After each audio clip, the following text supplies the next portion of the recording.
I'm saying, what I'm doing. I'm like, okay, well, we went down this road yesterday, but sure. He's like, I'm taking parts of plants and making them with animals. I'm putting them inside of animals. And they're kind of like, excuse me?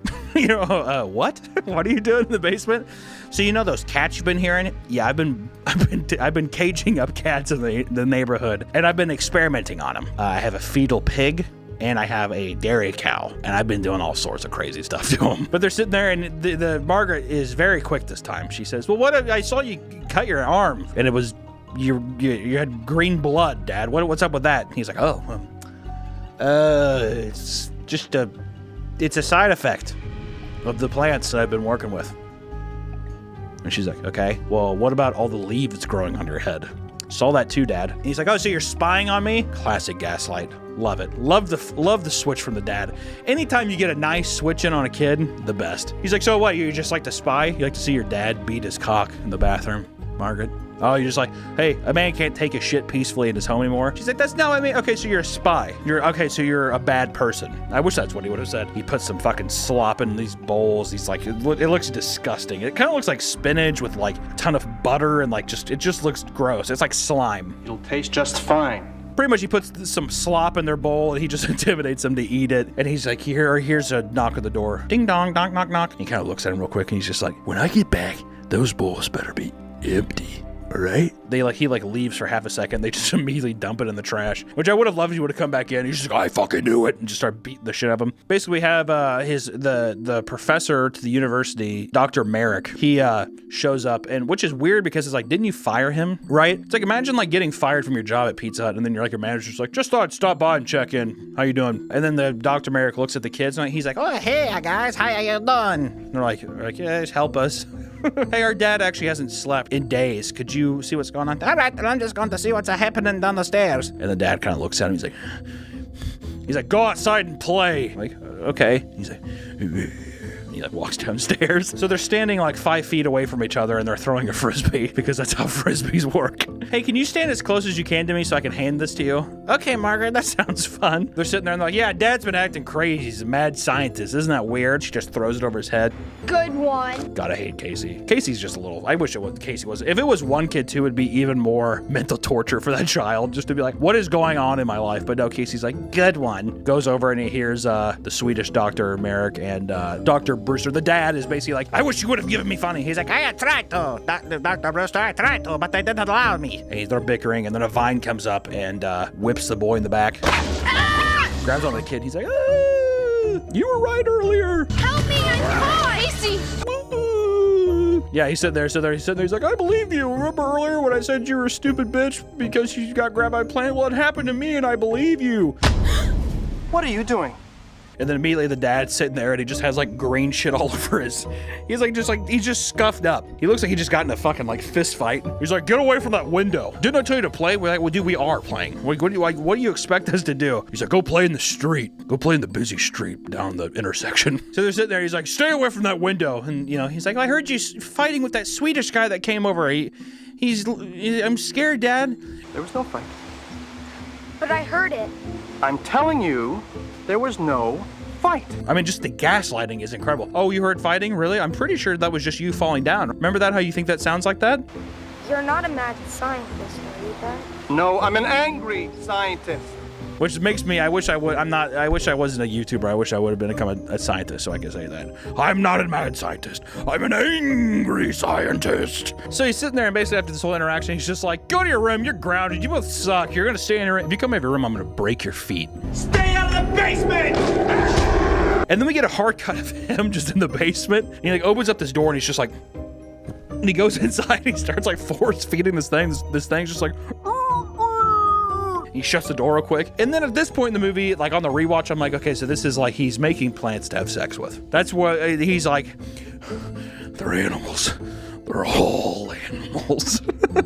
So after he gets done like drugging the rape plant downstairs, it cuts to the kids coming around the corner because they hear a funny sound. They're like, what is that? And the dad is putting a new lock on the door downstairs. Obviously it's so on the nose, but like if you made this into a serious movie, you could really be wondering, what is he doing down there? These kids are like, why are you doing that? He's just like, I don't want you going down into the basement. How many times do I have to fucking say it? Stop gawking at me. Basically, he's like, I'm putting a new lock on the door because I don't trust you guys, because I know how many times I've told you 7 times to not go down the basement, and you've been down into the basement 7 times. So I'm going to put an extra lock on the door, okay? Also, Dad's going out for a couple hours. Where could you possibly go? I'm going to a strip club, okay? Your mom's out of town. This is not, our marriage is not looking good. I'm going out for a little while. I'll be back in a couple of hours. So basically, the dad leaves. Casey and Margaret go upstairs. They're kind of sniffing around. They're like, What are you saying? You think Dad's done something to Dr. Merrick? I don't know, Casey. What are you saying? Dr. Merrick's probably still here. Remember that Swedish guy? That very strong accent Swedish guy that no one could forget because it's like a Dr. Seuss character in this universe? Yeah, his car's still out front. He has to be somewhere. So they're snooping around upstairs. She listens to a voicemail, and it's Dr. Merrick's Swedish wife. She's like, I was wondering if my husband was there. I'm a little worried. He was supposed to be home hours ago. Have you seen my husband? He has not been home. I'm getting worried. Dad! She hears the dad come home, and she's like, he sees Casey out in the hallway. He's like, where's your sister? She's in her room. He kind of looks back at Casey. He's like, did you go in my room? Did you go in my dojo? My safe space? He's like, no, Dad. He's like, by the way, I forgot my fucking condoms and my roll of 20s that I have, and blow. You want blow, his son? Casey's like, I don't know what blow is. He's like, it's a fun thing to do when you're older, when you're a man, when your balls drop, you're a little baby. I'm really going off the rails with like the dad scolding his son. It has nothing to do with the plants either. It's just like a dad being a terrible person. I want you back in your room. Is that clear? Basically, Margaret hides under the bed. The dad's looking around. He kind of is looking at stuff. He's kind of just like doing one of these, like he's just like almost not human. They definitely are just like, act like a plant. I bet you that's what the director says. Act like a plant. And he's like, he sits on the bed, and then a couple worms drop down, drops this wallet, the Swedish man's wallet, and they're like, oh my God, Dad probably fucking killed Dr. Merrick. Oh, his wife's gonna be so sad. The dad reaches down, he's like, grabs the wallet and picks up his worms, my pocket worms, and puts them back in his pocket. And then you hear on the hallway, I love it. You hear he's like, Casey, Yes, Dad? I'll be back in an hour. Okay, Dad. Stay in your room while... okay, Dad. It's really good. And then Margaret stands up and she throws off the covers to the bed because she sees that the bed looks like it's breathing, and then it's just a big king-size bed full of worms, which is kind of funny. It's like the dad's like working on plants, and he's just like, also, I've been working on worm manipulation. I have all these worms. That's actually where he's going. I have to go find more worms. You just see him with like a flashlight in his neighbor's yards. There we go. Great. So after the worm bed thing, that's the thing that pushes Margaret over the edge. She's just like, okay, worms in the bed. Okay, Dad's acting crazy. I gotta get down to this. And I have a feeling the truth is in the basement. So heroically, Margaret and Casey go out to the shed. They get a crowbar and they get some weed killer, just like some juice. You know, like the little pesticides kind of thing or whatever. They break off that lock and they head downstairs and see what's going on. And downstairs, it's awesome. Once again, the set looks so beautiful. But then when they go over, they see this hand just sitting there, and it's like just in this pot. It's like, it's such a stupid, simple effect of like a person's underneath the thing with a costume thing, but they like poke it with the thing and it clenches. It's just such a fun idea. And then the plant from earlier before that was breathing now is like breathing, and it opens up and they put this nice red light behind it, and it's Margaret's face. It's awesome. I love it. It's so fun. But I do like, they're like, oh my God, it's my face. And the brother's like, it just sprays it, immediately kills it, which I don't blame him, but still, it's just, would you not be fascinated if you saw a plant that was your face? Yeah, I'd be scared. I mean, it's probably a good reaction. I would die. I would die in this situation, apparently. I'd just be like, oh my God. And I would just be dead. Then they hear a little tip tap on the door. Who's there? They open up the lock on the door, break out, and wouldn't you know, it's their dad. And he looks like a clown. So good to see you. Quick, untie me. He's supposed to look like he's like, oh, I'm so fatigued and tired. But they definitely just put some like white makeup on his face and some lipstick. And he's just like, oh my God, I've been trapped. Untie me. How'd you get in there? I thought you left. It wasn't me, it's a plant. It's a plant copy of me. Wait. Look, I have no time to explain. Just untie me. Huh? And if I was just downstairs and I'd been going through all this shit, I'd be like, that's when I would be like, hey, untie me, come on! But then there's probably the funniest part of the video where they untie the dad, or that's basically the dad that's in this closet, and he slowly picks up the crowbar they brought down, and it just looks like he's gonna bash their skulls in. He's not our real father. He is. I know he is. And I think they're trying to play it like, oh, he sees this other person come down and he's defending himself, but it reads very much so like he's just like, I've been wanting to do this for a long time. Turns out then, you know, you have the dad that has been in the video the whole time come down. He's just like, He's not even human. He's a plant. One of my experiments that went wrong. I'll spray him. we find out that the dad has been mixing plant cells with humans and stuff, and he's made this deal. So now we have a is that Sophie's Choice? I think that's the movie. I don't know if it's wrong, whatever. But it's a Sophie's Choice situation where they're wondering who's the real dad. Which one's the plant dad? And they're sitting there and Casey's a fucking pussy, so. I don't know what to do. It's like, get the fuck out of the way, Casey, you idiot. Jesus Christ. You blasted the other plant, no problem. You can't squirt some shit on a plant dad? Come on, Casey. They're sitting there and they're sitting there. It's kind of funny because one of the dads, like, he's like walking over and he's just like, well, Margaret, he's here to hurt us. And he like stands next to the other dad, so they're perfectly standing next to each other. And he's just like, go on, do it. Spray him. He's a plant. Don't listen to him. Attack him. Now. Destroy him. Margaret's left with an interesting decision. She has to choose which person to spray with this juice, which I'm pretty sure it wouldn't hurt a human, so I feel like wouldn't you just spray both people? And it's like, oh, my clothes are messed up. Yeah, sorry, Dad. But I think they're trying to imply that the dad is also kind of part plant, so maybe that would kill him. I don't know. But we have a nice little callback because one of the dads is like, Princess. Princess. please, princess. Please, princess, please, princess. Which maybe it felt creepy, and I was like, that definitely this is why kids don't want to be called princess. But she squirts the copy that doesn't call her princess, and she's like, There's only one person who calls me princess. My real dad. they just kind of rubbed me the wrong way. I was like, yeah, that's okay. So we're left with a really funny thing where they're like, Daddy! And he does the grossest smile. I want to get it framed and hung up on my wall. It's just so good. He's like, we cut to the next day. The mom is back, and the dad is bald, and we see Dr. Merrick. He survived, and he's offering the dad a job. He's like, that was a pretty crazy. Well, I wanted to know if you can be back on the teaching very soon. And it's like, why would that elicit a job? Hey, I went to your house, and a plant clone kidnapped me. Would you like a job? Well, I'm just glad we're all okay. Essentially, Margaret walks up, and she's like, I still don't understand how the whole thing started. Well, it was an accident. I cut my hand on a slide, and some of my blood mixed in with some plant molecules, and I ended up with something that was part plant and part human. which is kind of a cool, weird thing. I thought that's an interesting vibe. And Dr. Merrick drives away in his little tiny truck with all these plants, and then the dad, bald as shit, looks like Jeff Bezos walking up. He's just like, I have a nice salad prepared, or some stupid thing. And I'm like, Dad, come on. He's like, I'm just kidding. We're gonna eat hamburgers. Like, yeah! Margaret runs up and she's like, hold on a second, I need to tie my shoe. And it ends in a very fun way where the little plants look at her, or they look around, they're like, Psst, this is your dad. Please help me. I'm your father. I'm your real father. And they're all whispering. It doesn't make sense that some of the other plants have different voices, but, you know, still. Kind of a cool, creepy way to end it, you know, oh, what's going on with the plants around them, you know.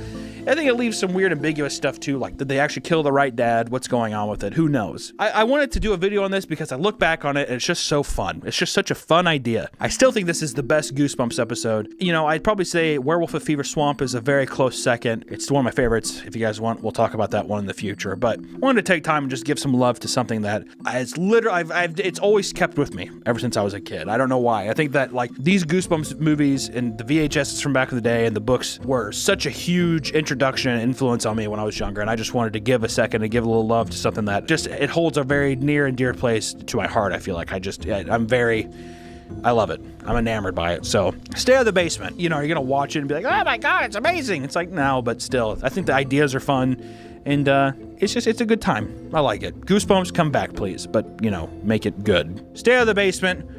Home run. I think all this green is actually messing up my eyes. I think it looks fine. I hope it looks good on camera, but I think this is like making me go mad. I wonder if green is the color of madness. I feel like I'm about to have a stroke sitting here.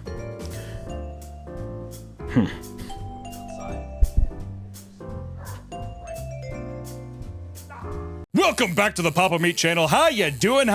Come on in and sit on down because today we're talking about tattoos. Oh, God. Now, there was a little infamous boy on the internet named Boogie2988. I have no references, no work history, and no education. And when you Google my name, you might see rumors that I beat my ex-wife, and I am also file. And he just got through a whole bunch of stuff and he tattooed the word liar on his cheek. I personally wouldn't have done that. That doesn't seem like the smartest move, but you know, it is what it is. And it got me thinking about all of the terrible, terrible tattoos on the internet. But I don't think I can venture on this journey alone. I need help from one of my first tattoo artists, my wife.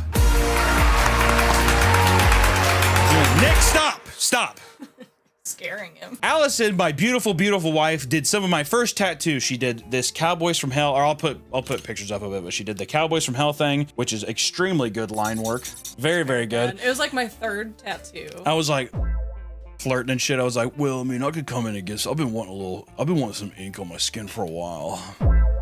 Okay, and I was like, I want a Sweet Panther head. She's like, I've never done American traditional ever. That was also my biggest one. And it was the biggest, and it was the biggest one she's ever done. And it was not in her typical style. And I was like, I don't care, whatever. It's just skin, babe. She colored a little outside the lines. It's my whatever. 10th one. I was like, it looks great. And I went home and I was like, nah, actually, I was like, this is sweet. Also, it's for like typical a college student for like $10. Come on. Wow. It was very cheap. No, I tipped her. I tipped her good. I was like, take. I got like I put her in her bra. I got like $30. No, and then I got really drunk one time and I went and got this tattoo. Or I wasn't drunk before. Fridays. It was on. Or no, Friday the 13th. It was on Friday the 13th, but I got a wolf head with a hand in it, and I was like, I immediately went across the street to these bars, and I was like, took it off immediately, like, yeah, this girl, I just did this, and everyone was like touching it and shit. It got horribly infected, like bad. I remember I walked in the bathroom because you didn't tell me about it. I walked in the bathroom and you're like over the sink, and you look like I caught you rating, and it was like blood all in the sink, and you're like, it's not my. I swear.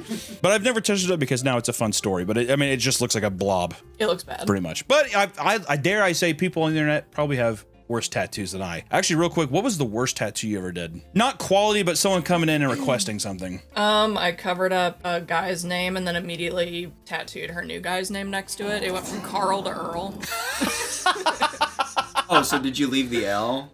No, I like put a rose over Carl and then Earl was next to the rose. What'd she say when she saw it? She seemed to like it.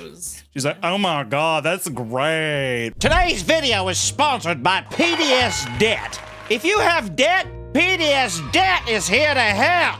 Whether you're struggling with credit debt, medical bills, collections, or personal loans, if you've got $10,000 or more in eligible debt, PDS Debt's here to help you now.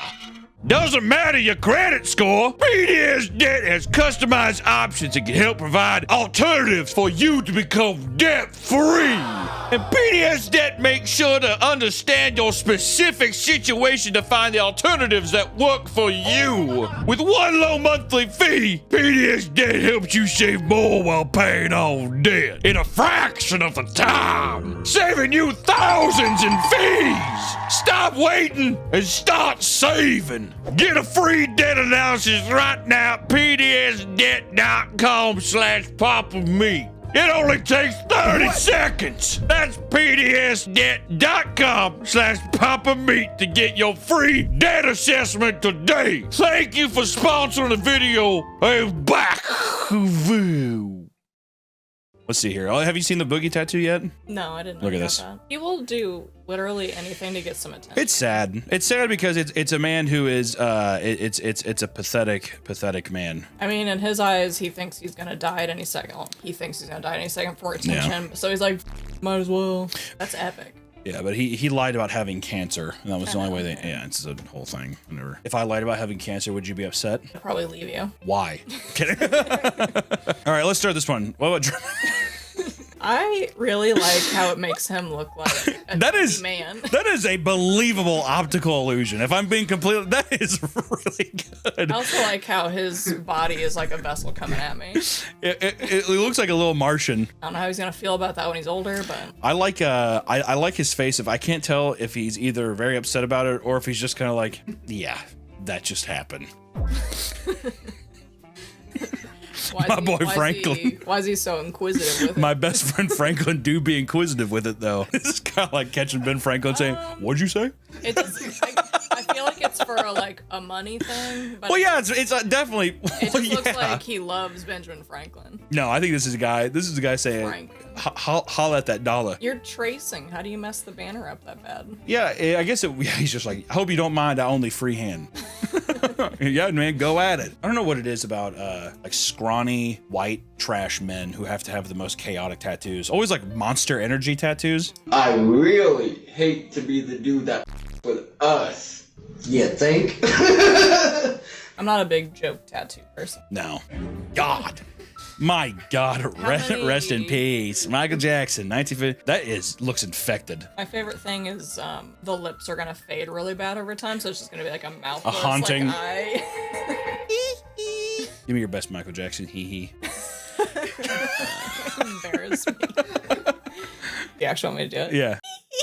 Oh God.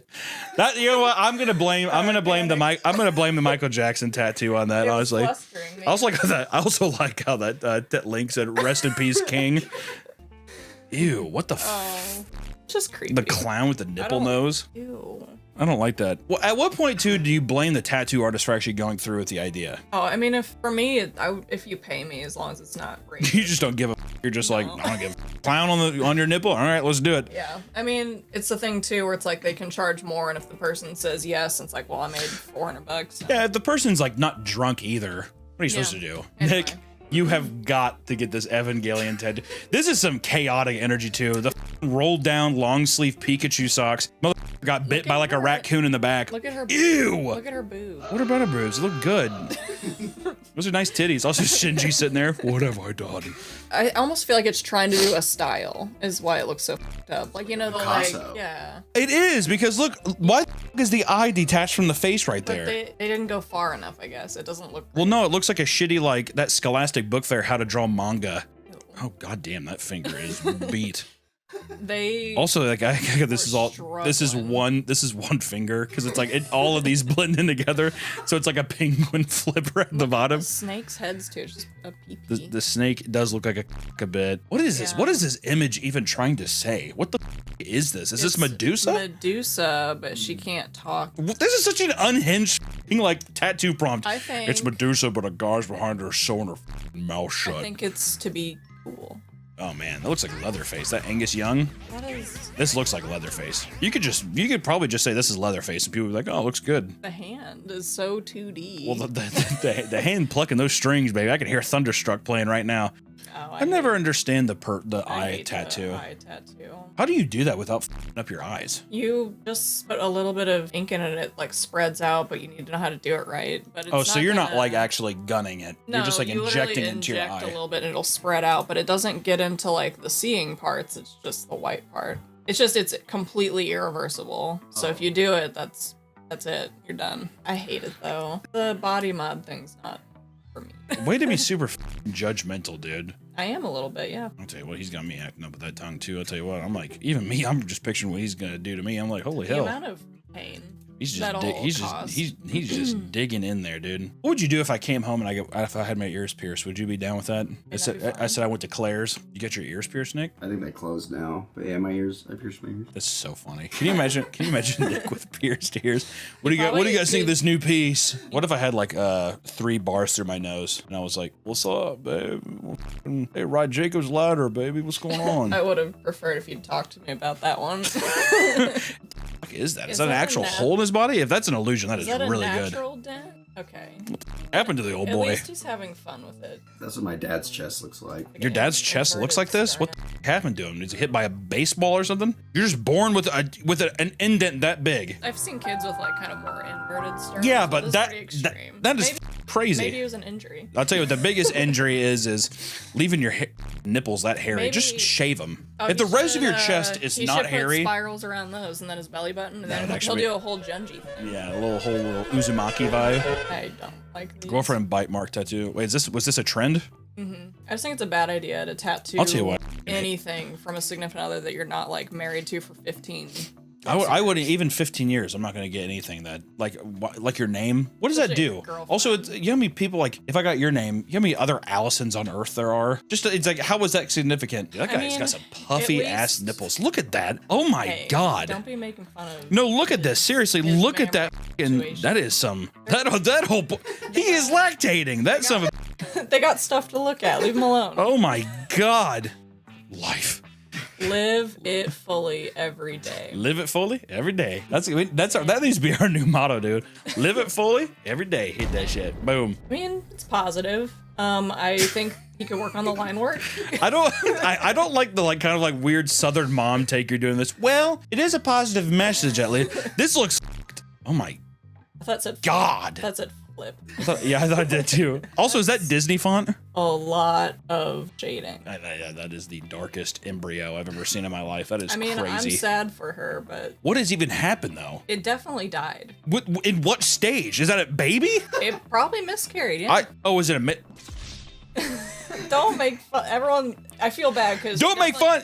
She lost a baby. I feel bad. Don't make fun. And you got a slug child tattoo. Look at the feet. Without knowing what she said, if she wanted exactly, God. Maybe he did a good job. My God. People grieve in different ways. People grieve in different ways, but also people.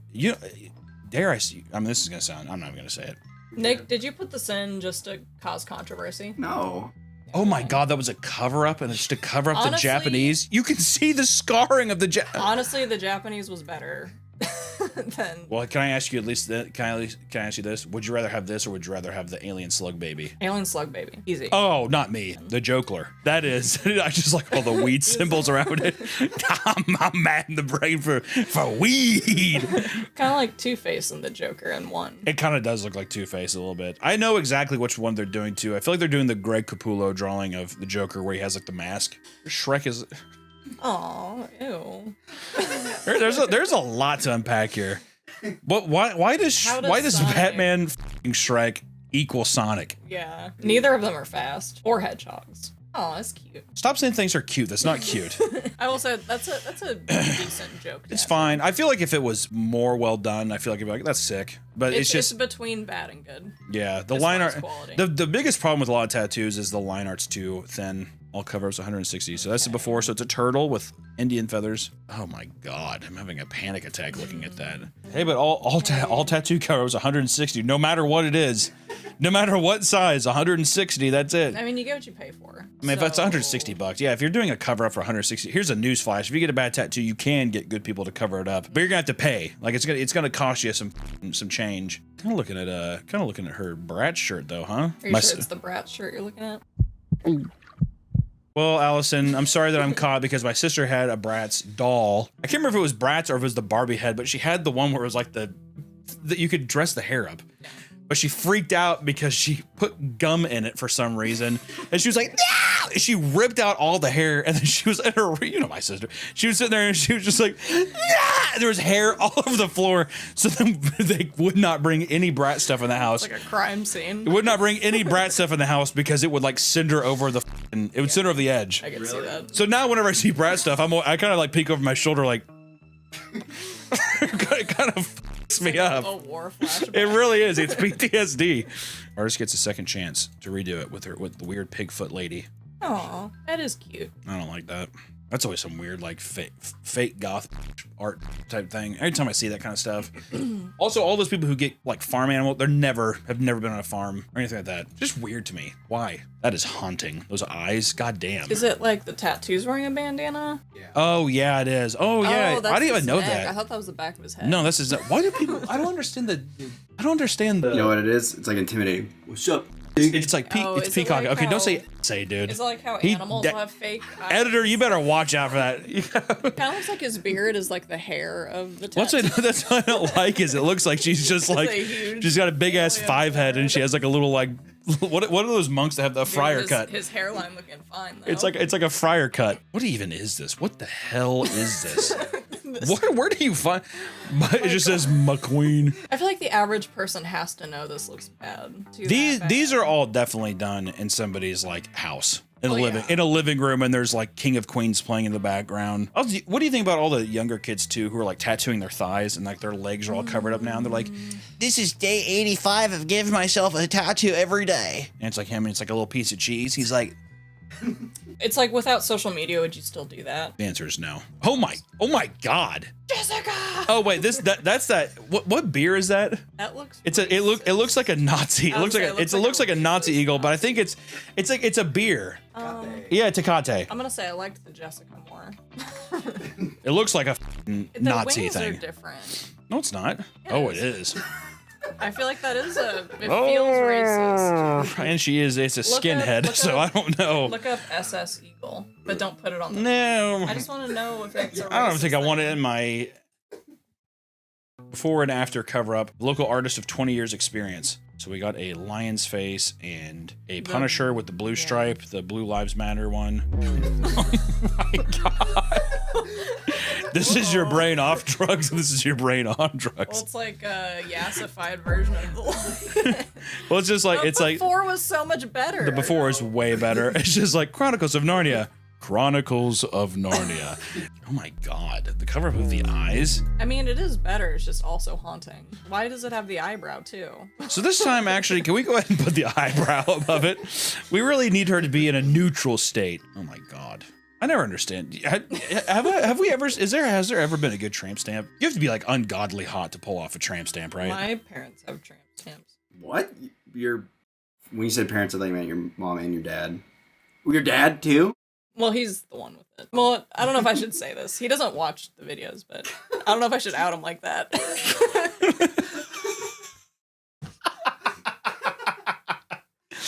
If it makes you feel any better, my mom has a pink skull on her abs. Have you never seen that? I've seen her stomach, I guess. Yeah, she got well back then. It was very like kind of like controversial to get it, and I remember like as soon as my mom and dad got divorced, my mom was like, "I'm getting that tattoo. I don't give a." Oh, girly. Oh my God. Why not inside the lip? What are you doing?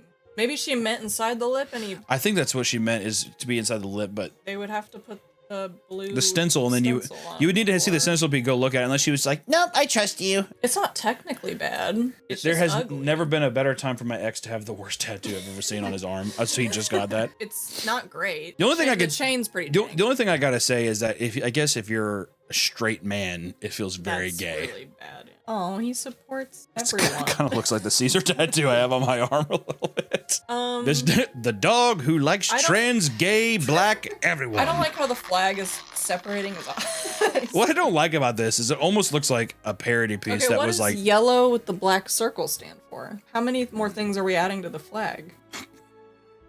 Okay, Derek Chauvin, good God. I mean, I'm just saying, what is the yellow with the black circle?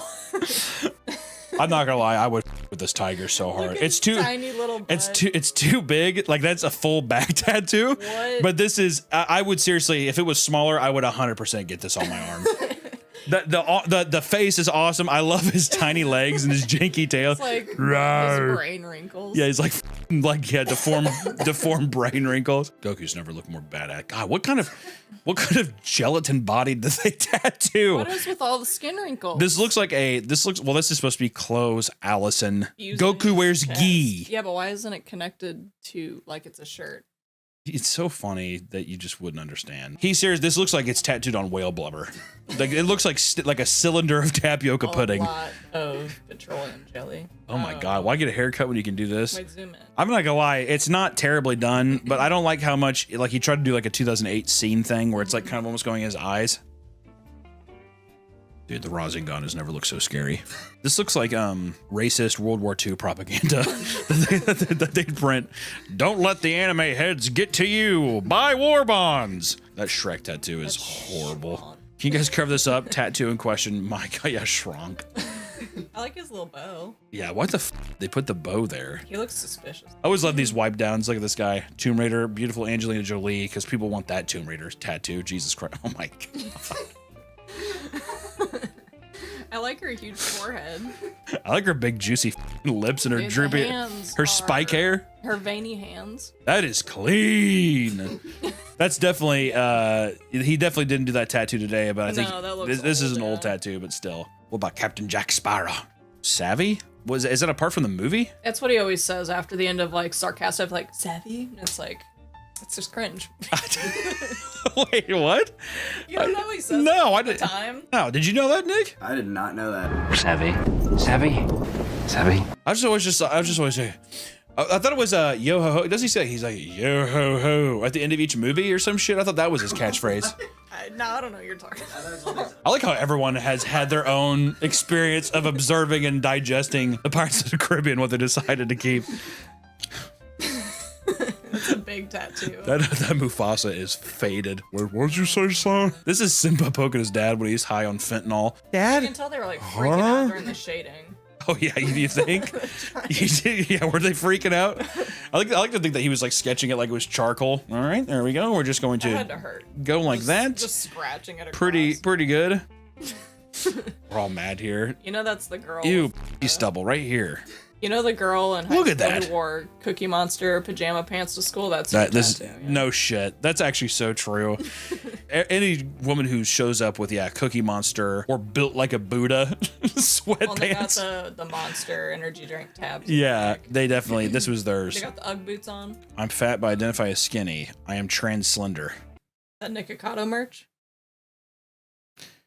Some white trash fat. Look at this. Be nicer. Be nicer with that shirt. I'm trans slender. Her dude. God. Oh, he's yassified. His little cute little lips. I can't do it anymore. I can't look at these. I'm buckling under the pressure of the trans slender and the yassified Dobby. I'm calling it. For the love of God, if you get a tattoo, just think about it. Research the tattoo artist. Don't get tattoo. Well, you know what? If you're trying to hook up and maybe marry one day one of your tattoo artists, getting a tattoo from him is not a bad idea. It worked for me. And yeah, then I get to look at it all the time and feel bad about it. And I get to hold this over. I'm like, remember this? Listen, if you're gonna get a tattoo, then get one that you're proud of, even if it's bad. I think bad tattoos can be cool sometimes. I have some bad tattoos. I mean, this is not a badly done one, but I got a goat one time because I got to have a get what you get tattoo. And it's a goat. Would I ever actually want a goat? No, but you get it. If you're going to a get what you get machine too, get what you get. I hate when it's like, well, dude, $50 more for a reroll. Just get it, pussy. I say just ponder it a little bit. Ponder it. Get the Magic the Gathering Ponder art tattooed. That would be a good tattoo as well. Zoom in. Nick, stop. Scaring him. God, come in closer. You're gonna have to get him on this mic. Dive on in here. Dive on in. All right, there we go. Chat one time. Say something. Me? Yeah, keep saying. Just talk. TikTok. Just say hello. Hello. All right. Welcome back to the Papa Meat channel. How you doing? Come on in and sit on down because today we're doing something a little gross, which is pretty standard for this channel, but something I've been seeing recently. It's remarkable. I mean, it's some of the most disgusting shit I've ever seen in my life. You know, we did the worst meals before, but now we gotta get very specific, what is the worst Indian street food? And I want to get this out there now, dude. India is not a rich country, right? You know, we're very privileged. I'm very privileged I get to go to the store and buy a pork chop. And people deny the whole world has that privilege, but it's still disgusting. And I still think that coming from a perspective that people want to hear from, which is as a straight white man with privilege up to his ears, what exactly do I think of this whole situation? So without further ado, what exactly is the worst Indian street food? Let's get into it. First off, we have yum scrum and sandwich. Why do I feel like yum scrum is a little racially charged there, Nick? What the hell are you trying to get at here, dude? What the hell am I looking at? So it looks like there's lemon slices and tomato slices in one of them. Maybe some corn. Doesn't look too bad. You know, sure, it's a messy kitchen. I just don't know what I'm looking at. Dude, the sounds of it is just way more intense, isn't it? I'm trying to think if you put that on some on the border tortilla chips, if that would just slap. Some lemons, a dash of lemon. Whenever I think of prison food, this is what I think of. What is it, gruel? It's a lot of lemon juice. Oh my God, he looks dapper as hell. I will say the way they scoop, that's one thing that I will notice, and I will go to my dying breath saying is nobody has a scoop game like Indian street food people. Those motherfuckers, it's always the quick scoop right at the top, and they do not care if it gets anywhere. Really, you know, sewer soup, it's not bad. It's not the worst though. I would definitely not say that's the worst. Next we have is just sandwich. Is this a sandwich? I just don't like dipping your entire fist into the goddamn broth. What kind of sandwich is this though, Nick? Is this a sandwich? What could be, okay, so because there's bread there, it's a sandwich. It's a full-fledged sandwich. There's nothing indicating that this is a sandwich, all right? I mean, just because he's putting his hands in it is just what makes me, I would say it's a little more vile. The problem is I just don't even know what I'm looking at. I will say the first dish looks, aesthetically, looks much more unappealing, if I'm being honest. What do you think?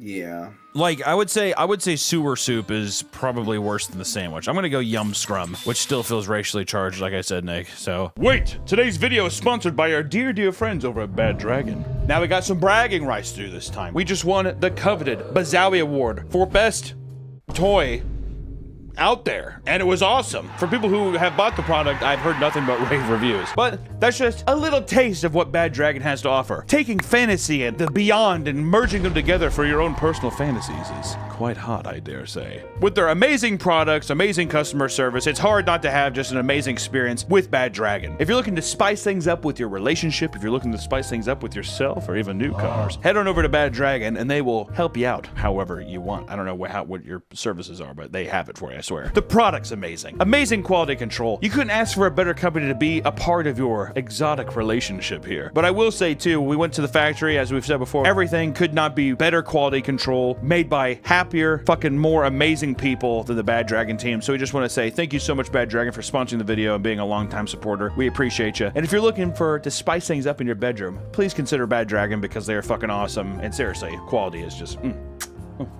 Thank you so much, Bad Dragon, for sponsoring the video. And back to the video. Next up is Blackfeet versus Hand Meat. Oh, God. Ugh. Oh, no. Those slides have seen better days. Those are the new Yeezys. Taking your feet and smashing it in a plastic bin onto what is essentially like a rusted piece of metal that was probably a part of someone's roof is crazy. Oh, looks like the dirtiest juice I've ever seen in my life. God damn, at least he's got some nice arms on him though, huh? Ugh.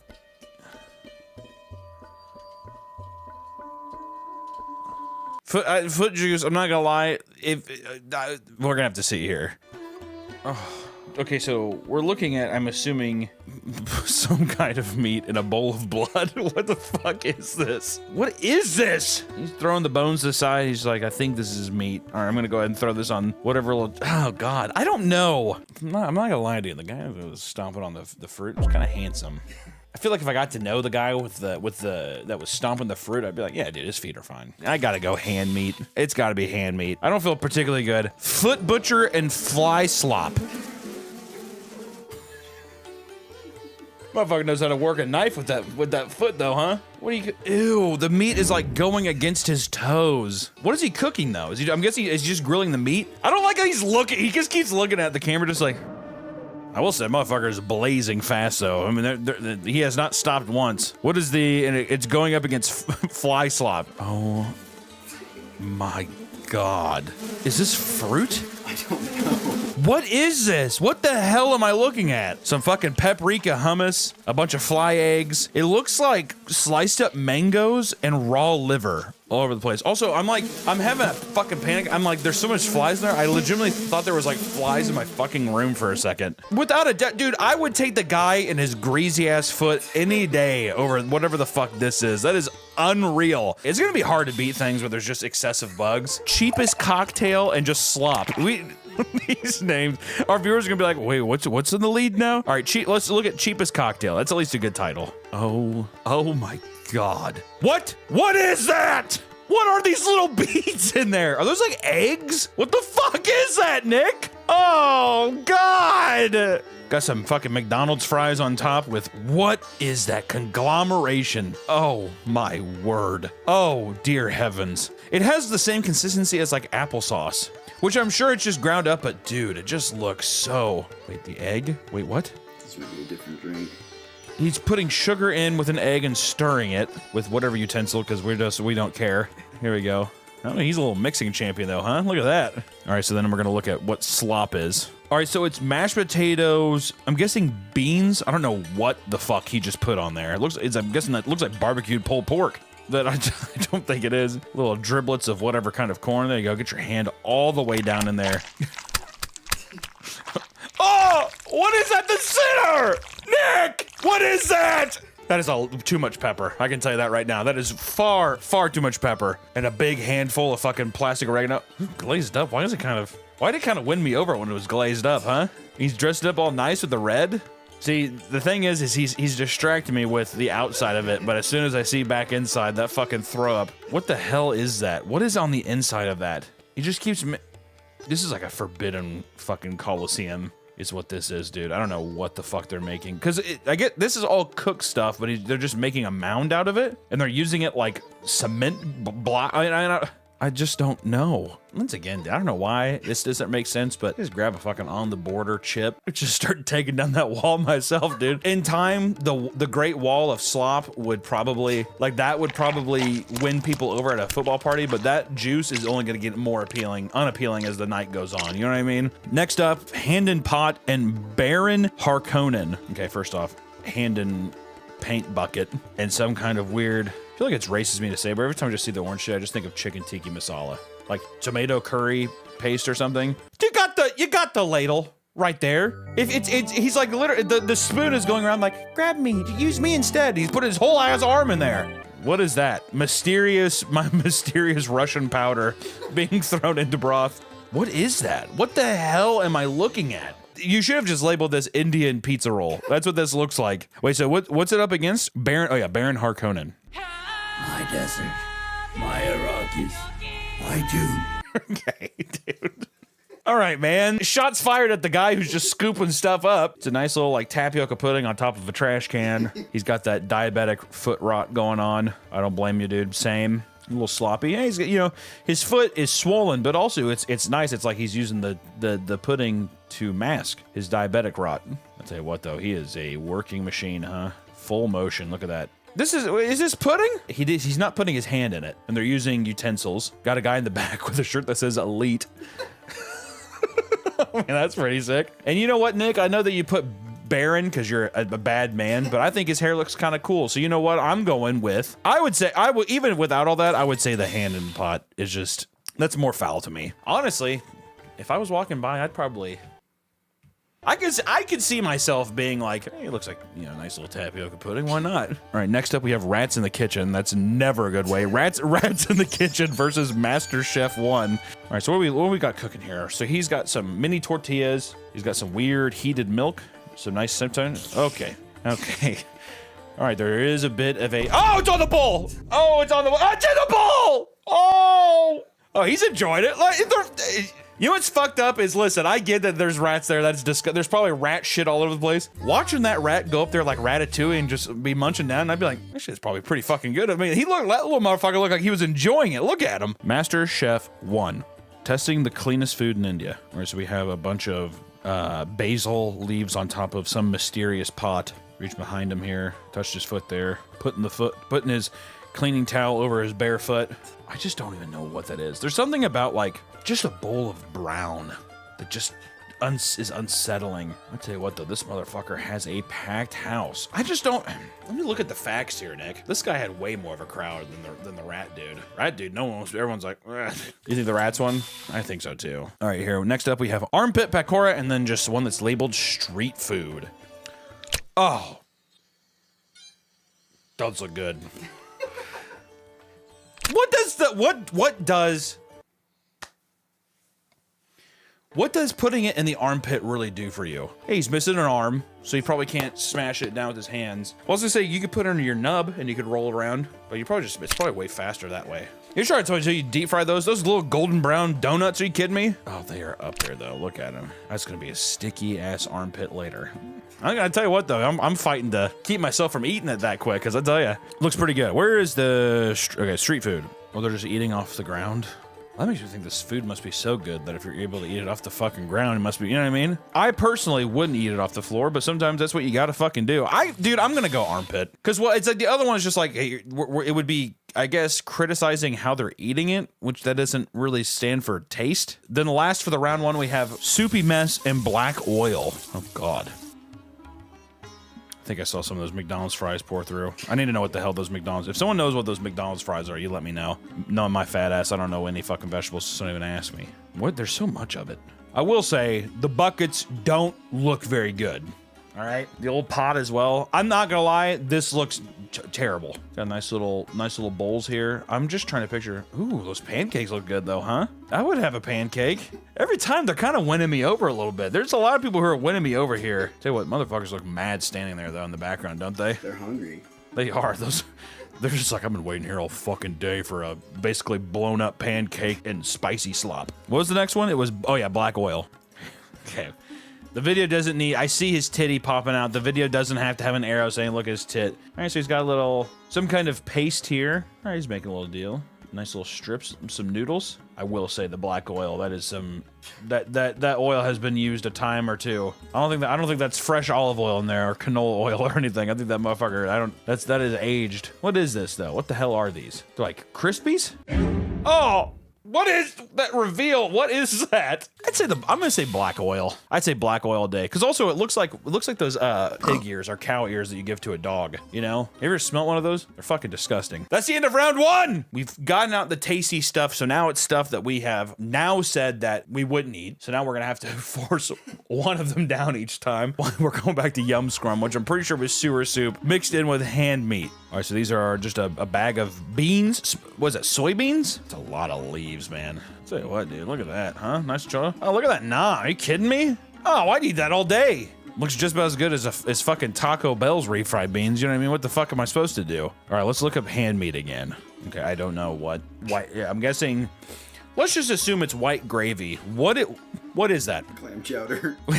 Is this clam chowder? What bit of meat is that? I'm looking at it right there. What is that, Nick? You tell me right now what that is. Oh, I was just supposed to assume it's chicken? He's plopping them in there. Oh, his hands are so filthy. Oh, you're getting so much extra flavor there. All right, he scoops up some once again, blazing, some blazing, Buffalo Wild Wings blazing sauce from his pot there. Tell you though, that scoop game, I mean, I gotta go with the hand one. I don't know what, it's just mysterious meat. It's fucking me up a bit, if I'm being honest. Also, the first one, give me a little plate of that with that naan bread, whatever. Come on, dude. Hand meat category is going pretty hard right now. Next up, we have fly slop versus, cheapest cocktail.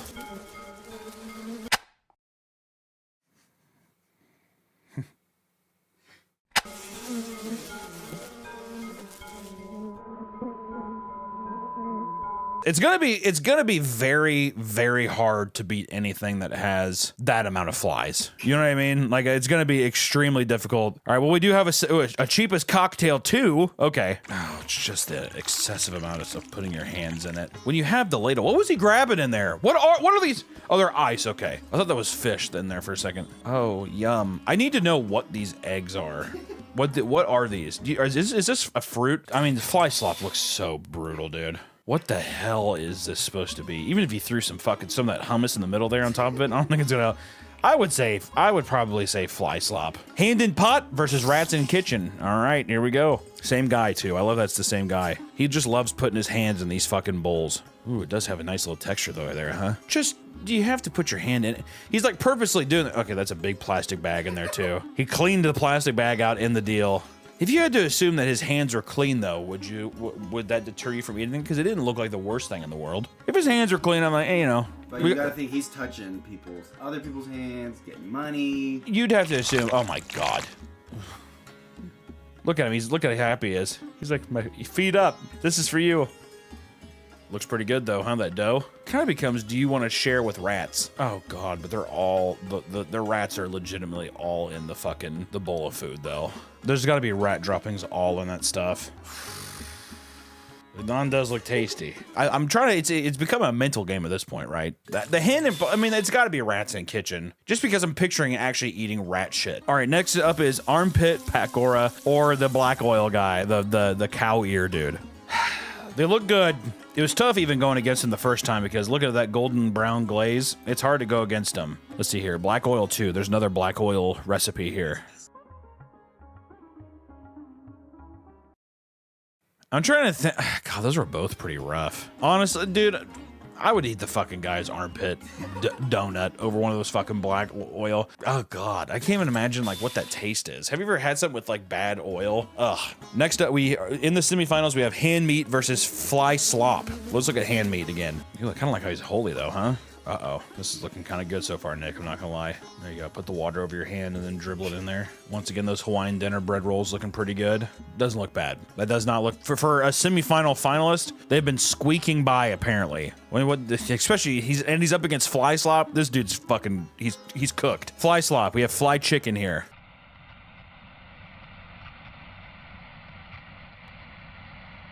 I'm just gonna give it to fly slop.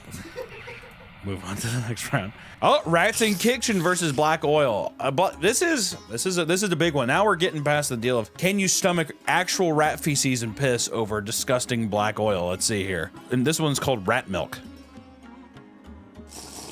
Oh, buddy, I wouldn't eat that. Watching somebody actually eat it is crazy. I just can't imagine going there and being able to actually stop and eat something. I'll tell you what, those little motherfuckers, like I said, every time are pretty cute, and he eats it. He's just like, see, it's perfect. This is buttermilk ranch. Tell you what, rats are eating fucking good on this alley. He's got a big ass bowl of milk for him.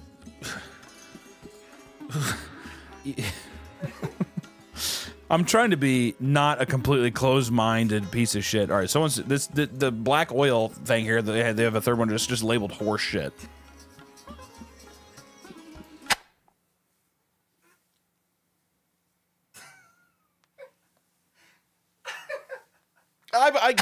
I'm guessing I just have to do rats in kitchen, right? I mean, what the fuck else do I actually put here, Nick? So this has come down to literally, do I want to stomach tons of flies on top of rotting food or rats crawling over my food as well? So we have fly slop and rats in the kitchen as the finals here. Okay. So we've gone through, we've looked at rats in the kitchen first here. The guys, to be fair, and if we're looking at this objectively, the guy had nobody at his counter. So we know that the food's not good, right? Versus the other guy had a whole fucking line. Then in the second rats in the kitchen, the rats are feeding on the dough and chilling out, which does say that the dough is pretty good. If the rats are, I mean, rats will eat anything, but at the same time, look pretty good. The naan bread look pretty fucking good, right? Sure, you have to think that there's shit and piss all in the rat piss all over it, but we don't know what that tastes like either, Nick. Think about that. And it's up against fly slop. Oh yeah, the original OG fly slop plate is really brutal. I don't know what the fuck that is. It looks like a plate full of organs and then just a little thing of hummus in the middle of it. And the other stuff is just disgusting food covered in flies. So I feel like I can really only go off the first one. Oh, Nick, I don't know. Well, let me ask, you know what I'm gonna do though, since you are a third party here. What would you say? I would say if there's flies around it, it's probably not good. That's what I was gonna say, is because flies eat garbage. Rats also eat garbage, but I guess that does really I have to think about this. If there was a gun to your head, which one would you do? The naan bread didn't look that bad. The dough didn't look that bad. I'm gonna have to say fly slop wins. I know what that entails, everyone, but fly slop does win. That doesn't mean that I'm enjoying it, but I think that, I think that fly slop is just more disgusting. For me, the fly stuff, too much. Fly stuff, too much. And now we were supposed to go get lunch after this. All I know is this. Listen, we're extremely lucky. We're extremely lucky to be in a place where we get to go to a grocery store, right? I have nice running water, all that stuff. This is nothing against the people. It's just the idea of it is gross. I mean, it's grossing me out. It is. But it's nothing to do against their situation or anything they're in. I want to reiterate that. Whatever. That's my fucking verdict. I'm out of here. I'm going to go throw up. Goodbye, everyone. We were supposed to go get lunch after this. I don't think that it's probably still gonna happen, but still, now I'm gonna picture a fly. That first fly video, fucking show, replay that. I was like, I thought there was flies in the room. I got so even now, it's like that thing where you look at look at bugs or whatever, and I feel like it's in my hair. There's a new series on YouTube that's been floating around. It's been fluttering its little wings around called Skibbity Toilets, and it's been absolutely taking over Generation Alpha. But you're probably wondering, what is Skibbity Toilets? What the fuck does that? What do those words mean? What the fucking fly, dude? What is a skibbity toilet? What does that word even mean? Is that black magic? Is it a Red Hot Chili Peppers lyric? Can't stop addicted to the shindig or whatever the fuck that line is? I don't know. Well, let me tell you what a shibbity toilet is. a skibbity toilet is. I said it wrong. A shibbity. Skibbity toilet uses that one song, you know, that fat bastard on TikTok that does like skibbity bop bop bop bop, yes, yes, yes, yes, blah blah blah. You probably seen him dancing around every once in a while. They just take that sound clip and they have a head that comes out and just says, you know, the skibbity dope dope dope dope, and that's it. And you'd think to yourself, why do people like that? What is this? What are you doing? This little series, this new craze was started by Da Fuck Boom. That's the name of it. I sometimes forget my channel name too, buddy. Don't worry. It's a series of videos that tells the stories about evil, conniving, toilet-dwelling heads and their battle against revolutionary TVs, cameras, and you know, all that kind of stuff. It's a battle. It's an anime. It's like One Piece.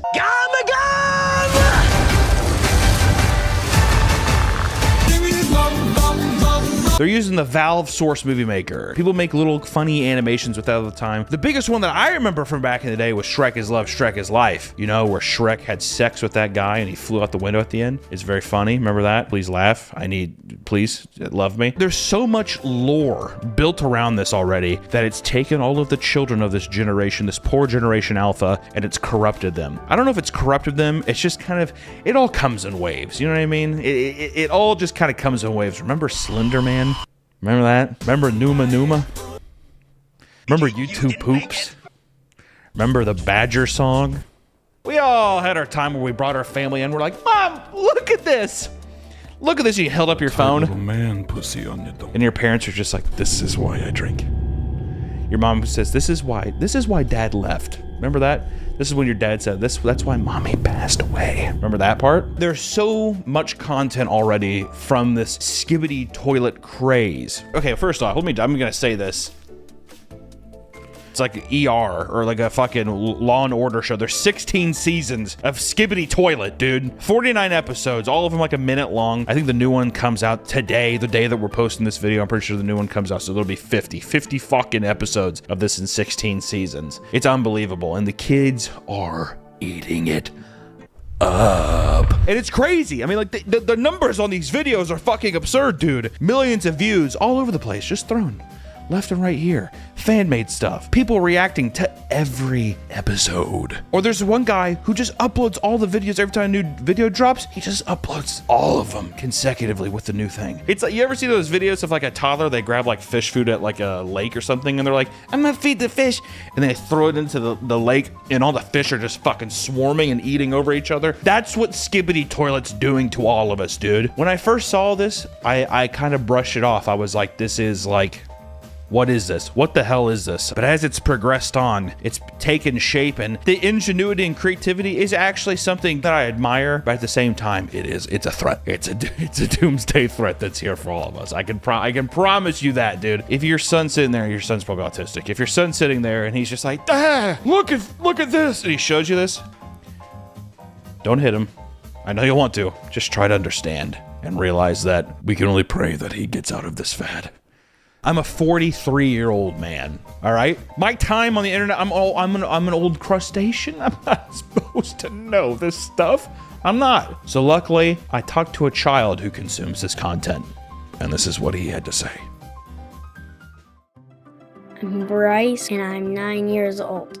Thank you so much for joining me today.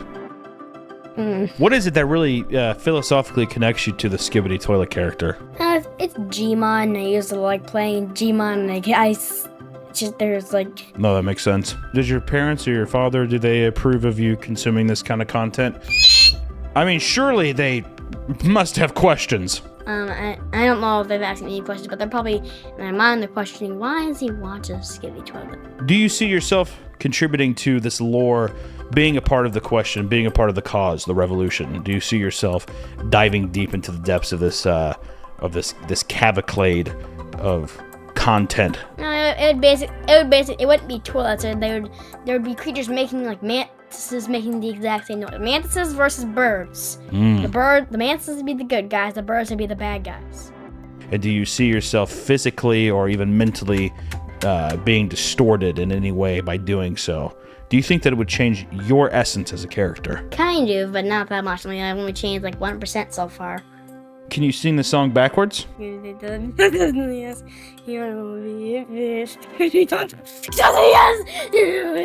It's gotten much worse than I expected. Well, I thank you for your time. I appreciate you. Godspeed. Put your mom back on the phone. Fascinating stuff. Truly, the future. We might have just spoken to the president of the future president of the United States of America. Will we watch that kid get shot in the face driving in Texas? I don't know. I hope not.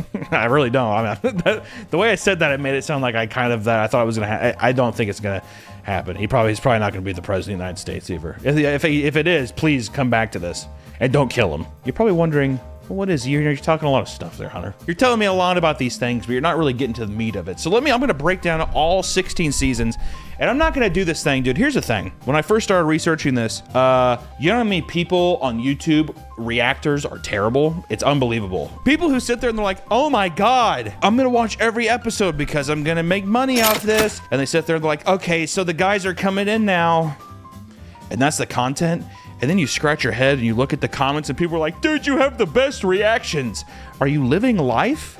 What is I don't understand. It's so confusing. This is the Skibbity MCU, or the STCU, because we have to look at this like it's a fucking Marvel, so like it's the Thanos arc of the first wave of Marvel. That's what we're in now. In the future, there's probably going to be 6 waves of Skibbity Toilet because people just cannot stop clicking this. I don't know if the end times are here. Gabriel's trumpet is blowing. Hello, Doomsday, are you here yet? I don't know. So let's start off with season 1. That's episodes 1 through 4, dear. Okay? We're introduced to the Skibbity Toilets as they jump scare out of the toilets. They begin flooding the streets and attacking citizens. We're introduced to small and giant Skibbity Toilets. Think about that, right? Even though this is like 4 minutes of content, we are seeing the same kind of audio being used, and this time the toilets get kind of bigger. That's season 1. This man is speed running a franchise. It's unbelievable. That was like a week. I don't know how long it took. That was probably 2 weeks of production. Season 1, gone, done, see ya. And all we have to show for it is big toilets, but the people are hooked, right? People are wanting season 2, which is episodes 5 through 8. The Skibbity Toilets continue their attack on the city. They begin invading nightclubs and terrorizing the POV cameramen. Then outside, the cameraman faction is introduced, and they begin their fight with the Skibbity Toilets. I hate my life. We're also introduced to the main antagonist, the G-Man Skibbity Toilet. If I could go back in time and have my dad pull out, or if he could shoot it on my mom's back, if there could be a hook that yanked me out at a certain point, this would be the time. The G-Man Skibbity Toilet? Fuck. Most of the characters from the Skibbity Toilet franchise are from Half-Life, and I think that all the other ones are just Valve, like pre-made assets that they probably combined together or something, but the G-Man is from Half-Life, okay? Season 3. Season 3 is episodes 9 through 11. The Skibbity Toilets have taken over the city and have started to construct monuments to the original Skibbity Toilet in the first episode. Ugh. The POV cameraman spray paints the monument in defiance, and the Skibbity Toilet police rush him. The holy Skibbity Toilet is giving a sermon, and the cameramen interrupt and flush him down. The cameramen go to the streets and engage the 3 giant Skibbity Toilets that are charging right towards them. The lore starts to thicken. Now you're introducing politicized TVs and defiance of the Skibbity Toilets. You're introducing a new religion. This isn't just somebody making cheap thrills. This is somebody trying to send a message. The true lore is really thickening. Season 4, episodes 12 through 14, the war rages on as cameramen fight back against the Skibbity Toilets. Whenever we think they get the upper hand, the Skibbity Toilets come back even stronger. The season ends with a giant Skibbity rocket wiping out a small platoon of cameramen. This is whenever we start to see the no wonder the autists of the internet are flooding to this. It's like an anime kind of thing. It's very over dramatic. It's very violent, but also it has a message. People are starting to feel connected. It's like watching the end of Platoon and seeing Willem Dafoe get shot like 75 times. You feel like it's personal. And I think that's how people are starting to feel now. Season 5 is episodes 15 through 17. The cameramen begin using guerrilla warfare tactics by luring the Skibbity Toilets into traps with their speakermen. The cameramen infiltrate a Skibbity Toilet lab and sabotage the facility. The cameramen discover a secret meeting taking place with Skibbity Toilets, so they call down an orbital strike from the sky. They think the Skibbity Toilets are destroyed, but out of the wreckage, a new form of Skibbity Toilets emerges. The Spider Skibbity. Oh boy, this is why I can't do anime. This is why I can't do a lot of things, man. First off, bro, could we be a little more derivative? Didn't we already fucking do this kind of shit last season? Except now there's a toilet spider, which saying the sentence, it's cool. Don't get me wrong, spider toilet rules. Hearing the Skibbity theme, like time loop over and over again, or the Skibbity song over and over again, dude. Generation Alpha, your brain, like, I think that like their brains are just like developing so fast that I don't know what's happening. It's grading. By this point, probably at season 3, it was really grading, but now it's just becoming, oh my god. Even though he does little remixes, he does stuff to kind of switch it up every once in a while, you can't get out of that really just cringy feeling of like, oh, this is like a TikTok spiraling nightmare. Season 6 is episodes 18 through 20. The cameramen have an ace up their sleeve. The Titan camera joins the fight and is able to successfully fight off larger Skibbity toilets. But in the end, he is no match for the G-Man toilet. The Titan loses an arm and retreats. Season 7, episode 21 through 23, the cameramen interrogate one of the Skibbity toilets, but he refuses to give answers. Instead, he calls for backup. The cameramen flush the Skibbity, but it's too late. The G-Man Skibbity has arrived. He attacks the cameraman on the streets, and 2 cameramen are able to get up behind him and flush him. But we learn that the G-Man can't be flushed. Meanwhile, the cameramen are repairing the Titan cameraman. Is Skibbity Toilet political commentary on Palestine and Israel? In the comments, tell me who you support there. How fucked up would it be if at the wall, like in Jerusalem, at that wall? What is that wall? It's so popular. This is my American brain just being like, the one where they pray at, they put their prayers in the wall. What if everybody just in Palestine and Israel, what if they all just said Skibbity and they did the song? Ooh, acid reflux. Would that be cool? Would that cause world peace? I hope so. Season 8 is episodes 24 through 26. The Skibbity toilets are overwhelming the cameramen, but there's hope as the cameramen stay strong and refuse to give up as reinforcements are coming. They upgrade their equipment to larger sound systems to fight back the toilets, and the Titan Speakerman comes in for his debut to save the day. Season 9, episode 27 through 29, the cameramen start to take the fight to Skibbity toilets again, infiltrating their warehouse. The Titan Speakerman bitch slaps the Mafia Skibbity toilet. The cameramen start to get cocky with their wins as they Fortnite dance in the streets, fuck's sakes. Then the glitched Skibbity toilet appears and wipes everyone out at supersonic speed. I just would see this is the smart thing about this is it's like kids just be like, yeah, Fortnite dance. This is fucking sweet. Season 10 is episodes 30 through 32. The Skibbity toilets begin capturing the cameraman and infects the cameraman with parasites that mind control them. The infected cameramen start attacking their own kind. Chaos ensues and the Skibbity toilets get the upper hand when the Titan speaker is infected and starts destroying everything. Season 11, episodes 33 through 35. The Titan speaker along with the G-Man wreak havoc in the streets. We're introduced to walking mutant Skibbity toilets. The cameramen develop a disinfecting gun to remove the parasites and try it on the speaker Titan, but it doesn't fucking work. Zombie Skibbity toilets. It's hard to see past the cringe at the storytelling that's happening. Political satire, religious satire. Now we're starting to get into chemical warfare, people being transformed, the resistance is rising up. You don't really know which side you should shoot for. There's never a clear who's in the right, who's in the wrong. I mean, to be fair, if usually there's like a revolutionary kind of thing, or people are trying to rise up against a power, the Skibbity toilets are probably evil. You know, if I had to put something down on it, that's what I'd say. Season 12, it's 36 through 38. The cameramen start to cleanse their brothers with the disinfecting guns. They stop the mutant Skibbity toilet and develop a large disinfecting cannon. They try again to disinfect the Titan speaker, but the G-Man jumps in the way with his newly upgraded body and destroys the cannon. Oh my God. Season 13, episodes 39 through 41. The TV man is introduced and he has a special ability to hypnotize the Skibbities to be frozen still so that the cameraman can flush them down the toilet. The Titan TV man appears as well as he's able to hypnotize the Skibbity toilets to flush themselves. He also has a cute kawaii face. This is where my dick got really, really hard. Not really, please don't be mad. Season 14, episodes 42 through 44. The TV men also start disinfecting the infected cameramen with their broadcast and can have the parasitic Skibbity toilets attack one another. The Skibbity toilets start wearing glasses to block the TV men's hypnosis. The Titan TV gets an upgrade and we're left with a cliffhanger with an up-and-coming battle with the Titan Speaker Man. Oh my God. This is like Sasuke versus Itachi. Itachi? What's his name? Sasuke, his brother's name's Hitachi? Hitachi's a dildo? What the fuck's it? Usuka? No, Sasuke Uchiha. Jesus Christ. I thought his name was Itachi. Itachi Uchiha. It's Itachi Uchiha. I'm almost positive of it. It's like, the fuck this. I'm done. Season 15, episodes 45 through 47. The two Titans duke it out. Eventually, the Titan TV man injures the Titan speaker man.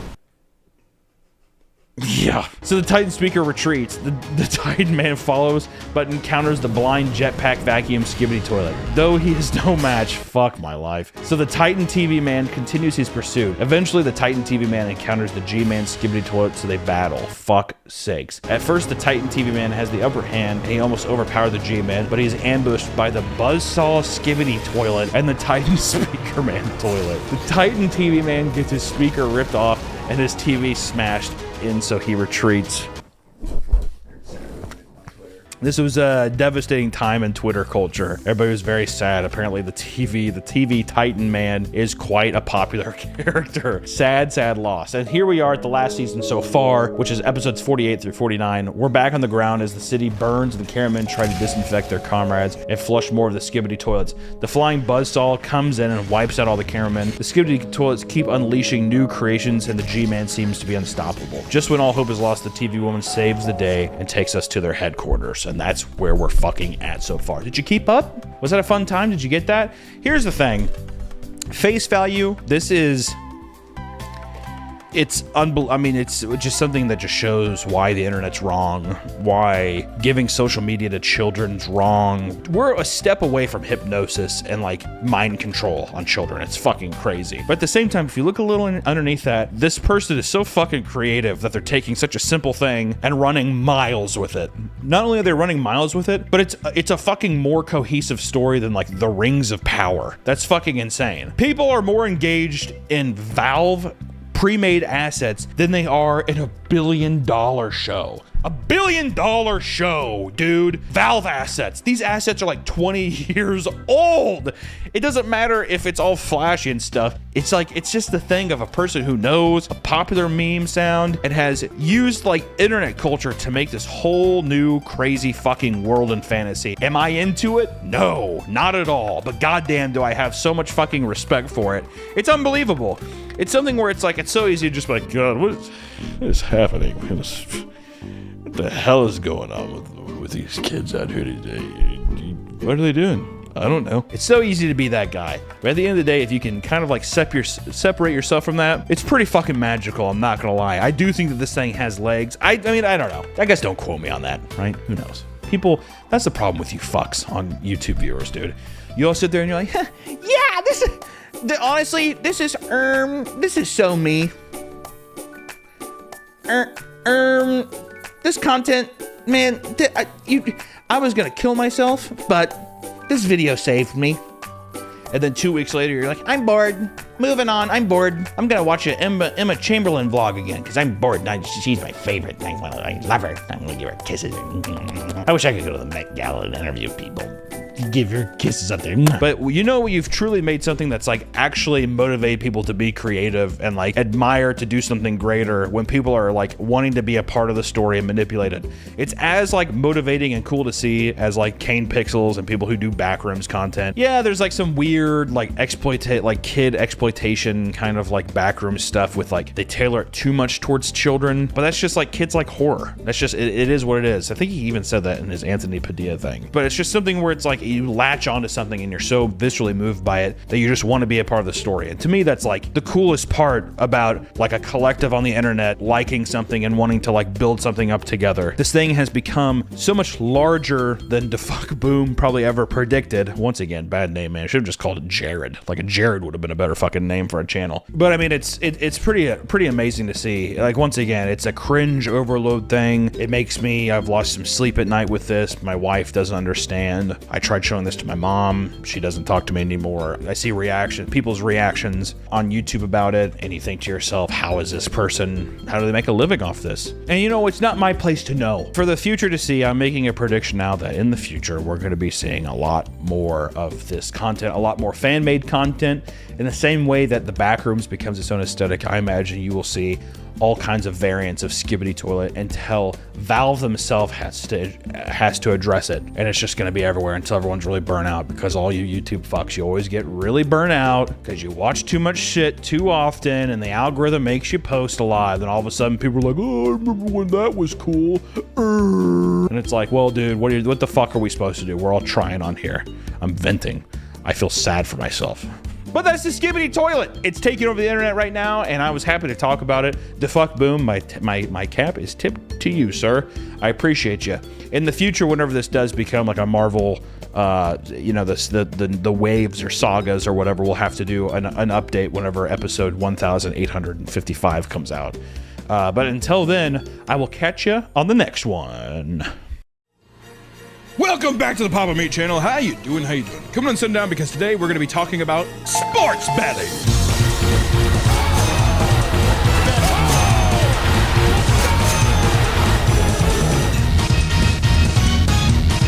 This is a public health emergency happening. We're not talking about it yet.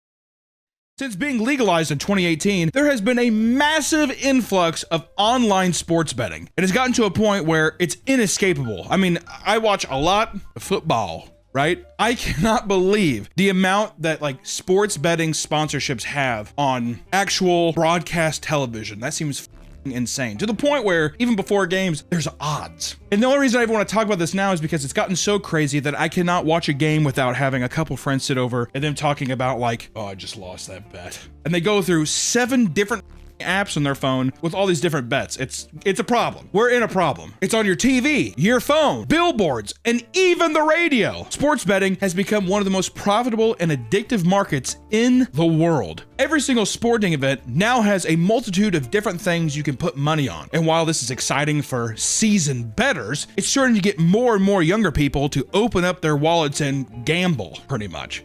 There are ways to bet when you are 18. I have a couple friends who like use like their dad's email on FanDuel. Online, it says a 50-year-old man's placing the bet, but no, it's like my buddy. Not only that, but because sports betting apps are growing so popular, they are now allowing people to place bets on everything, from politics to even the weather, okay? Even professional athletes and coaches are betting on their own games to make a quick buck. And it's, you know, Harry, what was the team, the basketball team, the guy got caught? Terry Rozier was a player, and then Chauncey Billups, the coach of the Portland Trail Blazers, also. His was a little bit different because they were saying something through the mob. They think he has ties to the mob.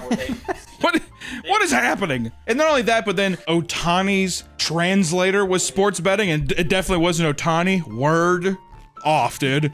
There's gonna be a huge, like, supernova star collapse that's going to happen with this sports betting stuff. It's going to implode on itself very, very shortly. If traditional gambling wasn't already doing enough damage, we're starting to see a massive increase in gambling addiction due to the rise of sports betting and how easy it is to bet with these apps, and even seeing people like your own like athletes that you like, they're sports betting. You have Shaq and Kevin Hart and LeBron James spewing out shit every other commercial. It's an impressionable system where it starts with, it's just $1. And then all of a sudden, how about my rent? To put things into perspective, look no further than the upcoming March Madness. It's currently expected that this NBA tournament alone will rack up to $3.1 billion in sports betting. College kids, which just recently were able to get paid from this stuff. I want to say thank you, Johnny Manziel. Moneyman Manziel. Just recently, a young high schooler referred to as Max explained how disappointed he was to find out that this yearly Super Bowl party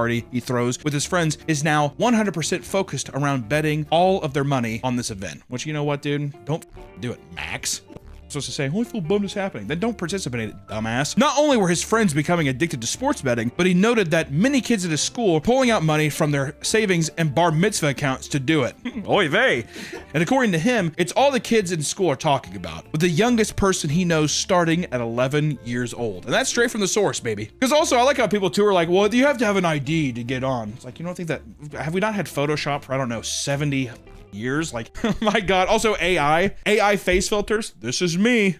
And someone's like, okay. It doesn't help that betting on sports is more accessible than ever, with various apps to choose from like FanDuel, DraftKings, Bet365, BetMGM, Fanatics, Caesars, Stake, and many, many more. I like how we just label that all off just to give it to you, in case you want to get addicted yourself. Sorry. This video is sponsored by Fume, the leaders in flavored air. Breaking bad habits can be hard. Don't let holiday stress get to you. Stay strong and let Fume help you out. Fume is not a vape. It's not an e-cig. It's just flavored air, which means you can use Fume anywhere. With Fume, there's no vapor, no nicotine, and never any toxic chemicals. And on top of that, Fume is an award-winning device that puts you on the path towards being free from bad habits. Fume has great flavors like cool mint, peach blush, cinnamon hearts, and grapefruit.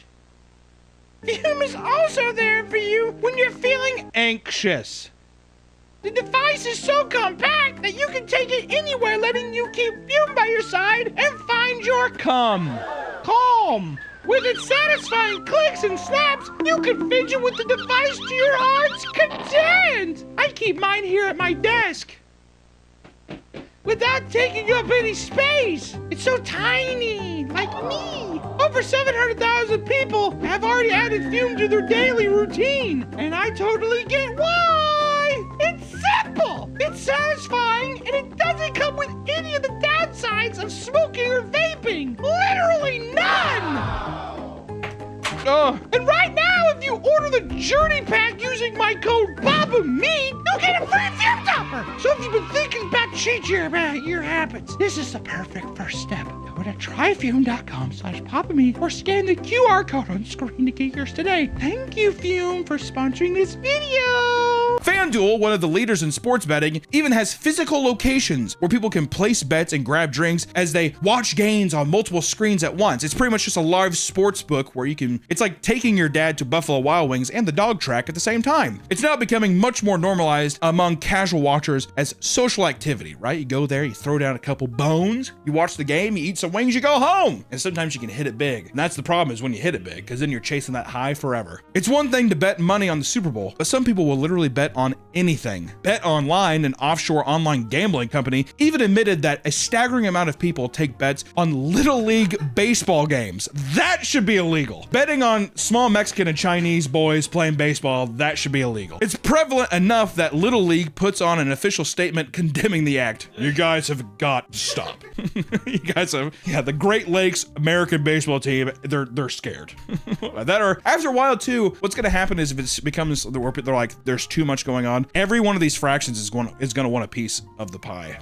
I thought you were gonna say you're gonna get worried for the players, because I could see like a grown man betting on a child, and then he loses. A kid, not even that, but Jorge, whoever plays for Mexico, is playing China, whatever. He's like a huge slugger. Who's not to say that someone does fucking crowbar to a shin before the game? Huh? I mean, that's what these kids should be afraid. If you're a child, you should be afraid. Okay? And I bet you anything, it goes even more local, where people who want their fixes on that, they do stuff where it's like not even on an app, but it's like parents betting on their own child's game with other people in the community. He's like, he's coming over to my house, I'll poison him, I'll put eye drops in his water or his Coca-Cola, get him all sick and shit. Exactly. According to Harry Levant, a therapist and addiction specialist, he has young patients that are college students gambling away their federal student loans betting on sports. I have patients who gamble in the shower. I have patients who gamble before they get out of bed in the morning. I have patients who gamble while they are driving. There are no guardrails. We scientifically know the human brain, the risk-reward system for a young man, isn't fully formulated until you're 25. And this is leading to all sorts of chaos within the world of professional sports. It's ruining the lives of fans, fundamentally changing how people consume sports, and causing athletes to be harassed by angry gamblers. And it is just generally deemed bad for society by more than just by just about everybody, right? Everybody's saying this is bad for human beings as we know it. When you go to place a bet, you are betting on more than just the outcome of the game. Nowadays, you can bet on every little detail, from specific player stats to the specific time at which athletes score, and even how many people are in attendance at the game. How many people decide to show up? Which if your bet's big enough, you could be like, I'll pay everyone's ticket and go there and I'll score. You know what I mean? I literally believe you could orchestrate something like that. Parlays are another mechanic that has hooked the majority of sports bettors because it means you don't have to place a large bet to win a large payout. Parlays allow you to string together multiple bets on various aspects of the game. They take a lot to hit, but if they do, usually the payout is a large sum. So usually you're betting on micro things to happen through a game on a series of small bets that has an insane payout. That's why you set it's a multiplier. That's why you see a guy in Buffalo Wild Wings ball his fist and drive it through the server's face when a 16 string parlay doesn't hit. It was right there! That's how it ends up happening. That would be a lot of money, though, to be fair. 16 boy. leg? Exactly. He's gonna go home and put a gun in his mouth. I could have had it all. This system is extremely addictive. Not only because it's like buying a cheap lottery ticket, but because you usually need all of your legs to hit in order to get the payout. So you're just scratching, you're itching. Oh God, did he shoot it? Who made that score? It's what happens. It's like watching heroin addicts watch a game. Sports books, it's like seriously, it's like someone taking a crack rock and being like, fight for your freedom. That kind of thing. Most bettors miss one or two legs, creating what's known as a near miss outcome. Near misses are addictive because, much like getting two matching symbols on a slot machine, your brain interprets it as being almost a winner, which urges you to try again. Companies like DraftKings realized this and even offered special promos such as ghost leg parlays, which allowed bettors to win a payout even if they last the one leg they needed. This creates a vicious feedback loop that leaves bettors wanting more and more until they have nothing left to lose. Thanks, DraftKings. Another big mechanism that brings people in is prop bets, which let you bet on specific stats and players. Not only has this widened the pool of things to bet on, but it has also led to some very ridiculous bets. In 2021, infamous YouTuber Vitaly, who's in prison now in like a different country because he's he placed a bet on whether or not there would be a streaker in 2021 Super Bowl between the Kansas City Chiefs and the Tampa Bay Buccaneers. To ensure the best hit, he enlisted a man named Yuri Andrade to run out onto the field before getting tackled and arrested. See, as I'm saying, you do that thing, you pay someone to go and take the hit, you give him like a percentage of whatever it is. Ohtani did this. If you think Ohtani didn't do something like this, the 2025 Super Bowl also had a ton of weird prop bets. For example, you could bet on the color of the Gatorade that would be dumped on the winning coach. According to DraftKings, the color with the best odds were purple, followed by a tie between orange and yellow. I would have bet yellow. I almost always feel like I unanimously see yellow. Do they also, this is regardless of whatever. Do people still do the Disney thing? What are you doing now? I'm going to Disney. That was like a big thing they did in the NBA, I feel like. Michael Jordan and the Bulls, you just won your first NBA championship. What are you going to do next? We're going to Disney World. Yeah! Whoever won the NBA championship in the crowd, where are you going? What are you going to do next, Shaq? I'm going to Disney. Some bet on whether Travis Kelce would propose to Taylor Swift or whether or not someone would cry during the national anthem. Chris Jones, that's easy. He cries at every national anthem. It's fucking ridiculous. Other ridiculous bets include guessing the specific time it took to sing the national anthem, how many Canadian viewers there were, and if there would be a power outage. With all these various ways to play, people have gotten superstitious about how they place their bets. One of the biggest sports bettors on the planet is Drake. I'm just gonna let that sink in for a second. He will bet millions at a time and has a historically bad track record of betting on teams or players that lose. Kiki, do you love me? This has led to a phenomenon called the Drake curse, in which bettors purposely bet against Drake, believing it's a slam dunk win. Many sports bettors claim they can't enjoy simply watching sports anymore. They have to place bets, otherwise there's no thrill to the enjoyment anymore. It's like there's no thrill of the hunt anymore, right? I can't just watch professional athletes be superhumans. I have to have money at stake. If I don't lose money, am I really having fun? While they're not betting, many experience mood swings, depression, substance abuse, or declining performances at school or work as they struggle to cope with their addiction. That seems like a cop-out. You think so? Excuse, I'm not betting, that's why I'm a like... I think that there's some merit to that just because I think that having a constant dopamine hit of like refresh and doing that, and then when you don't have that, you're more irritable. I can see that. Don't get me wrong, the person's still a piece of shit, but still. It's just a thing where that person was probably a nuisance before, they're a monster now. When we say that sports betting is everywhere, that truly cannot be understated. Popular apps like Stake, an online casino and sports betting service, are now known to randomly watermark viral clips with undisclosed advertisements. They're basically like, what's that like America's Funniest Home Videos that's everywhere in like random, it loops clips. It's like Chive. Stake is like Chive. I'm telling you, it's like chive. I'm like, why is there a steak watermark here? This year, during the Stanley Cup Finals, it was discovered that 3.5 to 4.7 references to popular betting services appeared every minute. Every 60 seconds, 3 to 4 sponsors were on the screen. That's pretty crazy. In total, researchers pointed to 6,282 instances, whether it be a logo plastered on a player's jersey, commercials, courtside ads, or commentators shouting them out directly. Thank you so much to Bet365. You know, very old head type shit. It's fun. I like when they say shit too. The sports bettors or like the announcers will be like, I had a great time with it. Me and my grandson will do it. You're like, DraftKings and FanDuel literally have VIP programs consisting of top bettors that receive lavish vacations, personal hosts that act as your own personal customer service agent, and all kinds of other promotions, awards, and gifts, including points to be used within the app to make sure you keep betting. Whether it's marketed as a way to reward loyal customers, it's being seen as a way to push whales to bet as much as possible, often leading to life-ruining financial repercussions. I don't think DraftKings is going to stick around if you're not a whale anymore either. Do I still get to go to Hawaii? They're like, no. Dr. Kavita Fisher, a psychiatrist in the VIP program, went on to bet wildly after joining, ultimately losing $153,000 when she emailed her VIP host about how she was thinking of quitting gambling due to her addiction. She was met with a message urging her to reel it back and play within her budget, only to receive 6 emails the next week enticing her to raise her deposits. All right, you're reeling it. Well, let's not be, you know, I mean, we're trying to make money here. I mean, you're gonna win, you know, like just keep betting. What the hell? At one point, she started asking her for loans from DraftKings after being drained and unable to make mortgage payments. Once she was unable to deposit money for her bets, she was told she was no longer in the VIP program. And because of this, Dr. Kavita filed a lawsuit against DraftKings claiming their special VIP program intentionally targets gambling addicts. Services like DraftKings, to no one's surprise, likely do not care about the people whose lives they're ruining by their service. Of course not. They give a hell no. In another tone-deaf effort to boost profits, DraftKings created the Never Forget 9/11 themed promotional parlay in which people could bet on 3 New York-based teams winning their upcoming game on the anniversary of the tragic event. Soulless demons is what these people are, seriously. It's like, what if we did like a New York? What's like a big thing people like about New York? 9/11? Boom.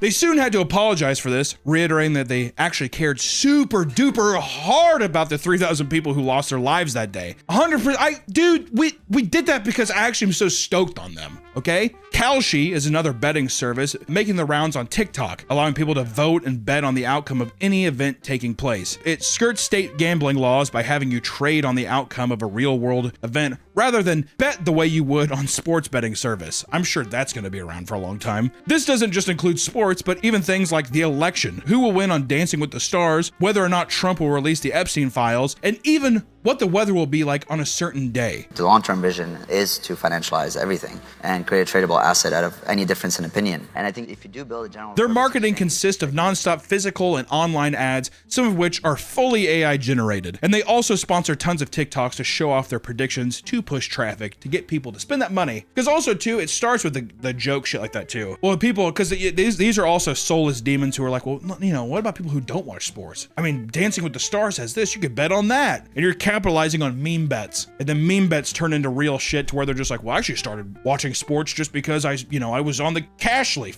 app or whatever it's called. That's actually really smart. I didn't realize that. It's not smart, Nick. It's evil. We're not going to reward them with a compliment. I like how Nick's just like, okay, so I should start my own app company.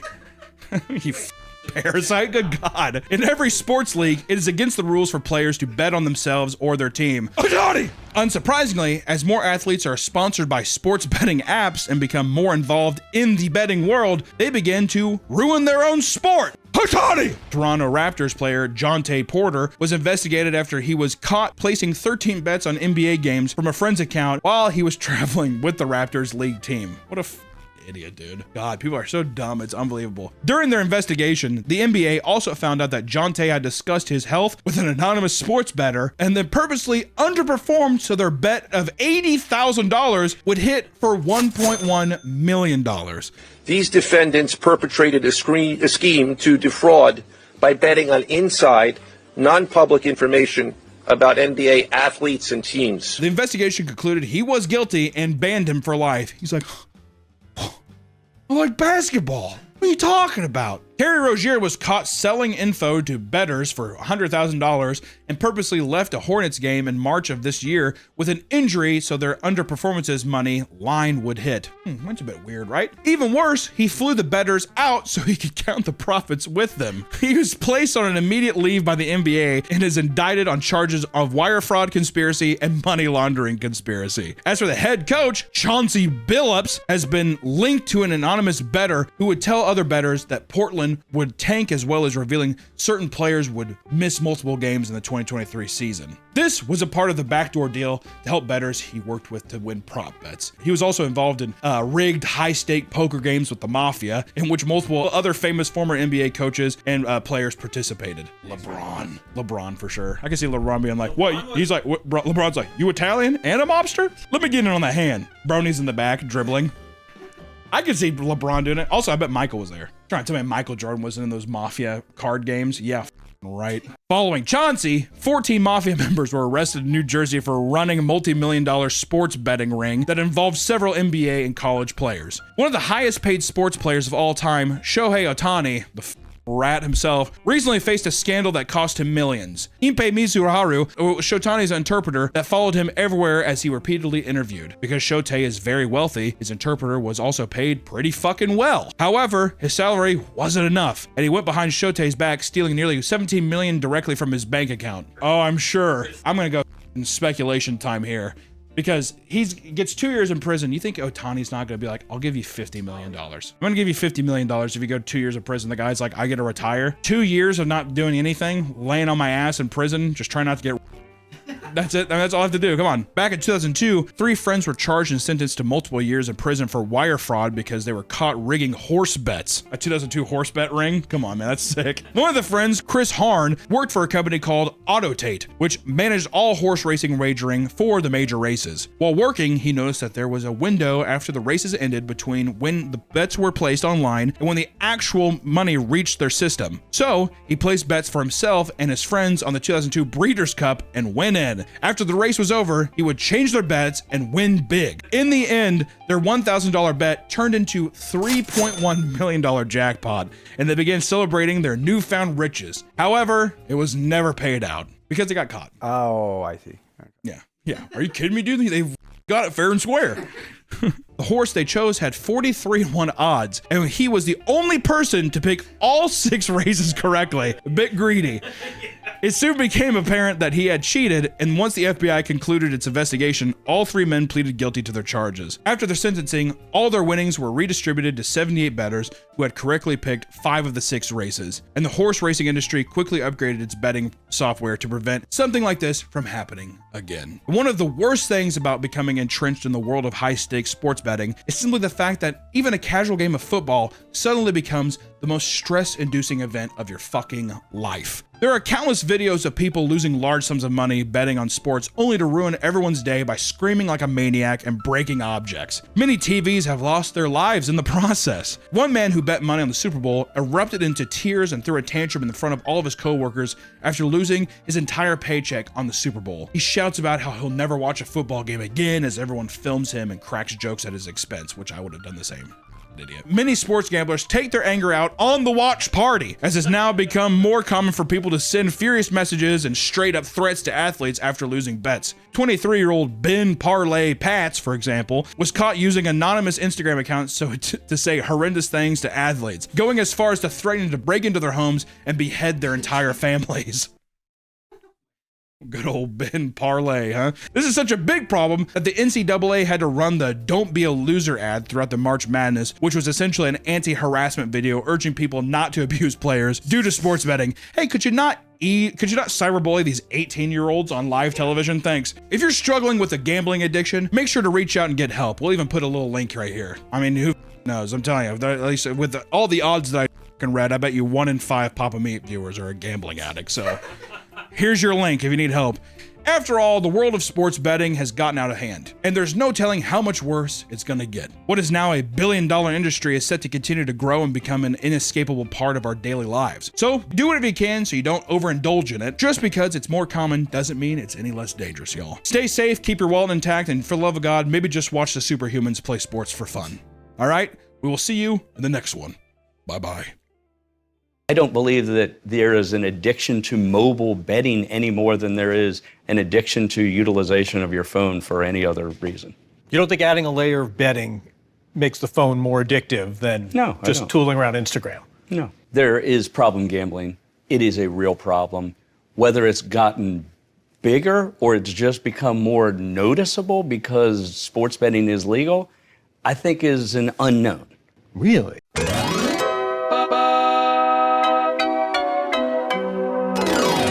Welcome back to the Papa Meat channel. How you doing? How you doing? Coming and sitting down because today we're gonna talk about Walmart. Walmart is like the Wild West of supermarkets because it can sometimes feel like a lawless country, not just for the customers, but for the employees as well. One minute you're restocking canned beans, and the next you're in a hostage situation on a Monday morning. This is why Walmart is so fascinating. It seems to bring out the worst in people of all ages. It has a similar reputation to probably Waffle House, but instead of people getting in fights, it's mentally unwell people taking shits on floors, pissing in corners, and just, I don't know, actually just getting in fights as well. That's pretty normal too. So today, I thought we explored the insane stories to come out of Walmart stores across the country. But first, the question at hand is, Hunter, why is Walmart so chaotic? Walmart is known for having a high rate of police calls, with some stores reporting multiple emergency 911 calls being made daily. Not just every once in a while, daily. Multiple. And according to Officer Daryl Ross, an officer in Tulsa, they were called into a Walmart 5,000 times within 5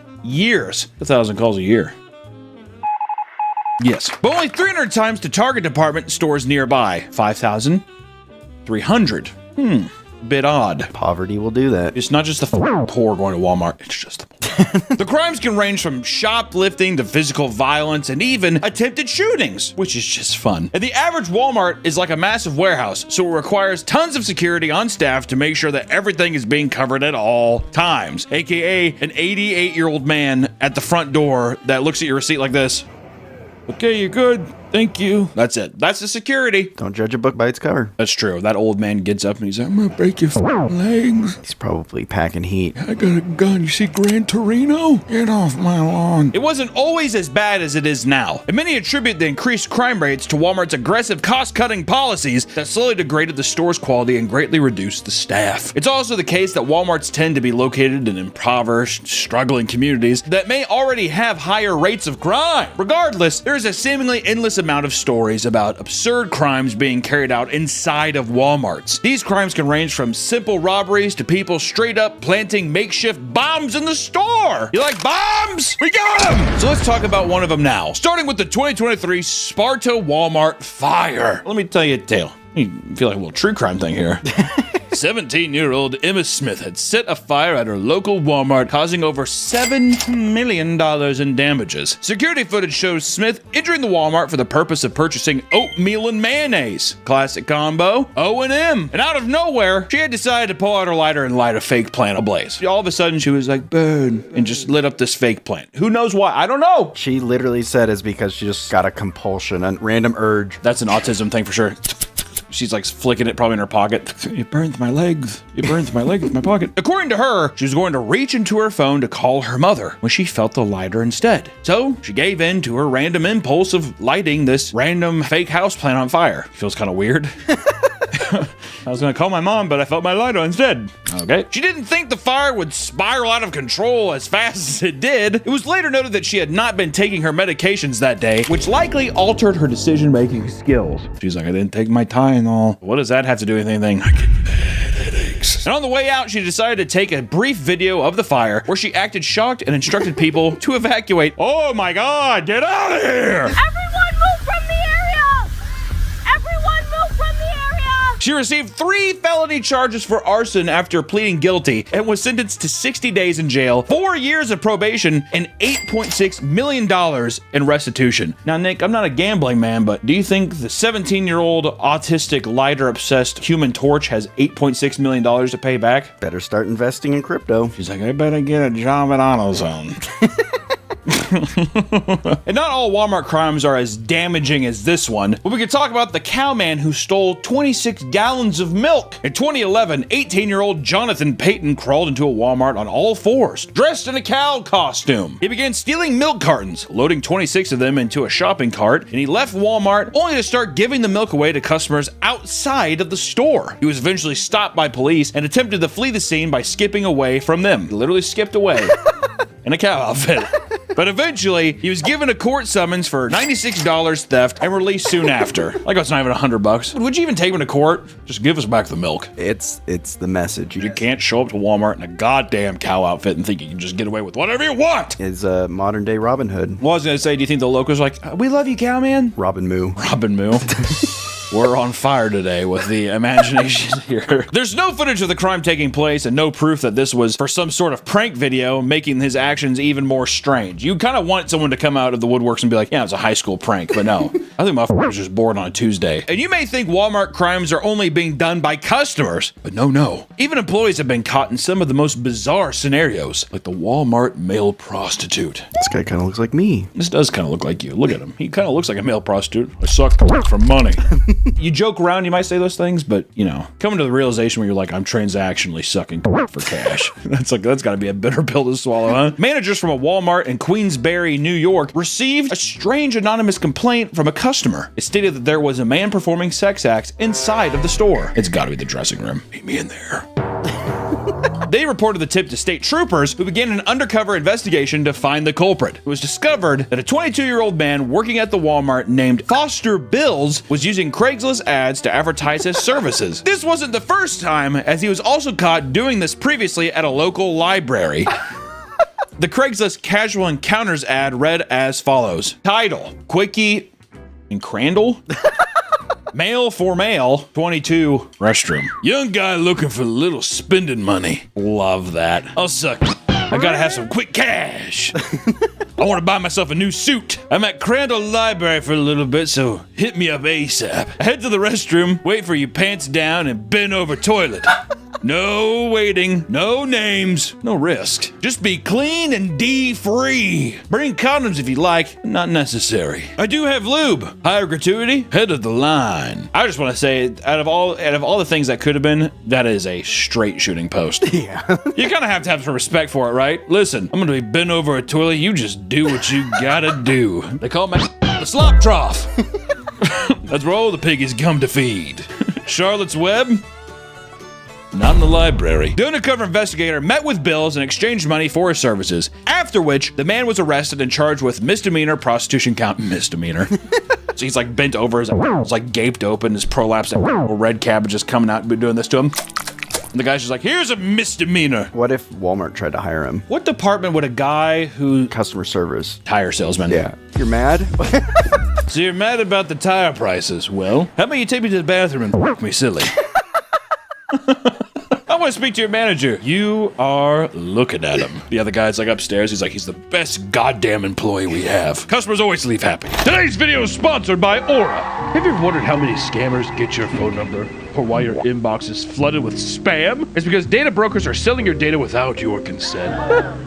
Lately, I've been dealing with people leaking my information, and that's why I recommended everyone get Aura. Aura is your all-in-one digital security. Aura works hard to remove your personal info from these sites to protect your privacy. Get alerts when your personal information is found on the dark web, plus real-time fraud alerts on your credit and banking details. Aura also provides you with a secure VPN, antivirus software, and a password manager to keep things in the right hands. In the event of a breach, Aura includes $5 million in identity theft insurance protection. The safety of me and my family is of the utmost important, and that's why I use Aura. With one app, we're protected from all sides. Try Aura for free for 14 days at aura.com/papameat and see for yourself where your data is being exposed and sold. Thank you to Aura for sponsoring this video, and back to the video. Now let's talk about one of the dumbest people to ever commit a crime in Walmart. The man who shoplifted during annual Shop with a Cop event. What kind of event is that? Shop with a Cop, how threatening. I was just getting Oreos. I'll walk with you.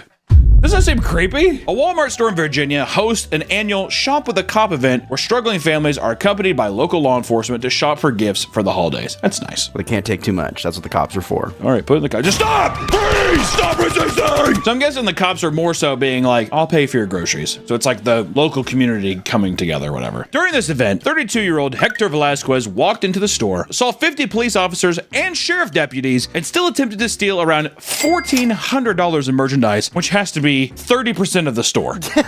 I mean, honestly, a guy earlier stole, I don't know, how much, like 30 gallons of milk, and that was under $100. Velasquez is like, I want the whole thing.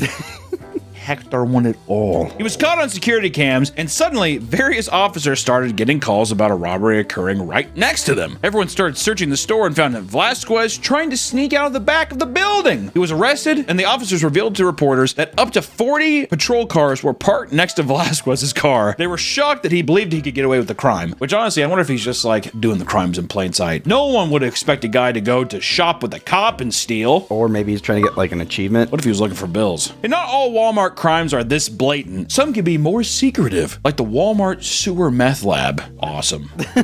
I don't know, but it's awesome. During a routine patrol, officers in Amherst, New York spotted suspicious activity under the parking lot of a Walmart near a tall culvert. After going through a parking lot manhole, officers found a hidden meth lab taking place under the store. Men dressed in hazmat suit entered and began pulling out meth-making supplies and bottles filled with liquid meth. This isn't the first time meth lab was discovered at a Walmart. Around the same time in Indiana, a Walmart employee discovered a hidden backpack inside of the restroom that contained a working mobile meth lab inside. It supposedly was left there so that it could be retrieved as the meth was finished being made, to avoid having explosive chemicals sitting in their home. We'll just leave it at the Walmart. For both of those situations, no culprit was ever found. I love that the people who are making meth are totally scot-free. If you want to start a meth lab, consider Walmart. Some of these crimes can escalate into full-on nightmares, like the machete man who attempted a kidnapping at a Walmart. In all these pictures, they just scream Walmart shoppers, don't they? He looks pretty upset. A man wielding a machete trying to kidnap someone might have some motives to be upset, I would assume. 33-year-old Billy Boudier Herrera had approached a woman and her 2-year-old child at a Louisiana Walmart. He told her that he would kill her child if she didn't follow his instructions. He attempted to take the child out of the cart, but failed. Her legs, she's like, your daughter's got fat thighs, you know that. Also, just want to say, those are a nightmare, aren't they? When you put your legs through as a kid. Oh, yeah. That. You got some chubby legs, get stuck. The woman takes her son and starts to walk away, but Billy blocks her from leaving and brandishes a machete. What a casual thing. Come on. Let's go, Billy. He's like, sorry, mister. Walks off. He's like, what the fuck? I'm not gonna let you leave. The woman was able to alert employees who began chasing after him as he swung his machete to hold them back. And at one point, the man attempted to grab another child from a nearby mother who was immediately tackled by employees and an off-cop duty. He was arrested, and it was revealed that the man had multiple weapons on his person, including a plastic shiv with razor blades taped all around it. Billy was charged with second-degree kidnapping, illegal carrying of weapons, disturbing the peace, thank God, aggravated assault, and an immigration detainer. It reads like human trafficking. Velasquez, it feels like I'm gonna take the child and human traffic it. I just want to get into the human trafficking business. How is it that one day you're just going to sell somebody? Someone puts a gun to your head and say, I'm gonna kill you and your family if unless you do this, unless you help me sell this other kid down the road. And all of a sudden you're like, oh my God, I'm a great salesman. And then you're like, this is actually my calling. Maybe that's how it goes.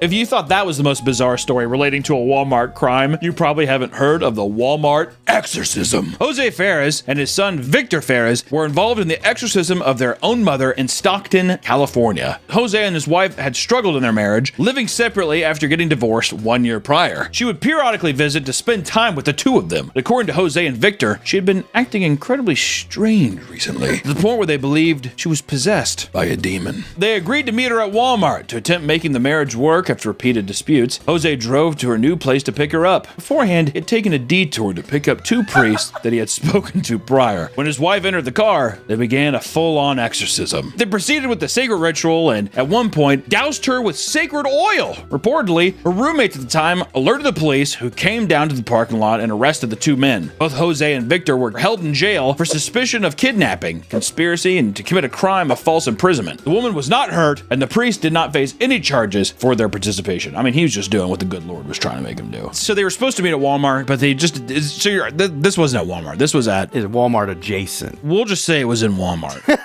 It was in a Walmart. They took her inside and did the exorcism in the bathroom with Billy. Yeah, Billy's just like... He's the priest. He's like, this woman is unclean. And we're starting to delve into the weirder side of Walmart antics, right? Some of these stories are hard to even explain, like the naked sock stealer.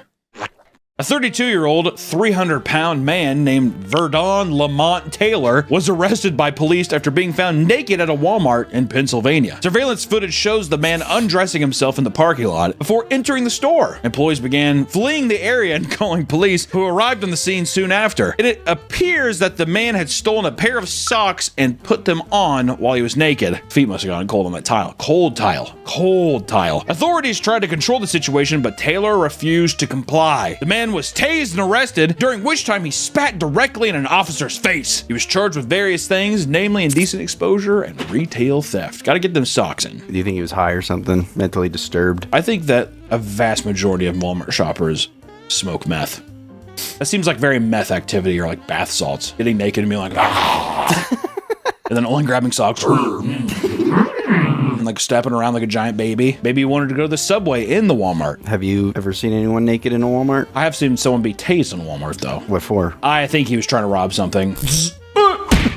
Tell you too, when you see somebody get tased, they really do just like their whole body contracts, whatever, so they just go stiff. And they drop down. Not when you're in the highway and you get run over. That's true. No, that happens then too. Dude, actually, that video of the guy getting tased in the highway and he just does and falls on the ground and then a car just runs over him. It's a haunting video, by the way. On the topic of socks, let's get weirder and talk about the North Carolina toe sucker. Michael Brown claimed he was a podiatrist student while he was speaking to a woman named Erica Poros at his local Walmart. Reportedly, he had convinced her to try several pairs of shoes, claiming he was studying reflexology and needed it for research. While she did so, Brown started complimenting her feet. Then, according to the police report, quote, at one point, the suspect took the victim's foot, put it into his mouth, and sucked the victim's toes. I want you, if I was already going along with that, I feel like I'd be like, is this a part of the... Is this part of the research? Is this the reflexology? Yeah, exactly. Is this reflexology? Because it's awesome.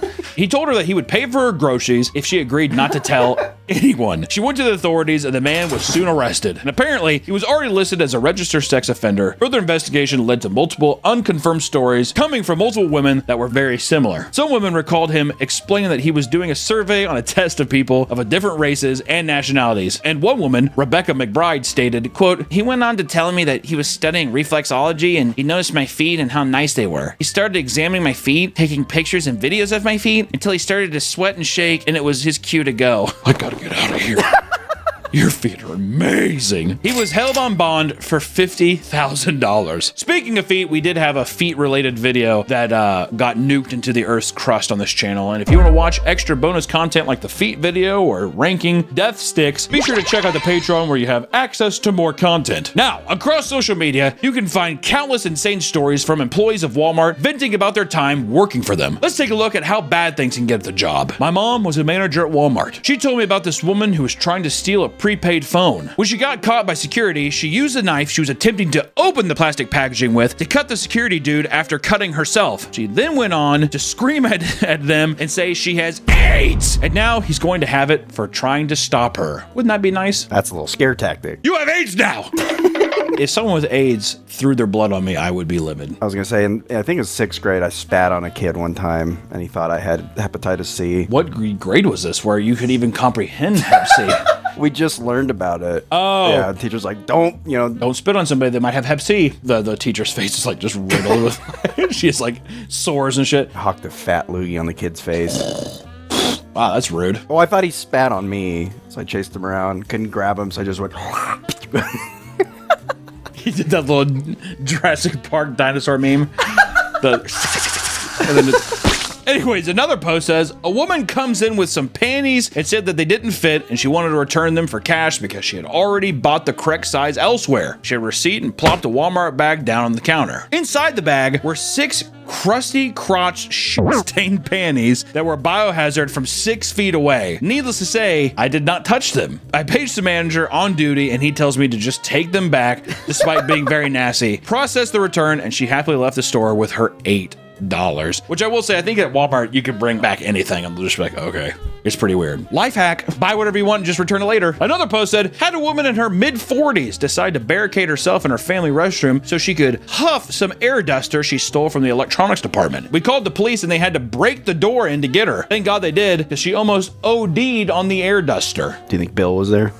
Anytime that there's a Walmart bathroom, Bill is there. Don't worry. Bill is always there. He's inside of all of us, or we're always inside of him. Walmart has been criticized a lot for the way that they have treated their employees as well, with people often agreeing that they have a horrible corporate culture. Some people who have worked at their locations for years talk about how it is the most depressing job they've ever had, and employees are overworked, unrewarded, and undermined at all times. And one of the most viral and despised aspects of the company culture is the implementation of the infamous Walmart cheer.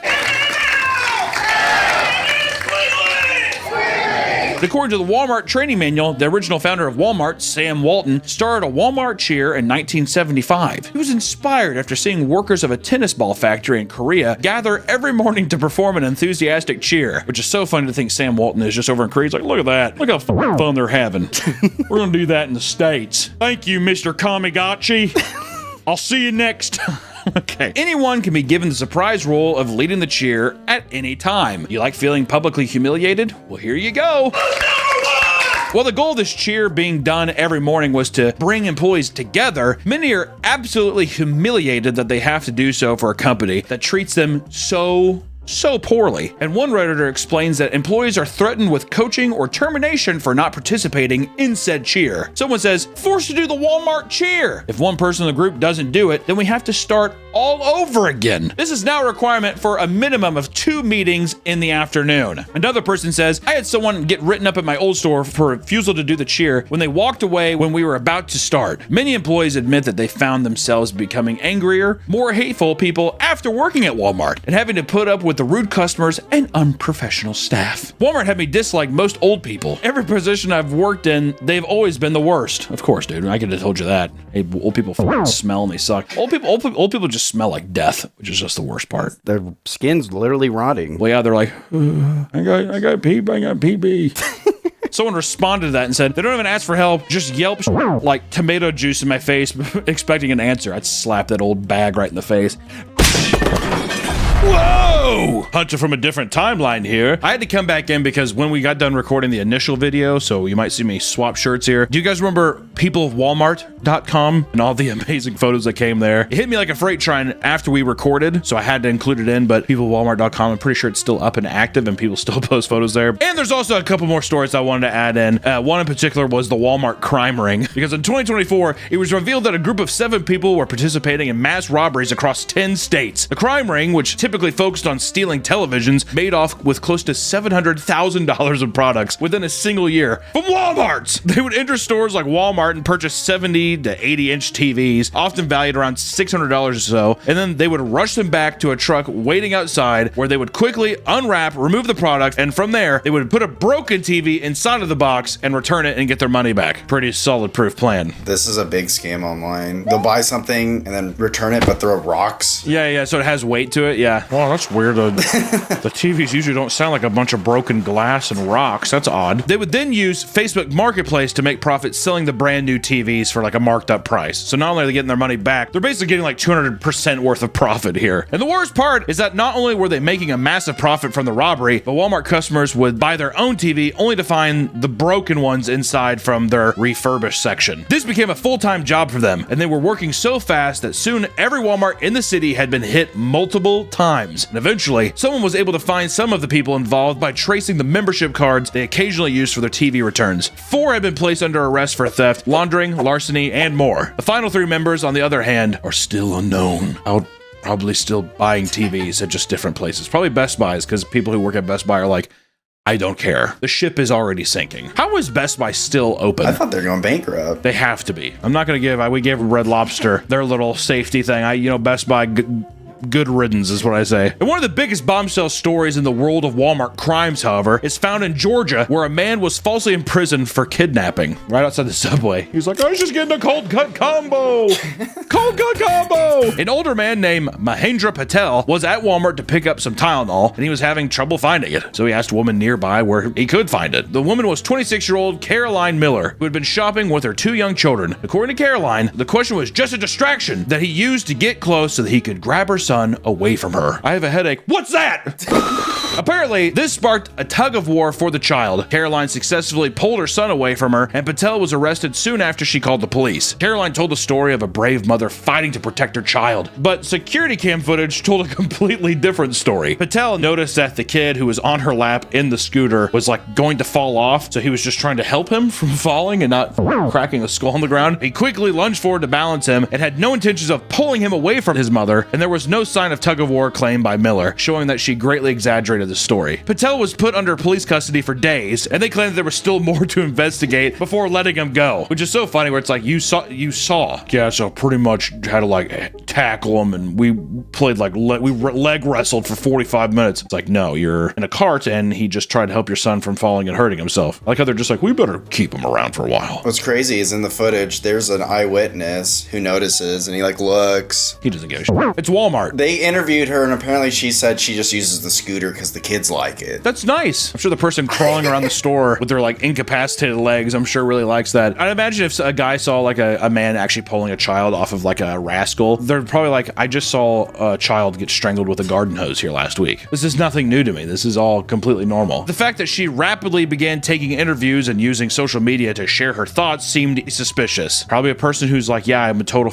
hero, right guys? Trying to get that social media cred. And then lastly, from Hunter from another time period with in a dirty shirt here. Too small of a shirt too. If I stood up and raised my arms, you'd just see a barrel of monkeys. That's what you see. All hunched together, their arms all going. Hold up, that's what it'd be like. But I did want to talk about one more, which is the teen who was burned alive in a Walmart oven. You gotta include that. You gotta include the teen who was burned alive in an oven. Gerson Moran Cower was a 19-year-old teen working alongside her mother at a Walmart in Canada. I probably butchered the fuck out of that name, so not trying to be disrespectful, I'm sorry. They were both working in the bakery, and her mother noticed that her daughter had suddenly stopped responding to her messages. She tried calling, but Cower's phone was turned off. She began to panic, searching for her until she reached the bakery walk-in oven. The mother found her daughter laying on the ground after burning to death inside of the oven.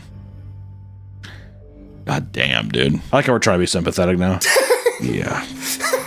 Heavy stuff. Just joked about a kid getting strangled to death with a garden hose. Yeah, but this is real. The police were confused as to what the reason was, but further investigation showed no foul play was involved. Most likely meaning that some unfortunate accident resulted in her being stuck in the oven long before the fatal injury. So there's actually a huge conspiracy theory that like she was... For this case? Yeah, something happened to her, like someone killed her or incapacitated her and threw her in, because news investigators showed like, how did she get locked in? Like there's a safety bar on the inside, so it's like something must have happened where she either like became unconscious and died in there. I know that I worked at a bakery, and you do have to get up and you have to like deep clean in the ovens and stuff, but you're right, there's like safety releases inside. Also too, that would mean that if it was an accident, she would have to have gone in there, and then someone would have had to like accidentally start something without. It's just, that is a bit suspicious. Also just tragic. That would be a horrible way to die. God damn, dude. And you would think that that would be the only fire story, but there's actually the Walmart Halloween disaster. In 2015, a Walmart employee witnessed a 40-year-old man pushing around a shopping cart with a leaking bottle of lighter fluid inside of it. Once again, people are like, I saw the burned woman in the bakery. I've seen the garden hose person. I've seen the rascal fights. This is probably, once again, he's just like, who knows, right? We're in hell. After spraying the costume aisle full of it, he lit the entire place on fire. Everyone had to evacuate, and store employees began rushing to put out the fire. The man responsible was tackled by a security guard and kept there until police arrived. Firefighters arrived and hosed down the fire before things could get too out of hand. There was no known motive for this wild act, but luckily no one was injured in the chaos. Anytime I hear somebody who like Halloween stuff, I always think it's like a religious thing, which seems weird nowadays, but I really do think there's like some people who are like, this is the devil's work. Satanic panic. Yeah, it's disgusting what they're having kids wear, and they're just like, I'm taking it in my own hand. I think he would say that though when he was like in custody. Maybe, or it could be like a silent retribution thing. I did what I had to. Why'd you do it? I'm not gonna tell. God. Now, Walmart is truly an enigma, my friends. It seems as if anything can happen when you step into the store looking for a deal. If you're gonna shop there, just be alert. You never know when a machete-wielding maniac or a raging fire is gonna catch you by surprise. Thank you so much for watching the video today. Go shop at Walmart. It's a great, great time.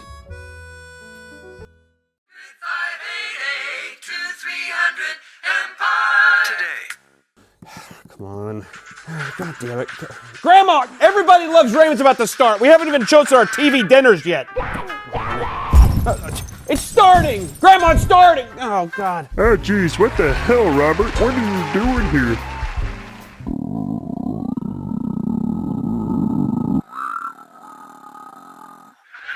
I love Raymond and that big, stupid fucking brother of his.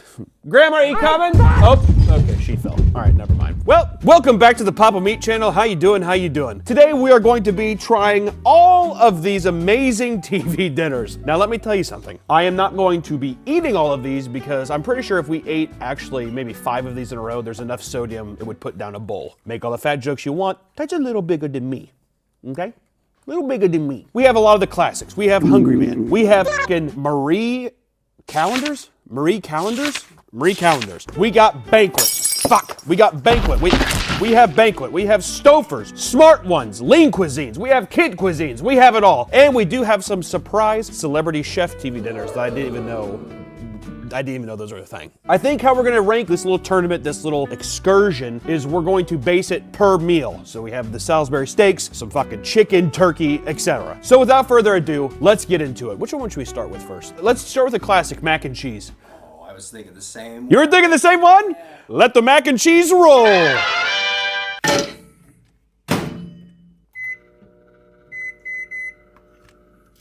Today's video is sponsored by Fume. Fume is the business of breaking bad habits. And not only that, they're taking the bad out of your habit. Fume is an innovative, award-winning flavored air device that is completely natural and uses flavored air instead of vapor. With Fume, you can fill the void in a guilt-free way. The device can also be used to help you de-stress with an adjustable airflow dial and movable magnetic parts for fidgeting. I know I need that. The taste the first time I tried it was way more flavorful than I thought. It feels extremely fresh. The flavors of the cores were all really good. I personally preferred the crisp mint and the orange vanilla. Those are 2 home runs for me that I think I definitely be coming back to. It feels amazing to hold. It's well weighted and I can't stop fidgeting with this thing. Talk about a total non-addictive fun time. The wood is so elegant and real looking. I can't believe how good it is to look at. And my God, do I feel cool using it. With flavors like crisp mint, sparkling grapefruit, and orange vanilla, I was surprised how smooth and flavored each of them were. Stopping is something we all put off because it's hard, but switching to Fume is easy, enjoyable, and fun. Join Fume and break up with destructive habits by picking up the Journey Pack today. Head to tryfume.com/papameat or scan the QR code and use code PAPAMEAT to get 10% off when you get the Journey Pack. The Fume Solano launched last November. You can upgrade your Journey Pack to the Solano to enjoy premium walnut barrel, Onyx Black coated mouthpiece, and a smoother finish, and still get 10% off. Go to tryfume.com/papameat and use code PAPAMEAT to get a discount off your order today. Thank you, Fume, for sponsoring our video, and back to the video. Our first round is done. It is mac and cheese, which is a staple. This is probably the greatest kids meal of all time. You know what when I was a kid, it was mac and cheese and you cut up hot dogs in it. That's the fucking kid shebang. I think they're gonna go my right to left, I think feels good. And also I will be pairing all of this with white trash favors of the Gold Peak Zero Sugar Sweet Tea, just because I'm trying to speed run cancer as quick as I possibly can. Thank you so much, aspartame. Appreciate you. So first off down here, we have Guy Fieri's Flavortown. Fork, please. Here we go. Cook time for all this, 35 minutes. Okay, so some of these are gonna be kind of cold. Which Guy Fieri's mac and cheese is ground beef and pork with enriched macaroni and cheese. It kind of just looks like red sauce. I don't know, red sauce shit? I don't know. Let's see. Are you in Flavortown? I'm not in Flavortown. Plasticky noodles. The ground beef is like weird, man. That is weird. Next is Andrew Zimmern's Zimmerman? Caramelized onion pulled pork mac and cheese. This is one of the grossest things I've ever seen in my life. Can you see that? It looks like brown gravy. Oh, God. It smells like sewage. Gonna get a noodle with some gravy on it. Fun. I don't know. The biggest thing with these so far that's throwing me off is the plastic noodles. Like, they're very, very plasticky. Like, what is this supposed to be? Pulled pork mac and cheese? I don't think it tastes like pork. It kind of tasted like $2 ground beef or something, and there was no onion taste at all. So, next up, Lean Cuisine, because I'm trying to watch my figure. Sure, Lean Cuisine, nice Vermont white cheddar mac and cheese. Why not? All in all, it doesn't look bad. Okay, I pulled some of the skin off the top. Oh! Nick, please look at that hair. Look at that hair, dude. Right there. Big strand of fucking hair on the Lean Cuisine. But I will persevere.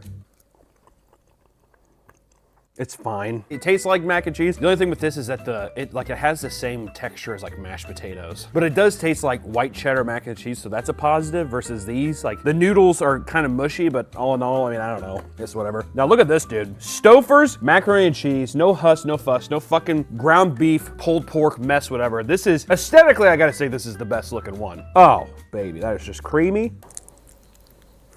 What do they say? They say that's what good pussy sounds like, right? Is that true? Imagine hearing that. I don't know if you can hear that or not, but yeah. All right, let's see here.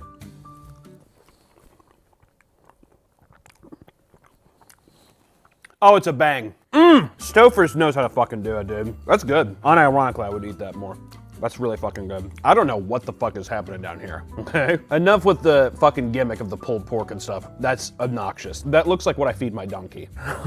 So, god damn, you know, just one more. One more little deal. That's good stuff. So far, it's not even close. Stouffer's is fucking killing this. What the hell is this called? Marie Callender's. I don't think I've ever heard of this before in my life. You never, really? That's a restaurant. I've never heard of Marie, it's a restaurant? I've never seen a Marie Callender's before in my life. There's supposed to be like little like crispy stuff on top of this. Breadcrumbs. Breadcrumbs, okay. This does look like a bowl of literal vomit, if you just want to zoom, get a close in on that. Try to tell me that honestly does not look like vomit. That is insane, dude. I don't know if whenever I'm like sitting down, I'm like, you know, I'm just gonna watch some TV and I just look down, it's a big bowl of vomit. Let's try it. Oh, Marie, my word. God damn, that's good as shit. What the fuck? Got ourselves a competition here. Stouffer's and this one are by far the best. The noodles on that one are really good. You know what's weird though, is it's not like a macaroni shell, it's like kind of like a wrap. It's like a little noodle flour. You know what I mean, dude? Next up, we have the 4-cheese macaroni from Gordon Ramsay. I will say the presentation of this looks very tasty. Nice big noodles here. The cheese looks, you know, well, when I do that, it kind of looks like dick schmegma. You ever heard of dirty dick before and you like pull down the foreskin? And let's see.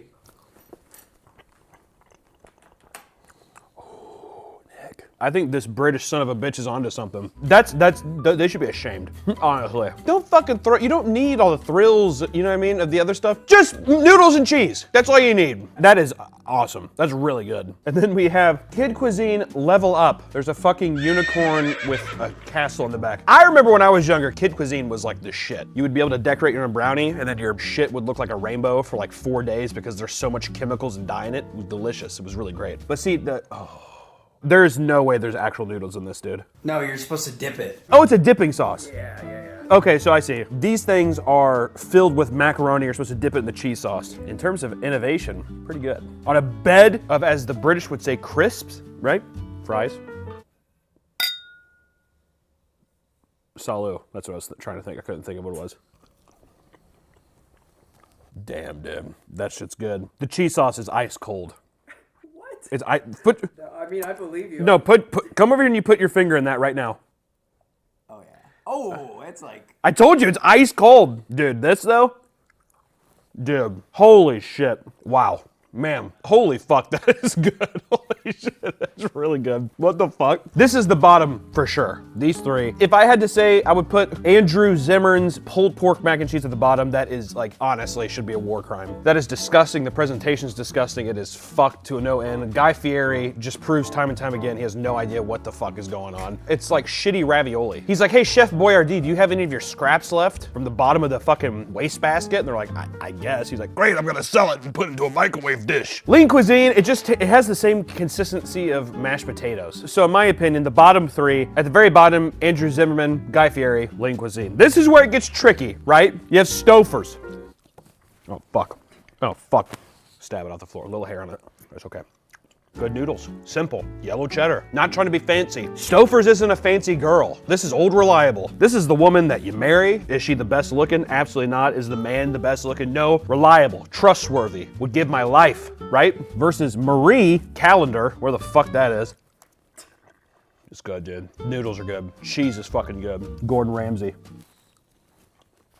Even better. It's a shame because honestly, I'm gonna have one of these. I need to stop eating so much because we have so much ahead, but it should be illegal how good this is. Try this and tell me that isn't fucking amazing.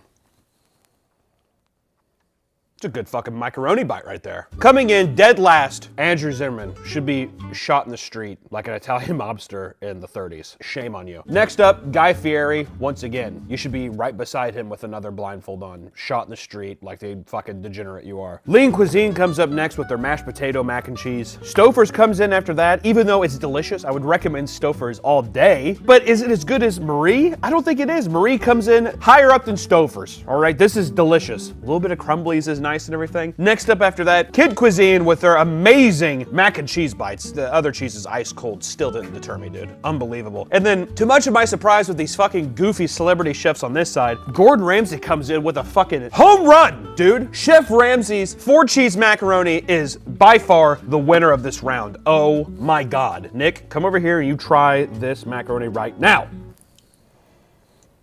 It's really good, isn't it? Next up, we're gonna do country fried chicken dinner. Roll it up!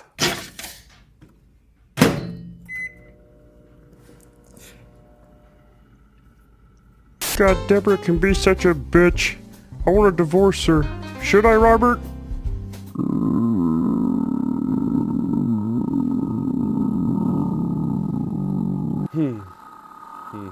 Yeah, those brothers are funny.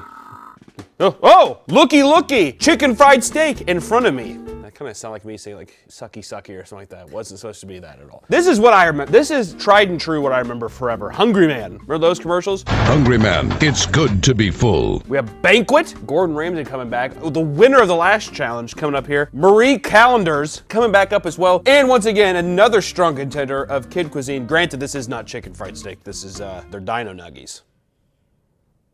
Nothing wrong with that. So nothing wrong with that. I will say on the back of these, it's very concerning because the sodium content for Hungry Man is, let's take a look here, 1,480 milligrams. Which we're gonna be taking small bites. I'm not about to have a kidney stone. I'm not about to have a heart attack. It's not gonna happen. It will happen in the future for sure. That's how I'll die in my sleep, but that's not today. Let's get into it. The first one is Hungry Man. This is sad. This whole mess right here this looks like the cheese from the last round, okay? I will say the mashed potatoes look pretty nice. You got some nice, what the hell? Ooh, cinnamon apples? Cinnamon apples, oh my God. Am I just trying the chicken fried steak? You can try a little bit of everything. Boy, come on, dude. Think of the sodium. Not gonna lie, I'm not a huge fan of gravy. A tiny bite of chicken fried steak from Hungry Man himself. Let's try it. This just takes me back to like middle school. Very inoffensive. I will say I do want some of this, even though the white gravy and the, oh my God, it's like caramel. What the fuck is going on with that, dude? Oh yeah, just like butter, baby. Little mashed potatoes. A little green bean. This is a middle school lunch, like literally. You know what, honestly, I like it. Take me back to when I was a younger man. All I wanted to do was look at other people's Yu-Gi-Oh cards. That's what that makes me think like, you know, Hungry Man, this is a solid choice. What can I tell you, it's a solid choice. We got Banquet up next. I will say, Banquet's chicken looks much better. Look at this, it's like a little piece of art. The gravy drizzled over, like that of a mosaic painting. Mashed potatoes look nice. The corn looks kind of questionable. Looks like it's in lard. I don't know what the hell's going on with that, but let me do a little cut. I feel like people are gonna wanna see the cut. I just need to do a little cut off here. I will say, you know what's kind of weird? I know it's a microwave thing. They're really mushy. It's like cutting into a sponge. Here we go. Middle school. A lot of breading though. It feels like 80% breading. I wouldn't complain. Literally 80% breading though. They said, you know what? No meat. It's not very polarizing. If someone was like, hey, we're having Banquet chicken fried steaks, I'd be like, good. I don't care. Fine, sounds good. All right, so last round, Gordon Ramsay stepped the fuck up with his mac and cheese. This is lemon caper chicken. Has really nothing to do with fried chicken, but it was a chicken option, so I went ahead and got it anyways. I will say the broccoli looks nice. This looks like a nice little dish. Look at these potatoes in here, huh? Look at the broccoli in here. This looks like a real meal. It's kind of fucked up. What the fuck are you doing, Gordon? It does not look as good as the box cover. That's to be expected though. All right, dude, here we go. See what you got here, buddy. Also, sorry about the sniffles. I'm still kind of sick. That's why I'm having healthy food. Gotta have my greens. Oh, it is lemony. Oh my word, give me some of that broccoli. Give me some of that potato, dude. Another little piece of broccoli on it. Oh, wow.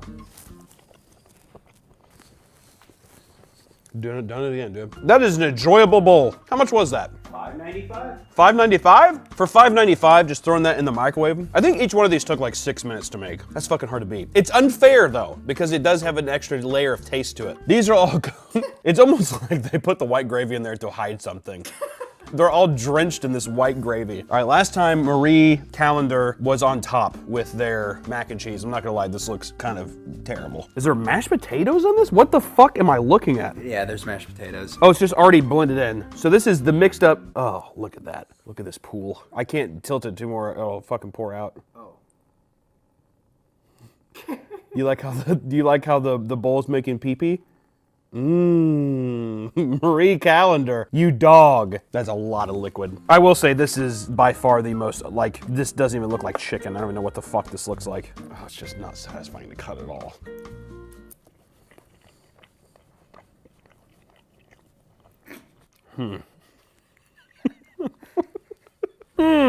I'll be honest, I have complaints, as it were. Kind of has the same texture as like a Jack Link's beef jerky. Very chewy, really tough. Wouldn't recommend, I mean, I'll try the corn. The corn is also very tough and chewy. You get a goddamn jaw workout doing that one. God damn. What's weird is that with the amount of water at the bottom of the bowl, you would assume that it's, you know, not dry and chewy as shit. Oh, that was just wet. What a wet mess, dude. God damn, it's like eating a leather belt. Son of a bitch, dude. Oh, Marie Callender's, I don't know about that one. Next up is Kid Cuisine Dino Nuggies. Look at that, look how cute this is.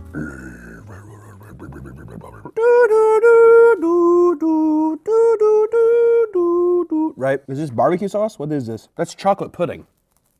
Oh. that you're supposed to dip your pretzels in that. Even with the fucking, I'll dip it again, dude. Chocolate pudding with the Dino Nuggies, dude. Delicious. The nuggies are so good. I don't think I tried a fry last time. Oh. Yum.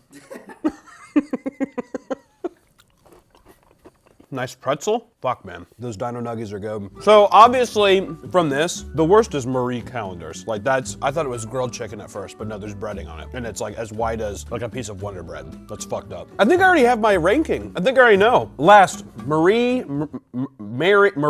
Callender's. Not good. Tough as shit. I feel like I was at the Wrangler store in the belt section. Not a good to eat. Next up, I'd probably do Banquet, just for the sheer fact that 80% of it is breading. Ridiculous. 80% of that is breading. And then the white gravy too, it's like water. There's no taste, it's just kind of there. There's texture, but it's like with breading, it becomes like nothing. It's odd. For a mouthfeel, this is fucked. Mashed potatoes, which is mush, and then you have corn. So it just feels like you're eating a big pile of shit. And then I'd have to say, I'd say Kids Cuisine. The Dino Nuggies are good, even though I will say, you know, I dipped them in the chocolate pudding. Probably wasn't supposed to do that. It was a little chocolate dipping sauce. They're still good. Solid. The fries, you need to work on the fries. The fries are mushy. They're unappealing. They feel like slugs in your mouth. That's not a fun thing. When I'm a kid, maybe the idea of slugs is fun, but I don't really want them in my mouth. Second up, I think we had my boy Hungry Man. Hungry Man wasn't bad. Classic grade A middle school lunch meal. The apples were delicious, even though they are sitting in a literal vat of sugar butter. Sugar drizzle, all that kind of stuff. The potatoes are pretty good. Green beans are tasty. The chicken tastes like chicken. What else do you want from it? And the gravy kind of tastes like gravy. Kinda. That's fine though. That's the appeal. Look at this packaging. Big, strong, Hungry Man. I like that. God damn it. Dare I say, Gordon Ramsay coming out again on top though. This is delicious. Like I would unironically get more of these just for the studio. These are fucking amazing. The chicken is thick. It's bountiful. The broccoli is seasoned as well. You get a little bit of lemon goodness on it all. Drizzled over the broccoli and the potatoes. I liked it all. That's my ranking. I've scared myself into thinking I'm gonna have a heart attack with the sodium though. I mean, even Gordon Ramsay's thing, 1,000 milligrams of salt. No man is meant to consume this much salt, Nick. I didn't eat a lot though. I'm not doing the thing I did in the alcohol taste test one where I keep double dipping. I can't do that here. These are literal salt bricks that I'm looking at, all right? We know what we're gonna do next. We're gonna do Salisbury steak! Is that interesting?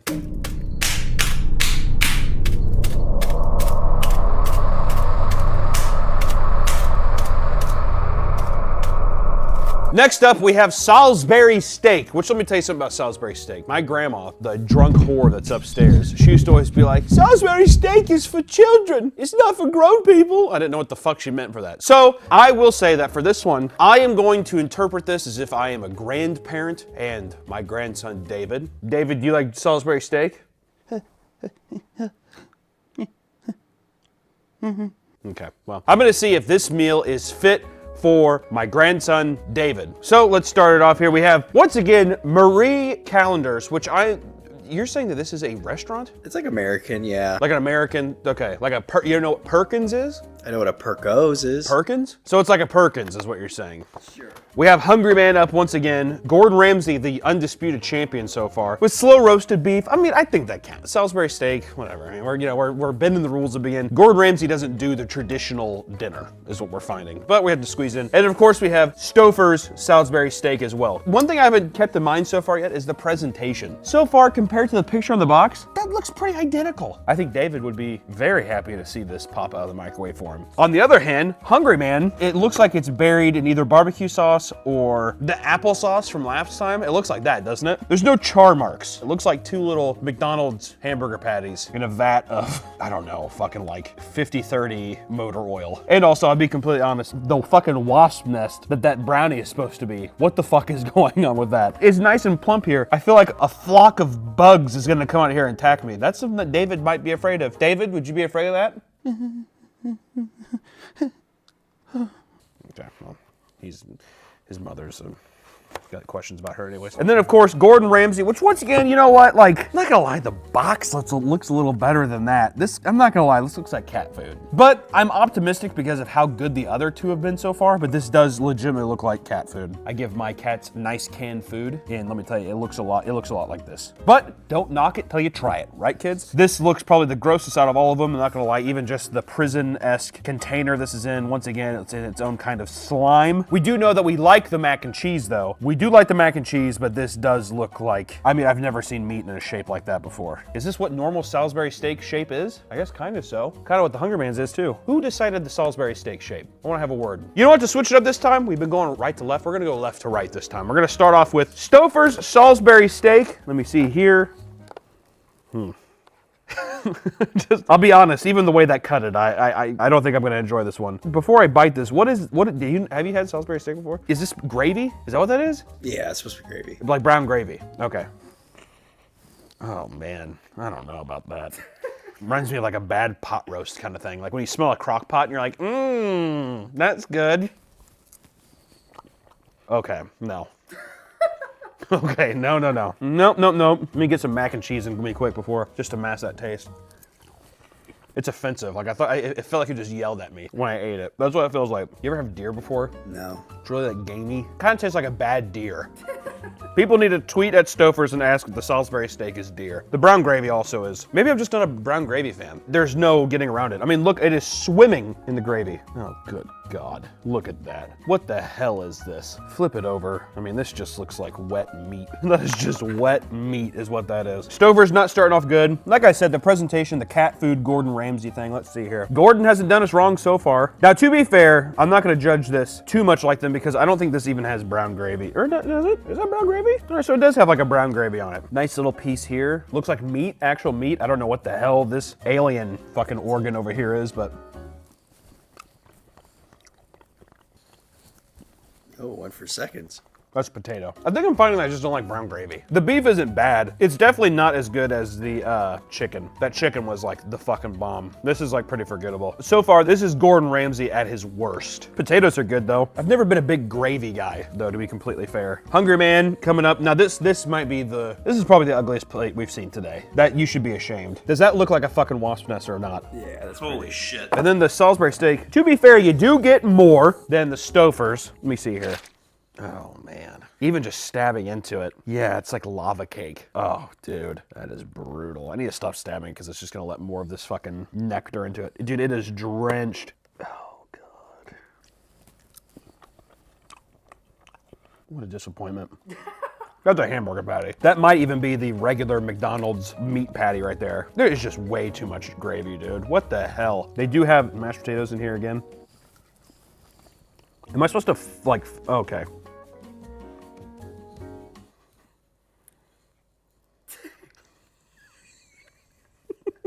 Microwave brownie. I just feel like Little Debbie has been doing this for like 180 years. Split the bad boy open. It's insane how something can look so chocolatey but have no chocolate taste. Like it has a texture of a nice brownie, but there's no flavor there. Kind of like plastic, like toy green beans. This might be the most disappointing round. I feel bad. I'm trying to decide which one I'm giving to David. You're fucked, dude. I'm working hard for him, but it's not, I don't know. I really don't know. Poor son of a bitch. And then Marie Callender's. This one looks the most like the box. It's probably the best looking one here. Dare I'd say. It kind of looks like a steak. It stabs like a nice piece of meat. A nice little cut there. Let's not forget the sodium count. Okay, smells like sausage. Legitimately breakfast sausage. Oh, dude, I bit into the potato and it just like, it gushed like a liquid out of it. Oh, that is bad, dude. That is so bad. How the fuck does a potato do that? Holy shit. It was like a fucking grape or something. Oh my God. The potato really fucked us on this one, dude. Holy shit. What a fucking pitiful round. It's unbelievable how bad a potato can be. Potato's like the easiest thing in the world. There's a couple factors. One, the visual isn't so much as important as it is did we get sold the right thing? The idea, the hope, the dream. I think Gordon wins this round again. David will be eating Gordon Ramsay because he's a classy boy. He's a good child. You're a good boy, David. If David was bad though, God, they're all just kind of like terrible in their own ways. Marie probably comes in second. It was just a potato. The meat is just like, it could pass as like a fine.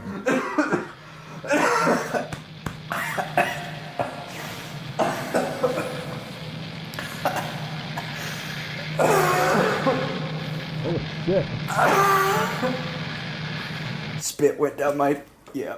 Okay. Marie Callender's would be second. The potato's terrible, but at least a steak. The meat could pass off as like a decent breakfast sausage, even though this is a Salisbury steak, whatever the fuck that's supposed to taste like. God, I mean, unfortunately, I think Stouffer's comes in third, even though I don't know what that is. There's a slight allure to wondering what the hell is that? What is that piece of meat? Where did that come from? I need to know. Stouffer's, you need to answer for your crimes. But it makes it even more insulting that Hungry Man comes in last here. Hungry Man is the staple of TV dinners, and this right here, this is an abomination. The meat tastes like 2-day-old McDonald's ground beef. I've never had a brownie ever be that tasteless. I don't know, I almost applaud it. Other than that, even the mashed potatoes, the green beans, it's terrible. David, you're going to school with the goddamn Gordon Ramsay meal. All right? And if he's bad, you're getting a Hungry Man. You're good, you get this. You're bad, you get this. All right? Salisbury steak. Who in their right mind wants that? Whoever sits down and they're like, God, I would kill for a Salisbury steak. Even at like a restaurant. I'll have the Salisbury steak. Like, who? I've never heard of anyone once ordering this. Unbelievable. Next fucking round, please. My God. Yo, Nick. Yeah. Are you on your phone?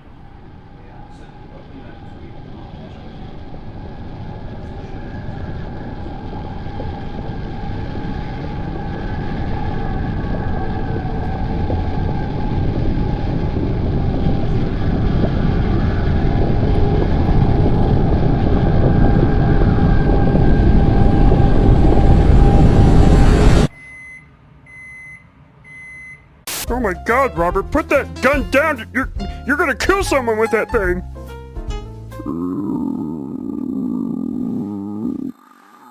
Huh. I don't remember Raymond's brother having a gun. Oh, the lasagna's ready. You know, if I'm being honest, lasagna isn't my favorite of the Italian dishes, but it's, you know, it's nice. It's pasta, red sauce, and whatever. I mean, you can't complain. It's not as simple, not as easy as macaroni and cheese, but I am curious because some of these look pretty decent, pretty good. So we have a lean cuisine, which, my God, I don't know about that one. We have Walmart's Great Value lasagna. Gordon Ramsay, the fucking home run king himself of TV dinners, got him in here. It would not be a TV dinner without Marie Callender for some reason. We have Stouffer's lasagna, and then, oh God, is that Guy Fieri? We have Guy's Flavortown pizza lasagna. Yay. Right to left, lean cuisine time. In terms of presentation, is this meat sauce? Where the fuck is the meat at? There's no meat in the sauce. What are you talking about? Does that look identical? Does that look like Lean Cuisine's gourmet lasagna? Looks pretty good. Let me see here. I'm just gonna stab into it. Oh, that does not smell pleasant. There's something about, I don't know what it is. It's kind of the same thing. I kind of have a weird gag reflex even with Chef Boyardee. It's just that smell of canned or processed. Holy fuck, apparently this is the toughest noodle on earth. I don't know what about that. It's just, it's not like bad, it's just a weird fucking, I don't know. Okay, hold up. That's pretty good. All in all, it's pretty fucking good. It looks like death. You know what it is too about these things? It's the fucking like white, it's like cat food. You know the cat food where you like take the lid and it's like that kind of thing? It looks, it's like cat food-ish, but it's not bad. A little soupy. Yeah, noodle's a little chewy more than I'm self-reflecting here. Just being completely transparent. I might have to try another bite of that later on, but I'm gonna keep moving. This looks slightly burnt. Does that look good? One thing I like with a nice lasagna is when it has the little green spreckles. What is that, oregano? Italian seasoning? It's always fancy, isn't it? It's like looking at like your 5-year-old cousin's freckles, except they're green and they're tasty. I don't know what someone's freckles taste like. It is a little burnt, Nick. I will say that. I mean, I'm trying, like, That's just the crust. that's okay, it's the crust. Let me dive in here. Jesus fucking Christ, dude. I put it in for 2 extra minutes because. All right.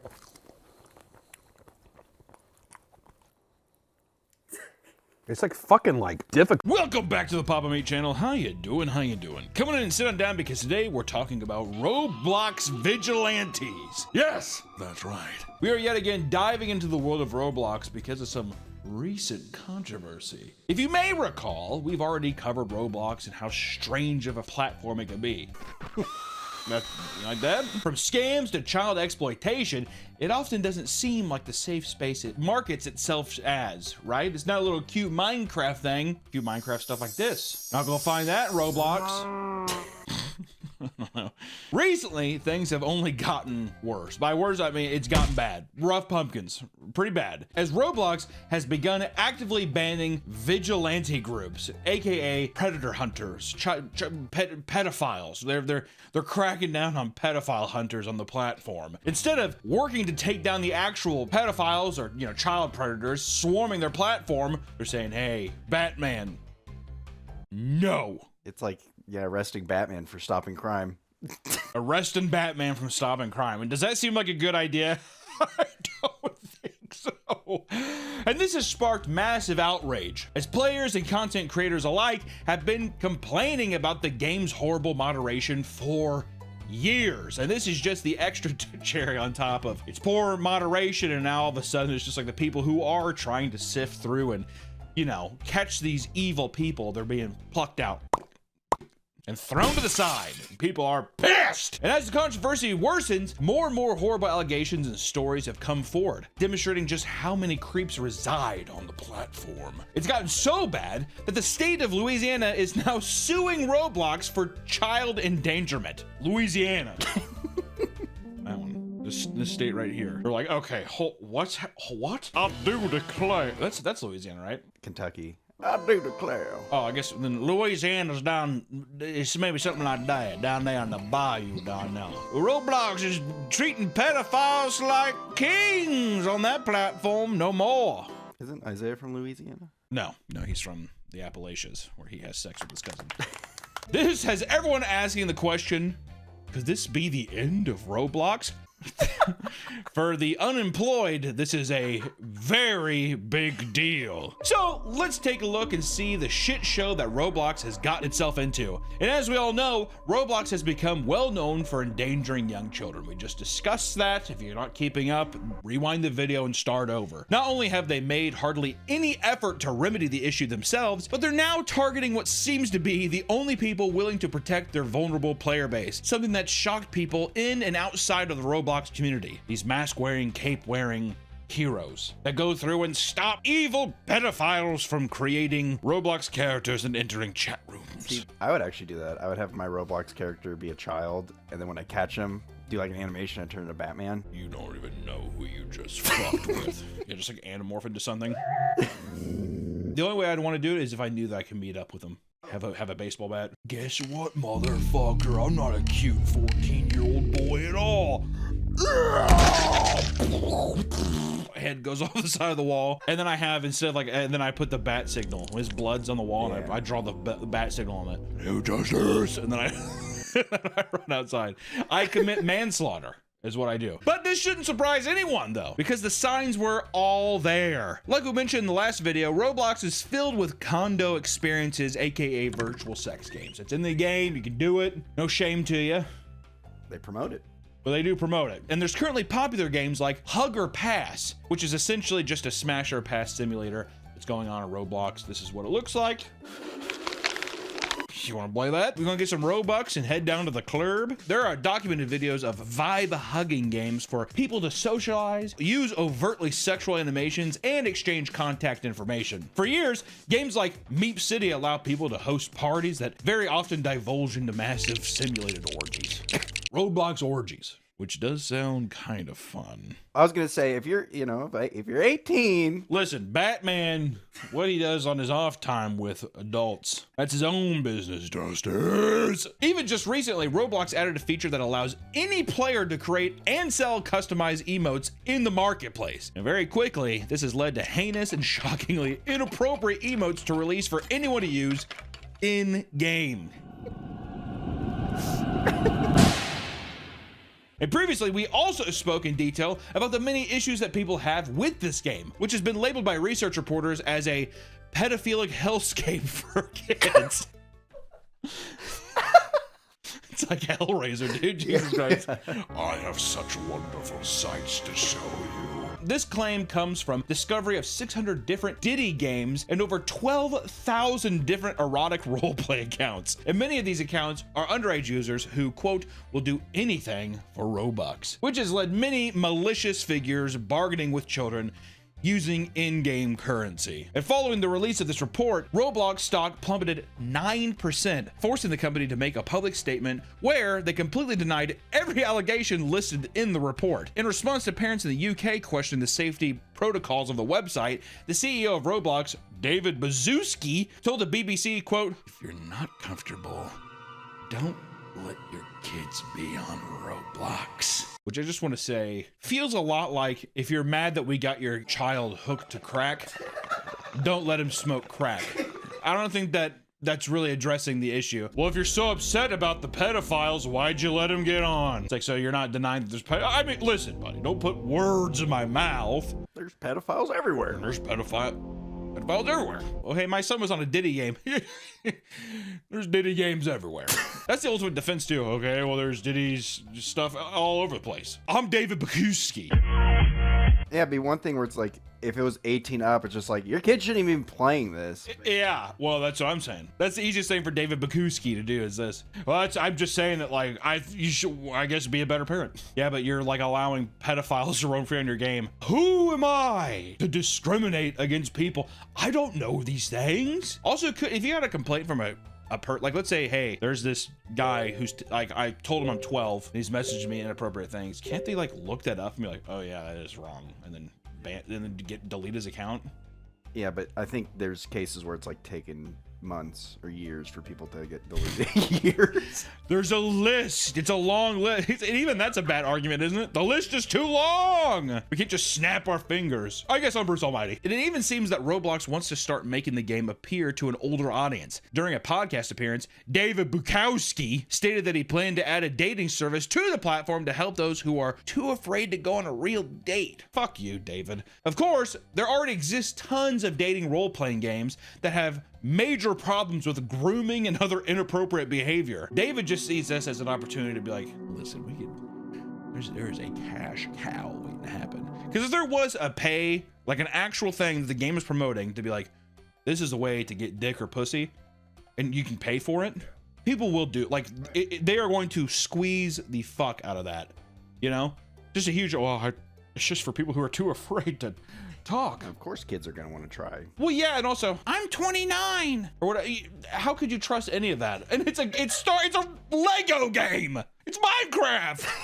Is that not just weird? I mean, I don't know. The only thing I could think that if you did that is if you started like, if Roblox, if you just, let's just say, well, I like this, people like the aesthetic, which is true. You could like the aesthetic of it. Would you just start like another Roblox Plus? There was, because of this controversy, a lot of people are leaving and say like, I'm going to so-and-so clone, and it's even worse.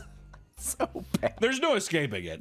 No. But now that we've got you up to speed about Roblox's seedy behavior, you'll understand how their recent actions are so controversial. Because just 2 days ago, before this whole recent debacle started, Roblox put out an article condemning vigilante groups, claiming their work put children more at risk. This came at the same time that they introduced an AI system that helps detect predatory chats in private DMs and within the games. Then, tragedy struck on August 9th when a Roblox vigilante content creator known as Schlep announced that Roblox sent him a cease and desist. And this is where the can of worms was opened. This is when shit hit the fan. Schlep has a long history of making Roblox content, with some of his biggest projects being predator hunting videos. Hunting pedophiles for content. I make ends meet that way, right? In them, Schlep would impersonate a minor and get close to predators, only for them to be documented saying horribly explicit things, right? After calling and chatting over Discord, a date is eventually set for them to meet. He would then enlist other creators to meet them in person, sometimes while live streaming, where they admit to what they've done and ultimately get arrested by the police. We've seen this. There's a lot of this kind of stuff. It's just like, it's all kind of a To Catch a Predator vibe. Also, you have the EDP cupcake thing, all that jazz. It's infamous now. I feel like it's fairly normal, but the thing that makes this so different is that it's all through Roblox to then be in person. That's Schlep. That's what he does. Many of these videos would end with Schlep chastising Roblox for incredibly poor moderation efforts, which led to this rampant issue. And despite being the reason for 6 predators being arrested, Roblox threatened Schlep with legal action, claiming his work was simulating sexually explicit conversations. That's the wrong takeaway here. You said you were gonna put a P in an A. That's wrong. Right? He explained that he would no longer be making Roblox content. He also explains to people what inspired him to start making this type of content in the first place. I'm just trying to stop what happened to me when I was a kid from happening to other people, and now I'm facing threats of litigation from a multi-billion-dollar company. It's ironic that Schlep is being sent this legal notice when the whole reason that he's even doing this content is he said in a video that he himself was groomed in Roblox. It is the first-hand experience with it, which also, to me, makes it more honorable, like this fucking crusade to stop these people, right? It's personal, it isn't just for content, it's something that he's obviously connected with in some way, and Roblox is just like, yeah, but, buddy, these messages are gross. It's like, context. Hello? Are you here with us? Do you think Roblox just took it as like, it was just something that was flagged and some fucking guy who doesn't even know the situation is just like, oh, whatever? No, I think the bigger Or he was targeted. He was targeted because he's a content creator and he's shining light that there is, people are doing this on the on the program, so instead of like dealing with it, they're just like, well, we're just gonna ban you. When this did happen, Schlepp's own mother contacted Roblox when that happened, only for them to insist that their moderation tools were working behind the scenes. And it took years for the groomer to be banned from Roblox, but not before his actions affected several other people. So it's just a thing where it's like, our stuff works, bitch! Leave us alone! And there was no action taken for years.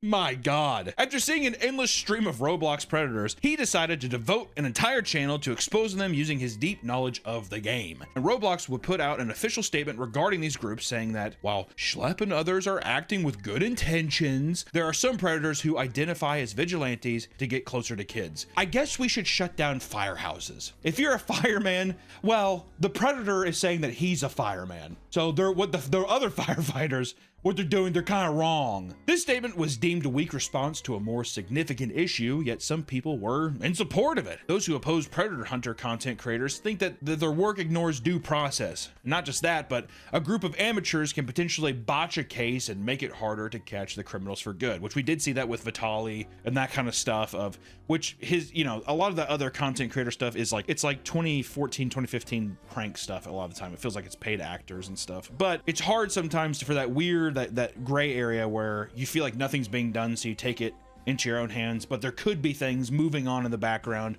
But if it is, I don't, it's not, the problem is I don't think Roblox is actively doing that. It's not like Roblox is just like, all right, well, we have a network of pedophiles that we're tracking. I don't think that there's a master fucking battleship screen where they're like, E5. With Roblox, however, they've done a horrible job at tackling the rampant predatory behavior on their own thus far, to the point that more people have begun supporting more vigilantes like Schlepp, and the majority seem to stand with Schlepp, believing he was doing the right thing for the right reasons. And in response, people started showing their support by joining the Free Schlepp movement. And shortly after all this went down, a petition was started to get the CEO of Roblox fired. And within a few days, it had reached over 50,000 signatures, showing how fed up the community had become. You think David gave a shit? No. Peons. They make billions of dollars a year. Yeah, I mean, he's probably just like, 50K, I queef that out. I'm David Bukowski. Where the fuck? I'm David Bukowski. He just like queefs out like 50 grand. He's like, $1 for all of you. It's in my man pussy. But this did nothing. And on August 11th, Schlepp would be permanently banned from all of his Roblox accounts. And it was believed that it was due to him discussing his frustrations with the cease and desist letter. This only outraged the community more, as Roblox showed that they were not playing around. Later that day, Schlepp would share screenshots of a lawsuit from an anonymous user who was sexually exploited on the platform, which showed actual testimony of former Roblox employees choosing shareholder interest over children's safety. And when asked about their approach to child safety, he said, quote, "You have to make a decision, right? You can keep your players safe, but then there will be less of them on the platform. Or you just let them do what they want to do, and then the numbers all look good and the investors will be happy." Evil. That is what we like to call just downright evil behavior. Like some satanic levels of shit. Almost a movie level. Like, it seems too good to be true. Fucking pinky at the mouth kind of thing. I don't know, just let the pedophiles run. The numbers look great. Is that, like, are they in a war room? Is there like a guy on the table like, ah! And they're like tortured them. Yes, but the numbers. It's Roblox headquarters, because that's what it feels like from this quote. This only reinforced people's beliefs that Roblox was extremely negligent when it came to protecting their young player base. Yeah.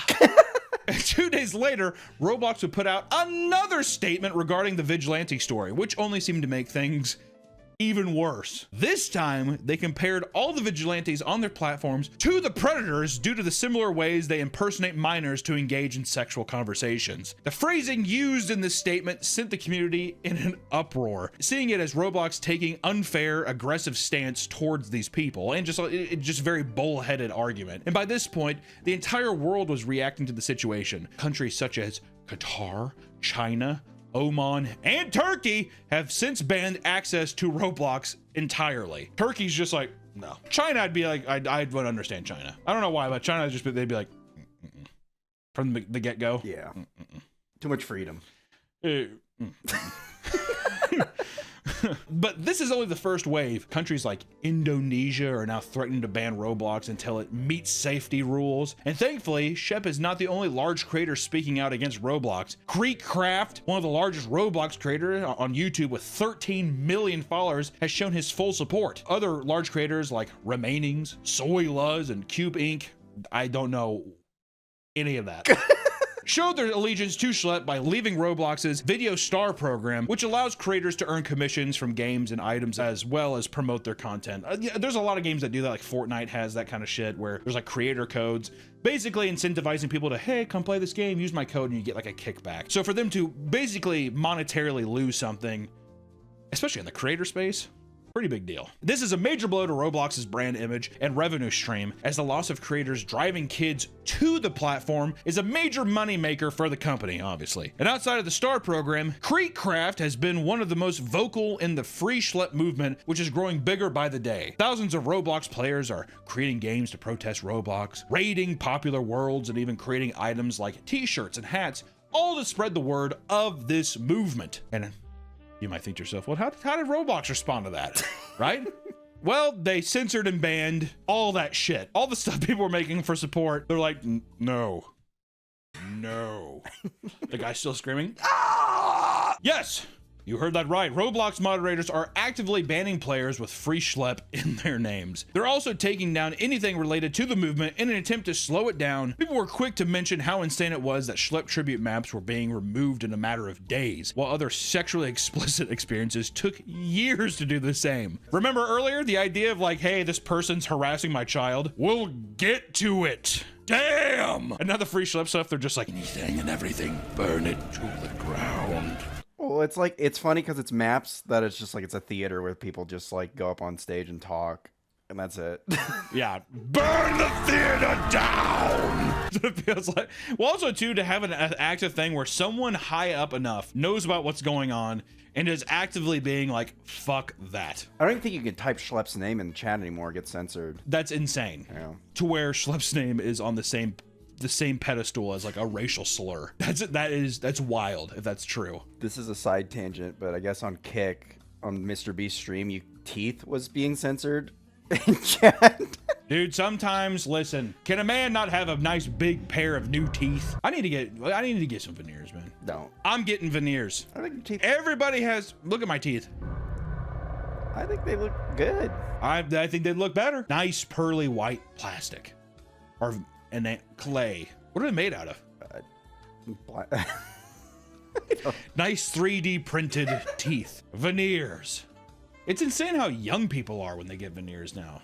Why not just do braces? I don't know. Because I want them done now. Also, I don't want people to call me brace face. Also, to be fair, if you have braces on after the age of 18, I feel like everyone looks at you like you're a monster. Get Invisalign. Really? Yeah. This is about pedophilia and Roblox, but veneers are cool too. Soon, even people outside the Roblox community were starting to join in, like Louisiana Attorney General Liz Murrill, who filed a lawsuit against Roblox for its negligence in protecting children on its platform. Liz claims that the game is not only teeming with harmful content, but the company itself prioritizes user growth, revenue, and profits over child safety. Yeah. Did you hear the cool cultist mentality speech we gave earlier? It's awesome. That needs to be like in a fucking, like on a plaque, like a stone, like the 10 Commandments thing. Like it needs to be written as if like a fucking like pagan demon wrote it. Roblox, and like hang it up on a wall. Have a sacrificial dagger next to it. Roblox's powerful empire is now showing cracks financially, with stock prices beginning to drop. 9% that's pretty rough.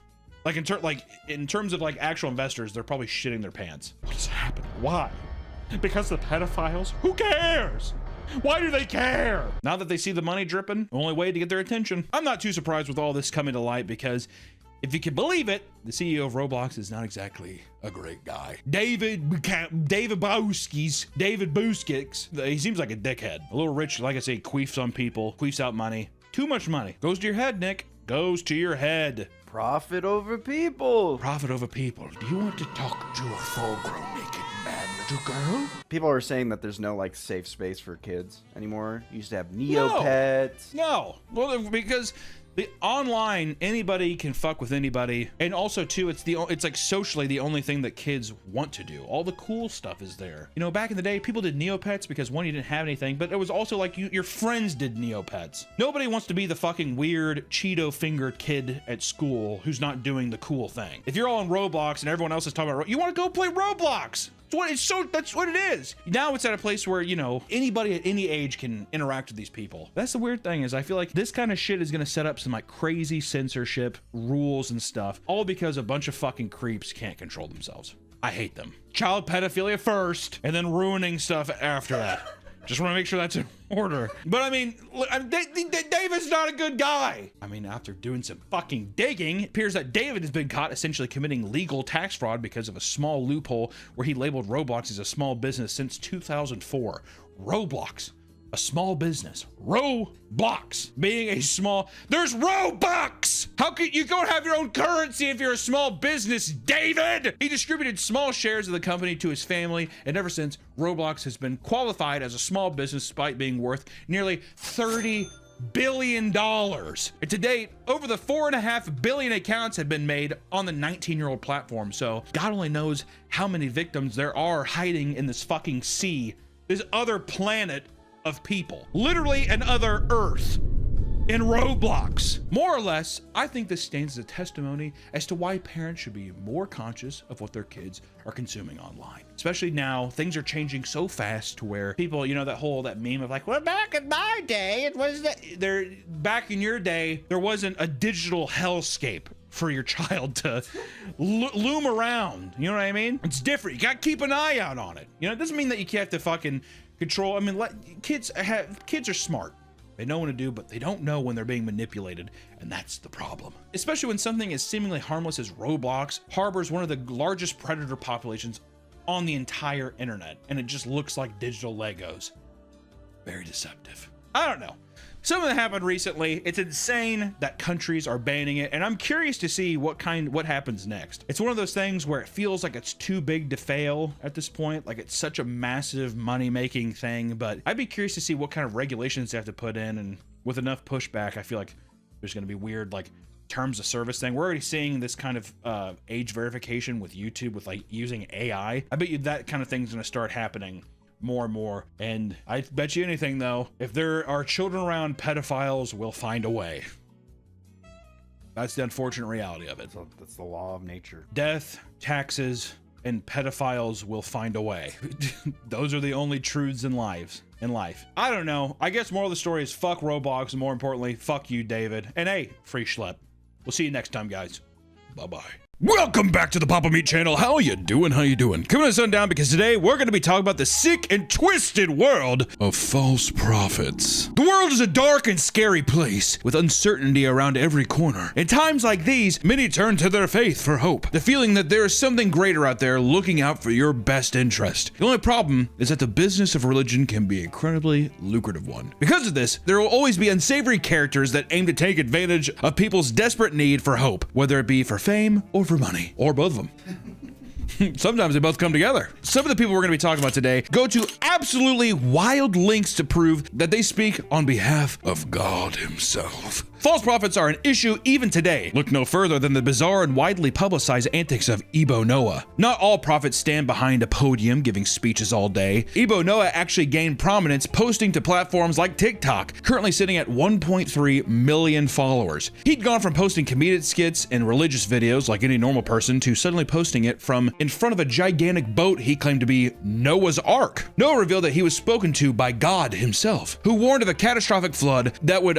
commence on December 25th, 2025, on Christmas Day. We're still here, so you know how that went. This was supposedly due to several years of non-stop pouring rain. He was then instructed by God to build several wooden arks that would bring humans as well as animals aboard. His building progress videos would start to rake in views, with some people starting to get genuinely worried about their safety in the case that he was telling the truth. And out of nowhere, Noah decided to update his fashion from casual clothes to tattered up sackcloth outfits. And you gotta sell the part, you know what I mean? I've discarded my earthly possessions and now I'm in a potato sack. And I built a boat. According to Noah, just one of the arks would be able to somehow hold 600 million people. It's a big boat. The story began to go viral, with more and more people believing that they would have to actually travel to the ark sites for salvation, which is exactly what thousands of them did. He'd film a random crowd of people and claim that they were coming specifically to join his vessel. As silly as this seems, it is believed that some people actually did take his claim serious enough to travel to Ghana, and one man in particular actually flew from Liberia to Ghana, only to realize he completely wasted his time and money getting there. Many even quit their jobs, prompting Noah to rush to his phone to claim he never once told people to do that. Don't do that! What is he telling people? If you're telling people that in the world, I mean, what is he saying? All right, keep the 9 to 5. Do you think that he was rolling back because he was like, oh shit, if people actually quitting their jobs are gonna get really pissed at me, versus people who find out that I was just kind of around? Yeah, he's like, oh shit. Yeah, he's like, this was a troll. Yeah, exactly. Eventually, a channel going by the name Headless YouTuber filmed himself going to the location of where Noah was supposedly building his arks and proved that they were just fishing boats he would approach and film himself in front of, which, you know, not a bad strategy. Got a little fishing yard? Look how big these boats are. You can't tell. Perhaps the backlash started to stress Noah out because he posted an update video on December 24th revealing God told him that because of all the incoming prayers, he postponed the flood so that more arks could be built. God has given us some time to build more arks in addition to the 10 that will contain all of us. Hey God, I like how God's just like, another time. We'll figure it out some other time. I think God was just pranking people. It seems like a bit of a prank, right? Just want to test your faith. He's like, all right. Well, I guess that's just what it is. He added that he would no longer take donations, potentially because of all the suspicion that arose when he suddenly purchased a brand new Mercedes vehicle valued at around $100,000. What'd you know about that? You know, you guys are gonna have to keep your job. That's also why he told them to keep their job. But don't quit your jobs. You gotta keep donating to the cause. You know, these goddamn ARCs. What, can I not drive a Mercedes around for just a little bit? Before the world ends, Nick, can I not enjoy a Mercedes-Benz? I would just say God gifted it to me. God gifted it to me. He stopped the floods, taught me how to build some boats, and get to drive a Mercedes. In the end, Ebo Noah was arrested by Ghana police for causing a widespread panic and public disorder. He still makes content today, refusing to take off the sack, and occasionally he'll post full-on sponsored content in this outfit. Like just recently when he made a commercial for an electronics store selling iPhones for cheap. He's still in the sack. It's pretty awesome. Do you think he still hangs around the? I like to think that he made some friends over at the shipyard. He'll be all right. Hey, we want to give a quick shout out to our favorite sponsor, Gamer Subs, which we have amazing energy drink called Raw Meat. You need to pick that shit up right now. It is summer in a shaker, or hopefully one day a can, because they're starting to do cans in places, and it's delicious. Raw Meat, my flavor is a beautiful cantaloupe watermelon mix that's just it's absolutely beautiful. We drink the caffeine-free version all the time. When it gets too late, because Gamer Subs gives you a little pep in your step. Pep, pep, pep. Also, if you like big tittied anime women, they have little tub shakers that have big, beautiful tittied anime women on it. So if you like that, they have shakers. Pick up a big tittied anime shaker thing. They like that. You like that? I know I do. If you head over to Gamer Subs right now, you can get signed up for some free samples. They're all good flavors. There's not a single bad flavor. They're all muy caliente. They're beautiful. They're so tasty. So please head over to Gamer Subs and use promo code PAPAME to check out, and tell them that we sent you. All right? You're gonna get a little goodie with it. I think you'll like it. Back to the video. One man, however, could not let the whole thing go. In particular, a man who had moved his entire family to the ARC location only to find out it was all a grift. Allegedly, he set fire to a random winter boat thinking that it was one of his ARCs. In reality, it was just a random fishing boat. He's fought that. I'll tell you what, Ebo better watch his ass. That moved your entire family there? I think he's going to be dead by the end of the year. Jesus, really? I think someone's going to try and they tried to burn his boat. I mean, to be fair, do you think that they thought that he was inside of it? Oh my God. It's just interesting, like, why him? Is it just fear? You see his videos and you're like, oh shit. And then it just clicks that this guy must be telling the truth? Oh, you mean like, why did the religious guy buy into... Yeah. Well, I think people want to believe. And then two, it's just that thing online. There's so much separation online, right? You see all these people being like, this is stupid, you're a liar, or whatever. And all it takes is one neuron in your brain for you to fully believe, like, well, what if? Well, no wonder. Why would people believe this? This is God testing me. It's shit like that. I don't think it's actually that hard to conceive that somebody would fall in line with this. If someone's lying to you, but you're just believing, I mean, like, you have nothing but trust in this person. You know what I mean? I don't trust anything online. That's probably the best bet. Except that I'm 6'6", right? I am 6'6", I'm 23 years old, and I can deadlift a truck. All right, but you've seen that, so you guys don't need to. I don't need to post a video about it, but we've seen it. Yeah, I'm a witness. Yeah, you can trust me. For what? I'm telling the audience they could trust. Oh, they could trust you on that. Yeah, please do. Over in Italy, a woman claimed to have witnessed a statue of Virgin Mary do unimaginable things. Using this, she was able to build a massive following. This is kind of this story, because this was in 2016. This story just reminded me of the South Park episode where the Virgin Mary just squirts blood. She's having her period, but then the Pope comes and says she's bleeding out of her ass. And chicks do that every month. In 2016, Gisela and her husband traveled to Bosnia and purchased a statue of the Virgin Mary, bringing it back home to Trevino Romano. I like the cheese. Once there, the statue began to weep blood and speak to Gisela, claiming to be both God and the devil. Okay, so first off, I was just say horrifying. At what point, Nick, I want you to be honest, give it to me straight. At what point do you peek your head in on that woman? You hear that's what she says and you say, I'll be right back, and you leave. Is it the first time you hear that, or is it a couple times? If my wife told me I have a statue of the Virgin Mary, she's bleeding and she says she's the God and the devil, not even joking, this is me being completely transparent, I'd say, oh my God. I'd say, hold on, and I would dead sprint downstairs, I'd get my car, and I would never look back. That would be enough for me. Yeah. Because you know what happens? You let it slide one time, you're dead. You're gone. Talk about a statue crying and bleeding, God the devil. You're not gonna wake up with your foot missing. the statue. It needed a sacrifice. That kind of thing. Well, that's the thing. Either Allison's killing you or the statue is possessed. And it's just a win-win. She's gonna, dude, knowing my wife, she is going to use it as like, I was possessed. That's why I stabbed him 75 times. It's a perfect crime. It's true. Insanity. You get away with it. Exactly. Well, she thought that she was the Virgin Mary, and she just gives the judge one of these.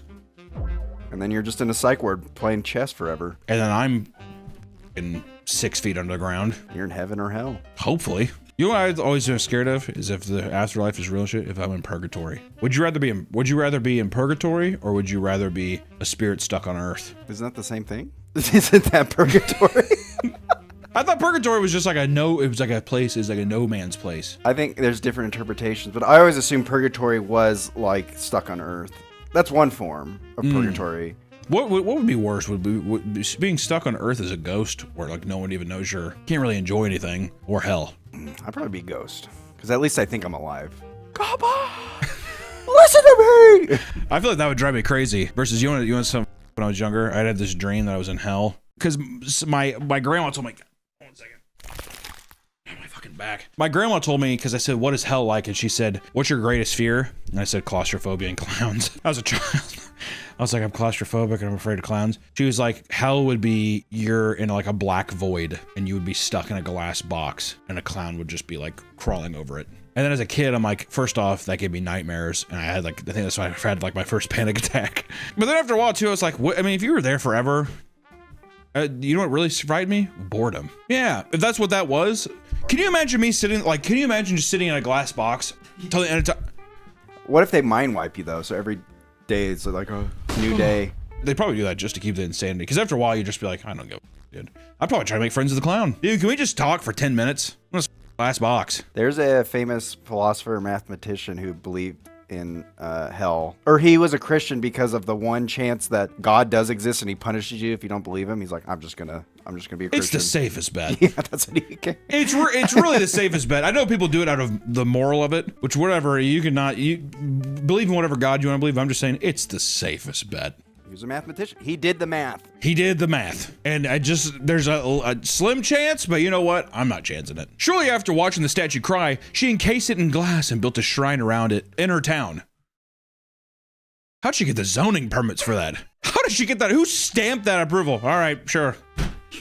Who said, or do you think she did illegally? No, I think she went up. She went to town hall and got a permit? So it's the God devil, it cries, it bleeds sometimes, it talks to me, it calls me Max. Like, alrighty.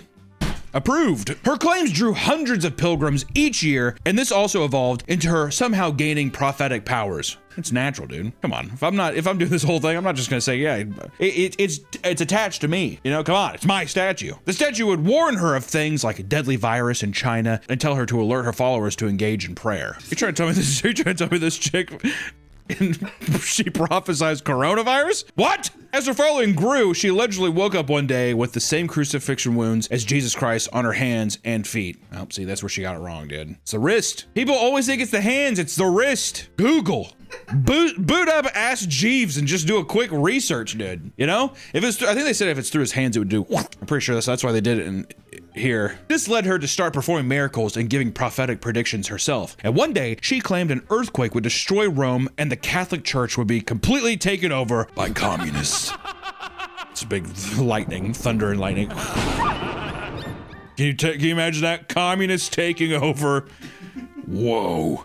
She watched Red Dawn the night before. She was like, oh my God. Her followers claim that she would regularly perform miracles similar to when Jesus multiplied loaves of bread and fish. She sounds like a world-class magician if this is the case. If I was there, I was like, how the f did she do that? You know, they're talking about like the, what's that Christopher Nolan movie? The Prestige? She's pulling a Prestige, dude. How do we know she doesn't have a twin? On more than one occasion, she has shown up to her sermons with a single box of pizza or plate of gnocchi. The f is gnocchi? She stated, and I quote, "It was a pizza for 4, and 25 of us ate from it. It never got any smaller."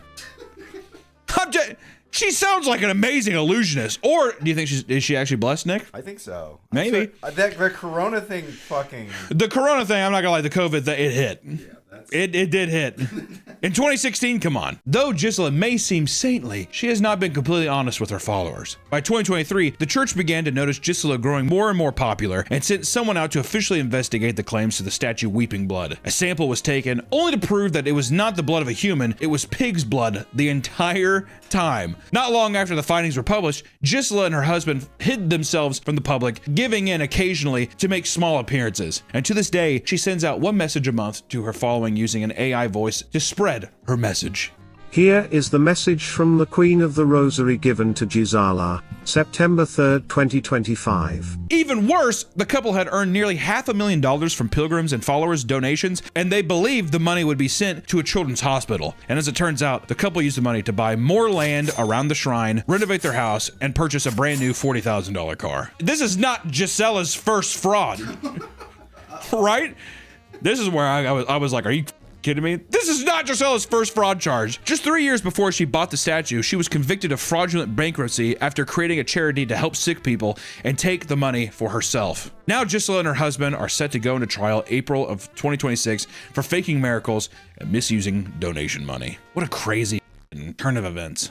Growing up in the Midwest, you see it everywhere. It's people that work working shitty jobs. All anyone wants to do in life, Nick, they just want to have a good time and fucking be at peace, do whatever. And sometimes you draw up the shortest stick when you're bored, and you're just trapped in this hell pit, this hell cycle where you work a dead-end job like your family did, blah, blah, blah. And now all you can do is have the faith that there's going to be something better after this is done, right? It's sad. It's sad because people just are so parasitic and will leech onto anything. They don't give a and then they make their lives worse. They make their lives worse, and that's why I think that Gisela, I don't know, they should take that statue and they should bust out her front teeth with it. Some proclaimed prophets will want to stand out from all the other grifters out there, and in some cases, this can lead to some absolutely insane headlines. South African pastor farts on congregation to heal and cure them. Photo goes viral. You know, whatever parasitic news journalist was just like, perfect. Fart. Oh, God, this is gonna get all the clicks. Chris Penelope is a pastor from Christ. Oh my, is his name Christ? Yeah, Christ Penelope. We have a Noah and we have a Christ. We have a Noah, we have a Christ? We need a Virgin Mary next.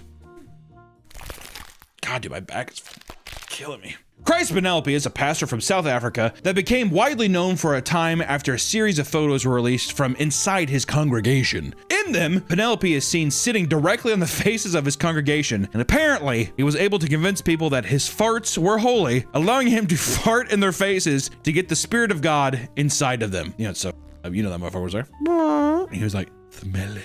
I want you to smell it. That's gotta be a fetish. Or the guy's like, all right, I smell it. No, huff it. I need you to huff it.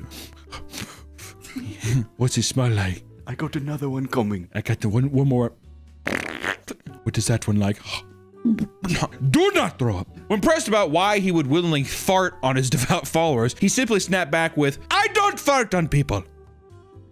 I heal people.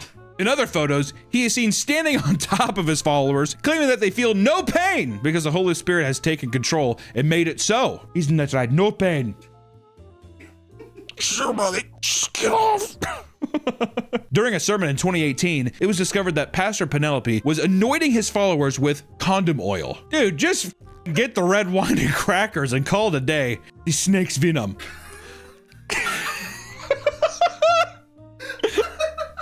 The devil, he go bite. Reportedly, he'd smear a wet condom all over a chair, ask congregants to sit on it, and then watch them supposedly fall to the ground due to the raw power of the Holy Spirit. The mother set up a Three Stooges prank. It's what I do think people get off on being like, I bet you I could do something so ridiculous and I could still get away with it. That's where I think it comes in. Well, that's what I mean. It's like a power trip of being like, I could say anything and I'd still have a following. You know what I mean? Perhaps he learned this behavior from his mentor, Professor Daniel of Rabboni Center Ministries. This man also, what kind of Rabboni?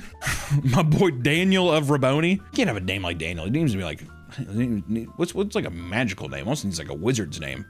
Professor Corlox of Rabboni. My name's Corlox, Professor Corlox of Rabboni. Center Ministries, yes. What you want to do is you want to take this mason jar, put it up against your and you're going to blow a fart. You're going to cap it, and then when someone feels sick, you let them smell it. That was my, I was going to sell Etsy. Stop. What? No more. I'm gonna allow myself every video. I'm gonna allow myself 2 Nick stops. Okay. So that I'm throwing. That's 1 flag thrown. That's 1 Nick stop thrown. Because all I said before that was putting a glass jar up to my asshole and then smelling it. I don't need to know where you're going with that. This man was also seen as unorthodox and controversial, as he would push his followers to do absurd things like eat bugs and drink petrol oil. Gas? This goes good in my Camry. Is this just gas? Drink it! One of the biggest religious events people look forward to is the eventual return of Jesus Christ. As it turns out, he is already here in Russia. Sergei Torpos, or Vissarion. Oh my God, what a name! That's like a unicorn, dude. Who are you? Vissarion. First of my name. That's what his followers call him. He is the founder of the Church of the Last Testament. Oh my God. If he doesn't have a sword, I'm gonna be pissed, you know what I mean? Vissarion, leader of the Church of the Last Testament.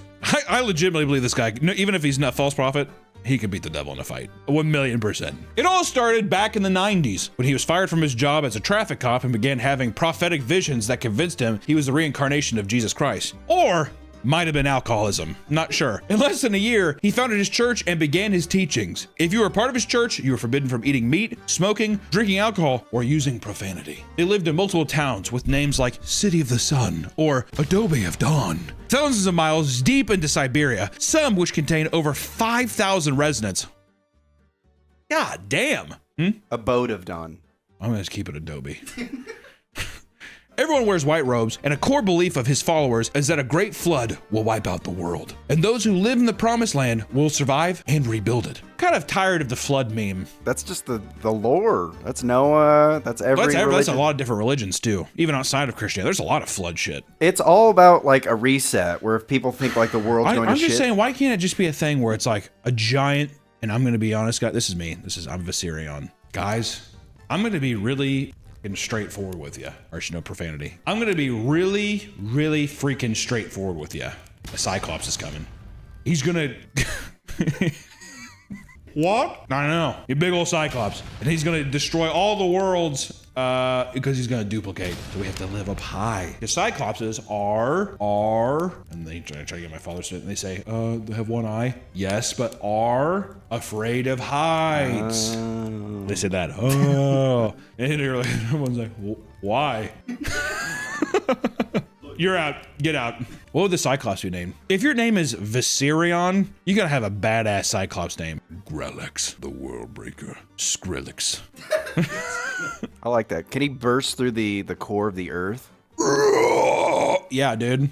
Exactly. That's his heart, by the way. So we have to love him at the same time, but we have to be afraid of him. And then we become sky people and we live in the air.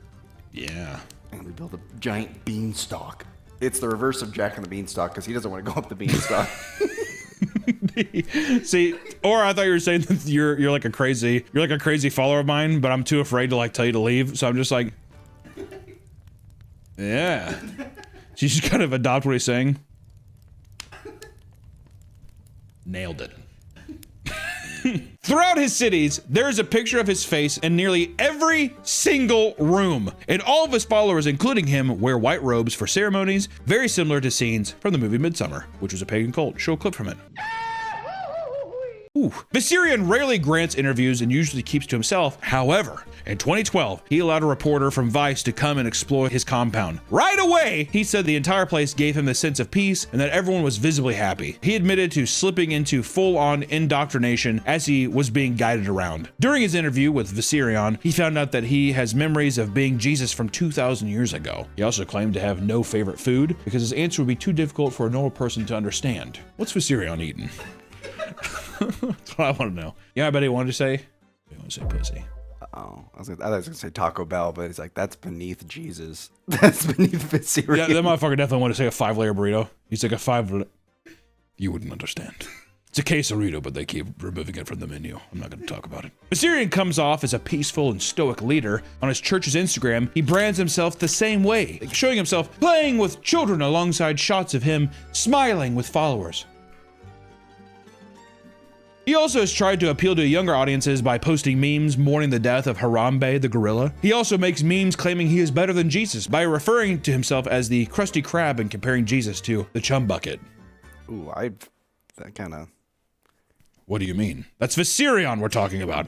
It's humor and it's good. However, this would all come to an end as his entire religion in town was court ordered to shut down and liquidated after Viserion and 2 other higher-ups were arrested. In 2020, it was discovered that Sergei and his top guys were extremely brutal towards followers, using physical violence and psychological abuse to keep them in line. The Russian FSB was sent out to his colonies, where they stormed his house and arrested him. They then flew him back to Moscow so he could go to trial. In court documents, it was revealed that 16 people were mentally harmed and 6 others suffered severe bodily harm throughout their time there. Investigators also discovered that he had been siphoning funds from his community and misusing them for personal purchases, even though his followers had all sworn off using money. Come on, Viserion. When it came time to sentencing, the court found that the 3 men had abused their authority within a religious organization to control and manipulate followers. And in the end, Viserion was sentenced to 12 years in a maximum security penal colony. The other 2 men received identical charges. Son of a bitch. He seemed perfect. Goddamn. Do you think, is there any way that you just can't run a cult? It's a cult, is what that was, right? 100% a cult. The world can sometimes be a dark and desolate place, guys, leaving many to turn to religion and try to brighten their lives, which I don't blame people. Sometimes, Nick, I like feeling that there's something out there. It's hard to make sense of this whole thing, and who knows if there isn't a divine creator out there? I don't know. No one does. God does know. He's the one who did it.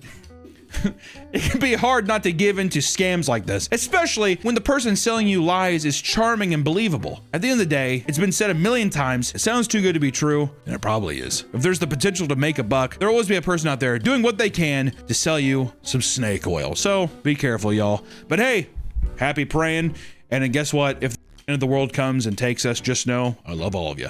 We'll see you next time. Bye-bye. Snake oil or condom oil?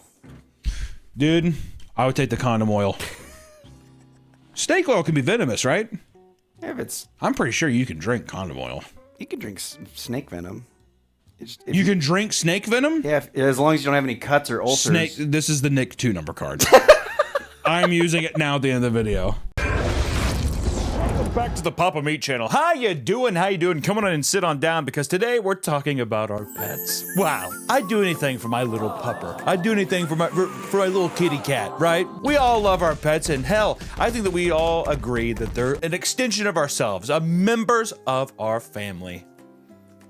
Not mine, dude. They're animals. But today we're talking about something very kind of interesting that I just found out about, that is called a pet psychic. I transmute energy blocks that I can feel in an animal. Which I feel like maybe in the back of my mind, I've heard the phrase said, or maybe even in a piece of media or something, but it hasn't really come to my attention how real pet psychics are. Because we've heard of regular psychics, you know, that they read your palms, or they tell you the future. I don't know what the fuck psychics do, but I didn't know that people specifically were able to speak to your pets. It blew my mind a little bit, if I'm being completely honest. What she's sharing with me, that she has a high level of anxiety. So without further ado, we want to get in and see just where exactly does this pet psychic thing start, and where is it going? Where is it at? I need to know. Wait! Before we go back into the video, I want to thank today's sponsor, GamerSupps! And especially right now, because right now, at this current time frame, we have the Meat Canyon drop, baby. Oh, Christmas is finally here! It comes with the beautiful Meat Canyon waifu shaker cup that also I got to draw the artwork on the back. And it's a little summer themed, little spring themed cookout vibe that we have here. And it comes with the lunchbox, the nice waifu lunchbox. It is premium, baby.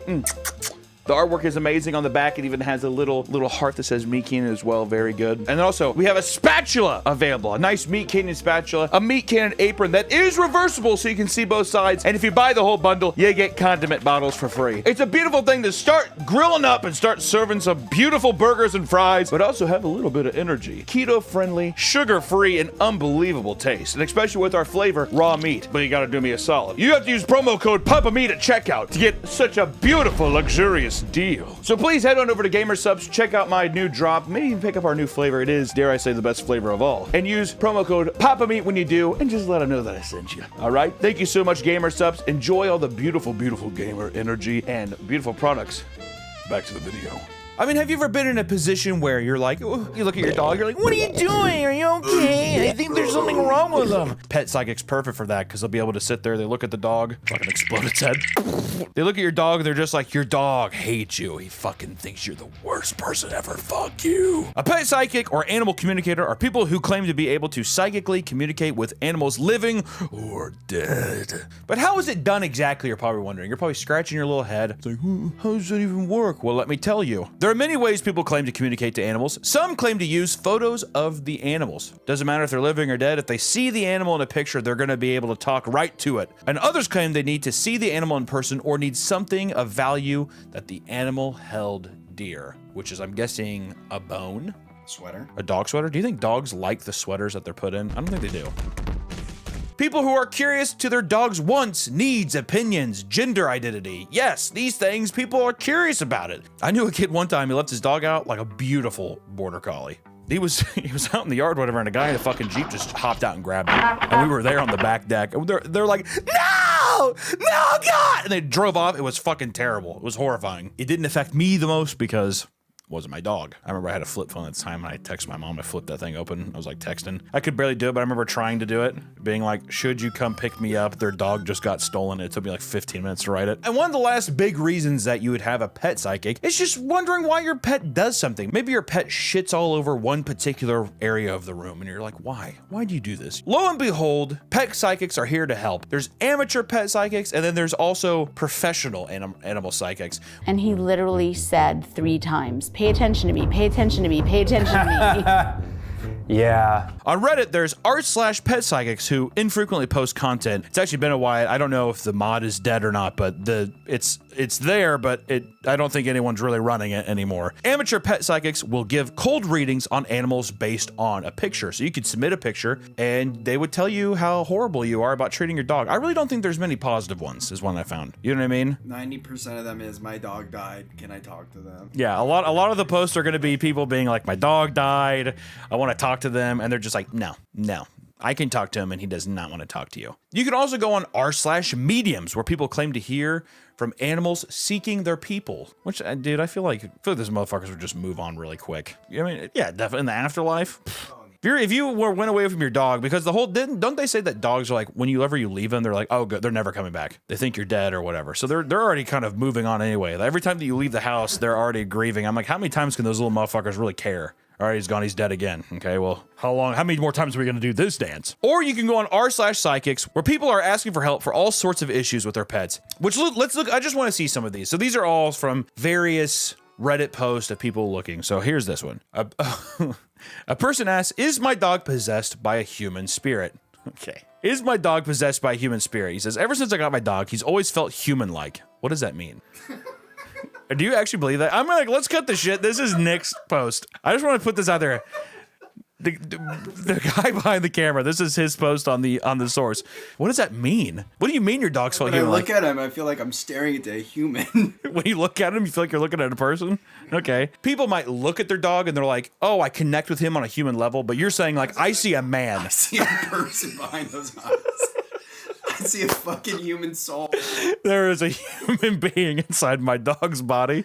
All right. I don't know how to explain it, but his eyes and demeanor are very human, which I will say. The dog he's talking about is his dog Teddy. Here's a picture of him. I don't know what it's about it. I think the photo doesn't really do it justice. In person, it is a very haunting kind of like, he's cute, but at the same time, you kind of question it because you're like, I feel like I'm calling like a human being cute. That is true. He has this 1,000-yard stare that is unsettling, and he doesn't act like a normal dog either. How does he not act like a normal dog? Never wags his tail, he never barks. That is so haunting. If that's actually true, that is so fun. A dog who has never once wagged his tail. Can you imagine that? Never barks, it's just quiet, he just stands.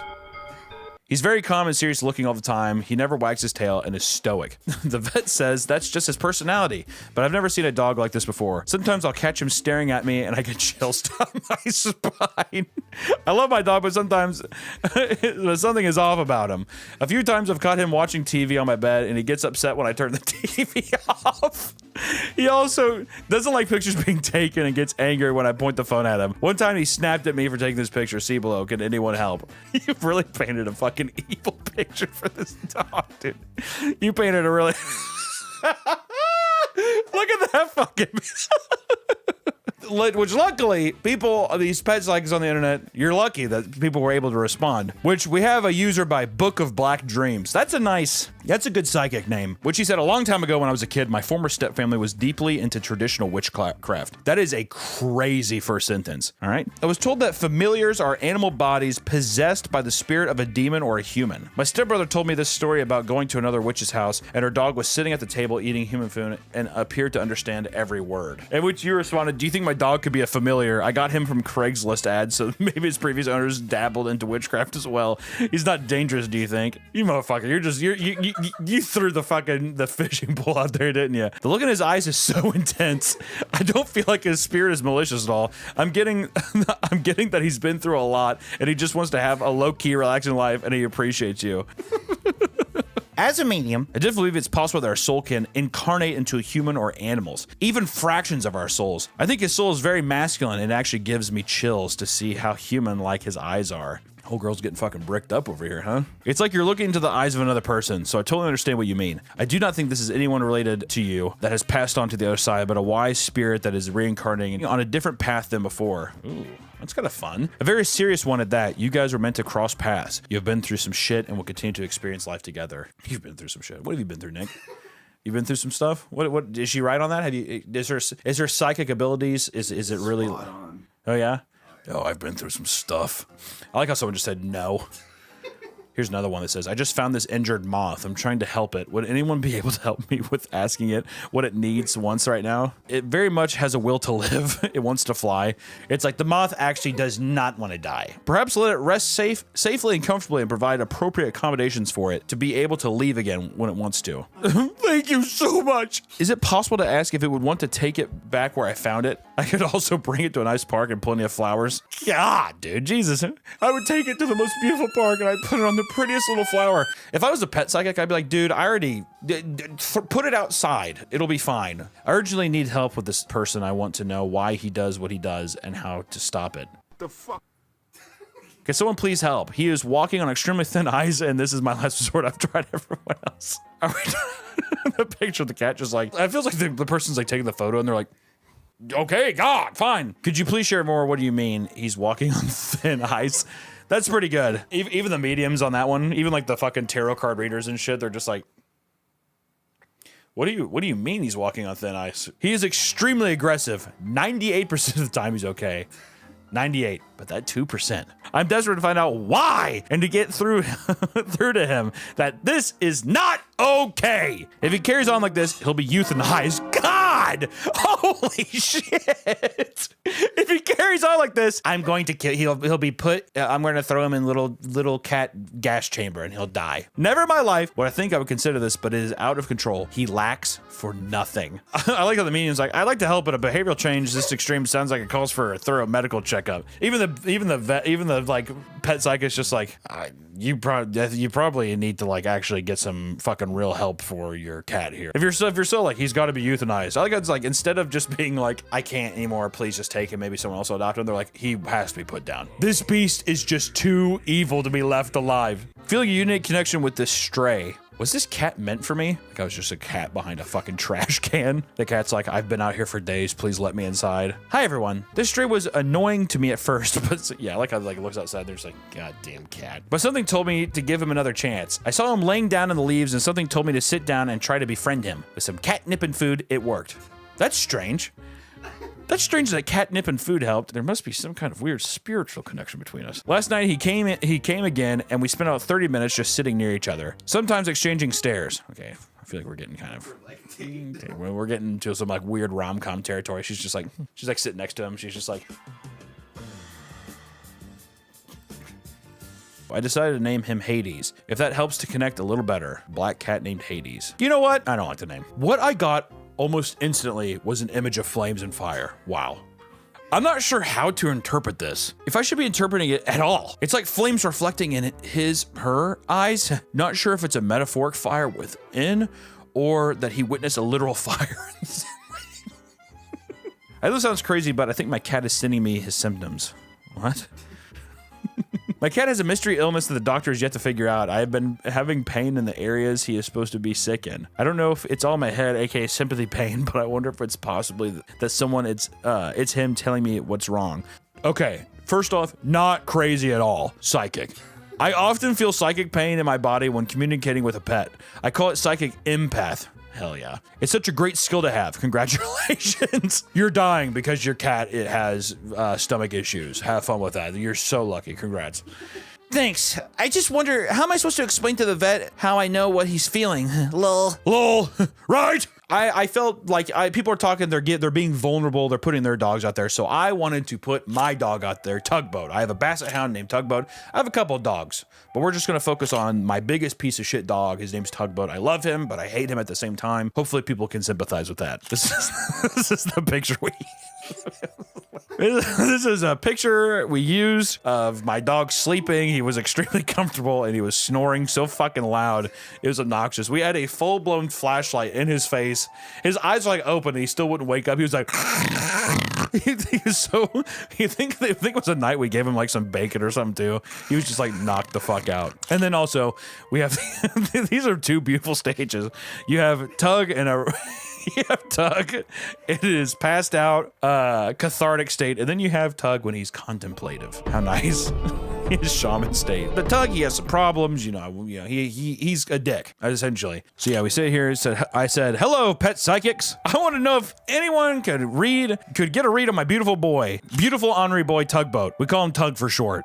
We have 2 other dogs in the house, plus 2 cats. We're in a new space. It's been a year now, and he's always kind of been like this. The main problems are he shits in the house when he knows he's not supposed to, and he even has ample time outside. Motherfucker spends 10 hours outside, and he'll come in and just squeeze out a fucking log on the floor. I fucking hate it. He also eats my wife's underwear and has damaged her retainer twice, causing her to buy a brand new one, and I have to reform her mouth. Ugh, Tug. Tug. When you're on the couch, he will also jump up and stand on top of your thighs, spin around, and take the nastiest fart imaginable right in front of your face. It's such nasty work. You can taste in your tongue for hours. Tugboat. So what I need to know is this. These are the 2 questions I posed. Is he human? And should I start treating him with more of a human-like punishments? What kind of that? Am I grounding him? Or whatever. I don't know. Is he mad at me? If so, what is he mad about and how should I correct this? He says you don't pay enough attention to him. He says, I don't want to keep putting my life in jeopardy, but you need to start paying attention. And get me to the vet. I want to be checked out. What? What are you talking about? Okay, hold on. I don't want to say that there is no animal abuse happening in my house. We have a whole fucking farm. We love our animals. But this deal, you don't pay enough attention to me. Fair, right? I would say, you know what? Sure, I work a lot. Maybe I need to give more attention to my boy, right? Bring him up to the studio. Let him rock around. Okay, and I only got one fucking comment on the whole thing. Well, I mean, I'm kind of like bummed and ashamed that there's not more people willing to actually, I guess, come in. Which, out of all the amateurs, fine. We're out of the amateur hour, right? But then we go into the professionals. People book sessions with professional pet psychics that could be up to $550 for a session with an animal communicator. These pet psychics look to unravel behavioral issues, to learn about preferences for end-of-life care, and when the time comes, to make sure their pets are enjoying the afterlife. All right, Laura. Okay. What are we gonna do? So we're gonna talk to Mikey, who's in spirit. He recently passed away. We're gonna see what he has to say. Okay, let me get him. Which here we have our first professional, who is Sonia Fitzpatrick, which I want us to look at this video here. I'm Sonia Fitzpatrick, and welcome to my YouTube channel. Now, if you love animals, you're going to find this channel extremely exciting. Oh my God, that's the whole video. If you love animals, you're going to find this channel. Sonia is the most experienced and trusted animal communicator in the world, okay? And she's British. Ew! Ugh! Sonia claims to have telepathic abilities since she was a child, allowing her to communicate with reptiles, birds, and animals of all kinds. Fitzpatrick was born with a hearing loss and didn't speak until she was 5 years old. You're a fucking loser, dude. She claims it's because of her hearing loss that she began working on talking to the animals around her childhood home telepathically. What I like how the parents are probably looking at her like smoking a cigarette, like, I don't know, let her talk to the dog. Like, I don't fucking, like, what am I supposed to do? What am I supposed to do? Just fucking, I don't have time to fucking talk with her, eh? Probably not the best bet. But she stopped speaking to animals for a while after her father turned 3 of their pet geese into Christmas dinner. Oh no. Daddy, where's the geese that I've been talking to? I want to have a good time with them. We needed fucking dinner. Do you think she heard them screaming in pain while they're... Well, yeah, she's probably upstairs taking a nap, and then, yeah, telepathically you just hear... When she moved to New York, word spread that she could help people reunite with their lost pets and also correct behavioral issues, which she has a book here that says, What the Animals Tell Me. And that is the creepiest photo, like, cover. Like, some weird... This has to be like a 90s book, right? Late 90s or whatever. And in 2002, she had a show on Animal Planet called The Pet Psychic that ran for 3 seasons. God. Oh my God, that title card, that is... I don't like it's a hand. The hand is like reaching out to what? But then also, I don't like her fucking blue lip. She looks dead. Like, imagine seeing that at night. It looks like she's like leaning into you while she's sleeping. And she's just like, you want me to talk to your pet parrot, don't you? Oh, 4.8 out of 10. That's not bad. For trash TV, that's not bad. At 84 years old, one of Sonia's biggest claims to fame is that she diverted a herd of elephants away from hunters by using a picture. In 10 days, they took Fitzpatrick's path and made it to safety. I took a herd of elephants away from being hunted just by using this picture from a copy of Zoo Book from 1994. Sonia currently takes private 30-minute readings for $300. Not bad, dude. Not bad. She also has a $200 course on her website called How You Can Communicate with Your Animal. Dude, I bet it's $200. Why not? If you're even a skeptic, I feel like $200. You can throw $200 at it, right? Next up, we have the pet psychic, who is Laura Stinchfield. Laura grew up on a 14-acre horse farm in a small town in New York, and as long as she can remember, she says she knew what animals were thinking and feeling. This led Stinchfield to become an internationally renowned pet psychic. Stinchfield uses telepathy to speak to animals, the deceased, and the disabled. Wait, disabled people or... That's what I'm saying is... Okay, hold on. Is she trying to say that she can speak to animals and mentally challenge people? That's not what that means, right? She's saying that she can talk to horses and mentally challenge people. They're on the same caliber. Moving on from that. Move on. Move. Get the hell out of here. The last professional we'll talk about is Nikki Vasconez, who's a former lawyer turned pet psychic. That feels kind of like, you know what I mean? The most scummiest profession. It's like the fucking scummiest profession being like, well, like this would be a lot easier, and they do another scummy profession. She was featured in the Wall Street Journal and charges $550 for a reading. I feel like that's just like the market cap. $550 seems like for a premium that feels like the premium content. That feels like that's the go-to. Here's her going rate for animal readings posted from her website. So we have here, it's $550, which is an approximately 75 to 90 minutes duration. It entirely depends on your animal, and 1 animal per session, living or deceased. I do the session on my own time, utilizing the photo you provide. After the session, you'll promptly receive the full audio recording, allowing you to listen to the entire conversation. Vasconez said she became an animal communicator in her 20s when she first learned of it after hiring one for herself to work with her own dogs. Okay, that reads definitely like she's like, oh my God, this shit's fucking stupid simple. You're charging how much? Currently, she has a wait list of over 7,600 people. Over 7,600 people are in a wait list who have already paid. So just off her wait list right now, which it could be different, it could be more people now. Vasconez has made $350,000 off people wanting to get some kind of peace and closure from their dog. I might have to take a little fucking crack out of the Vasconez book and start doing some animal psychics as well. Pet psychics are, from what I can tell, at an amateur level, I think that it's probably delusional people trying to do the right thing from a good place. Professional psychics feel like people who saw a very easy path and are, dare I say, scamming the people who are looking for just a little bit of peace in their life. And if you're one of them and you believe in the pet psychics, I wish you all the best luck in the world, and I hope your pets are doing very well. And I'd say that for everyone else. Everyone else watching, I'm gonna do a nice healing seance, so put your dog up to the screen right now. Or your animal. Any animal you have, put up to the screen. Peace to you, my little furry friend, or my little animal friend, and I hope you have a good rest of your day. And once again, thank you for watching. Take care, y'all. I will see you next time. Bye-bye. Maybe your dog's ripping up carpet in your room over and over again. And then every other day you come in and say, hey, my dog, I have to take him to the vet because he keeps eating all this carpet. And I keep having to watch him take it out of his asshole over and over again. Maybe you could be the guy who's standing right behind the camera right now. I don't know. Welcome back to the Papa Meat channel. How you doing? Come on and sit down, because today we're going to be talking about Applebee's. Also, do you notice something different about me, Nick? Your hair? Almost. Your skin is glowing. Colder. Eyebrows. Your eyebrows look dead. I have 2 eyebrows again, Nick.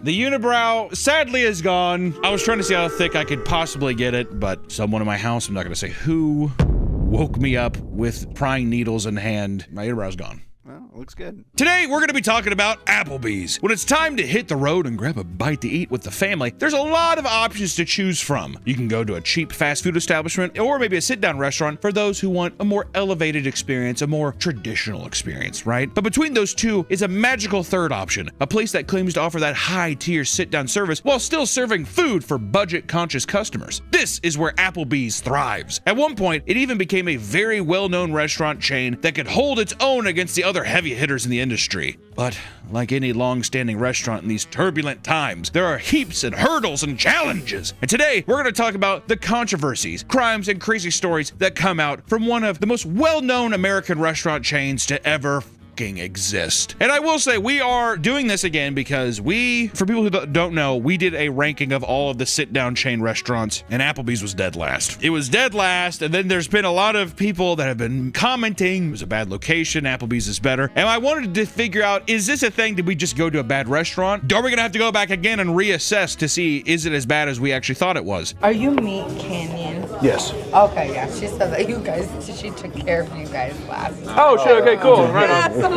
know who you are. Yeah, that's cool. Yeah, right on. Awesome. Yeah. About the bourbon street chicken and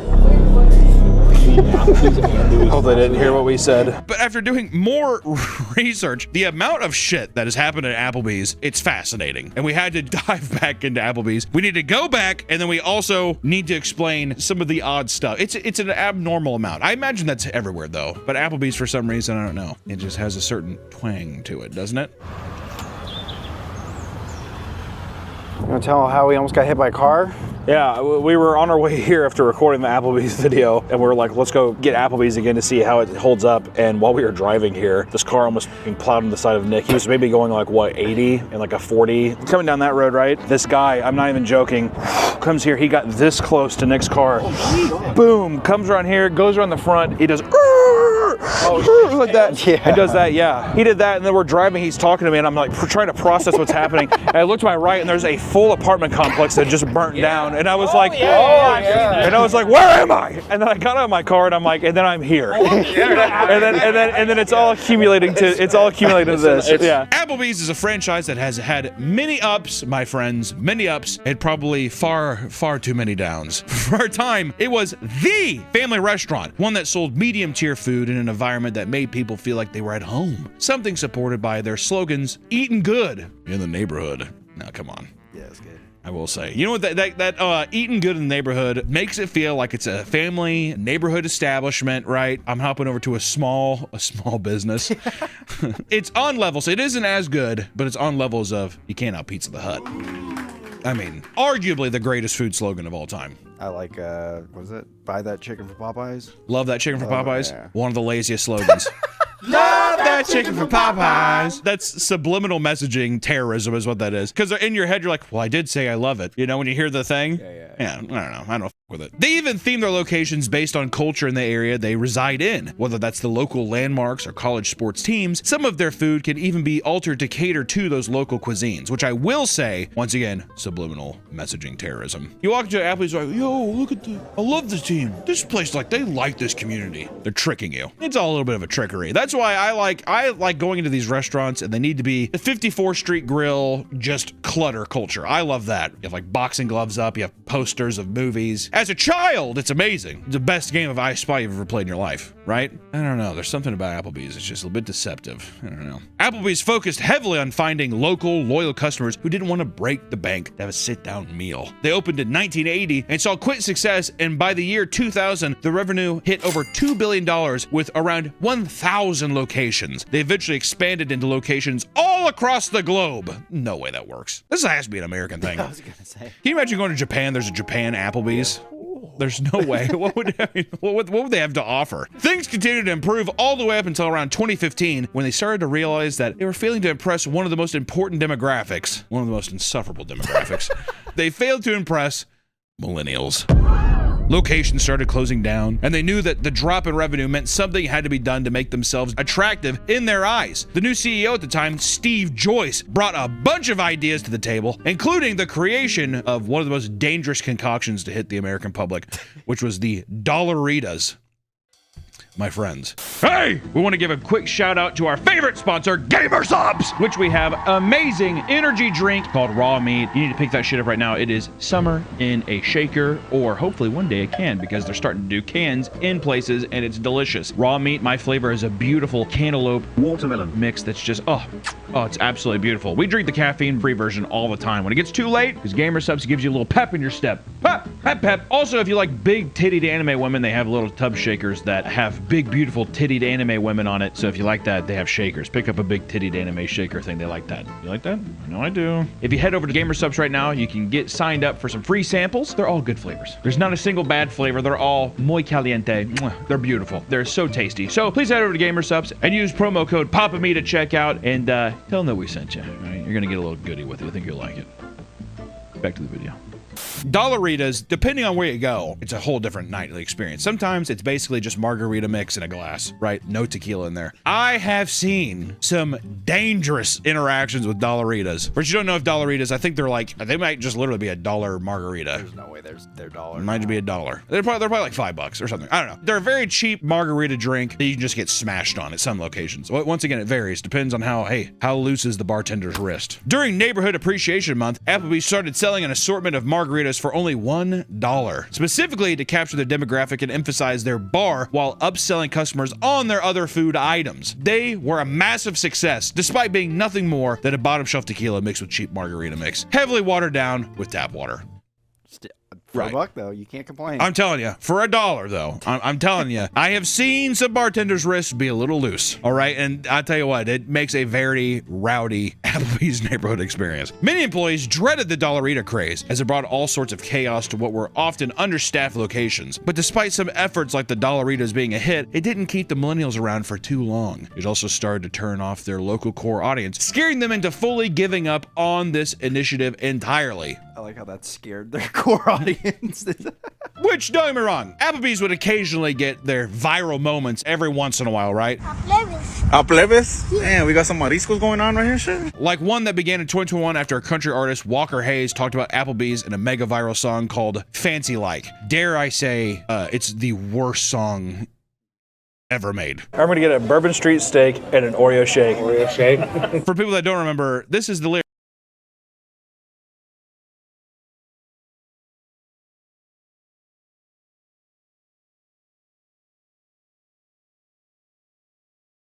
That's huge.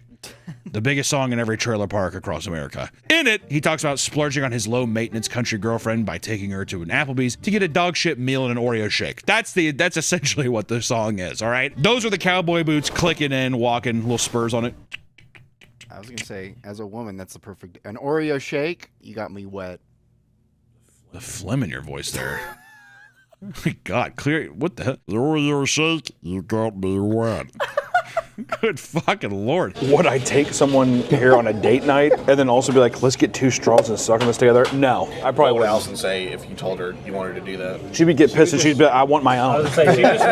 She'd be upset. The song would blow up even more after Applebee's used it in an official advertisement, leading to people doing TikTok dances to the song, though many tore it apart for sounding soulless and purposely engineered to be used in a commercial, which is every country song of all time. Not of all time. I'd say a lot of them. Name one that's not. My name is Sue Johnny Cash. Big iron, big iron.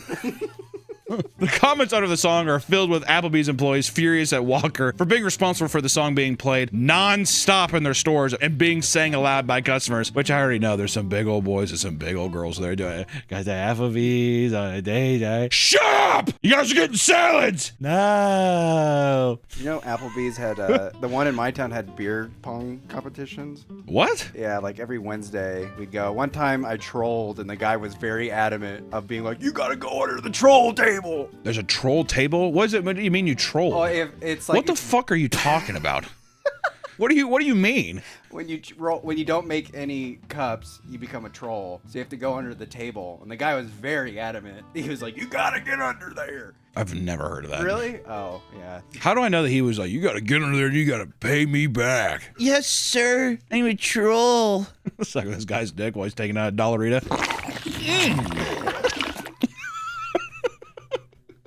You're just slurping and glarping down there. Today, Applebee's is simply seen as a trashy mid to below, it's a below tier restaurant with microwave quality food. Let's see that cheese bowl. Look at that. Oh, fucking, wow.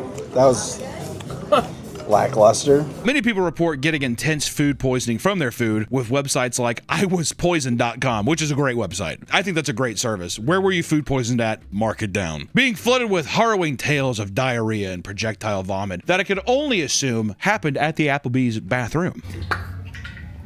Many people post about their stories online, like one 18-year-old man who admits to shitting himself after drinking the exclusive Mountain Dew Dark Berry Bash drink at Applebee's. My God. The Mountain Dew Dark Berry Bash drink. Is that an alcohol drink? Is it like a slush or something? I don't know what the fuck it is. Here, editor, put up a video of somebody drinking it on one of their review channels. Chugs drinks it. Badlands? Yeah. Oh. He's in the promotional. Oh, he's the promotional picture? Oh, well, maybe I have to get a try. I love Badlands. Love Badlands. Hey, little Hunter's hidden stories from Hunter. I was gonna do a mug root beer cartoon. Do you remember this? Was this before? No, yeah. Yeah, and I was gonna have Badlands. He was gonna do it and everything. It just didn't capitalize. That was whenever the mug thing was big. Whatever. He was gonna voice the bulldog. And he was gonna say, "You better give me that mug." It was gonna be great. I wonder if I have any of the audio clips because I think he sent me some lines. Oh, really? I think so. He's like, delicious. It was great. I fucking love his voice. It's so good. Chugging the world, one bottle at a time.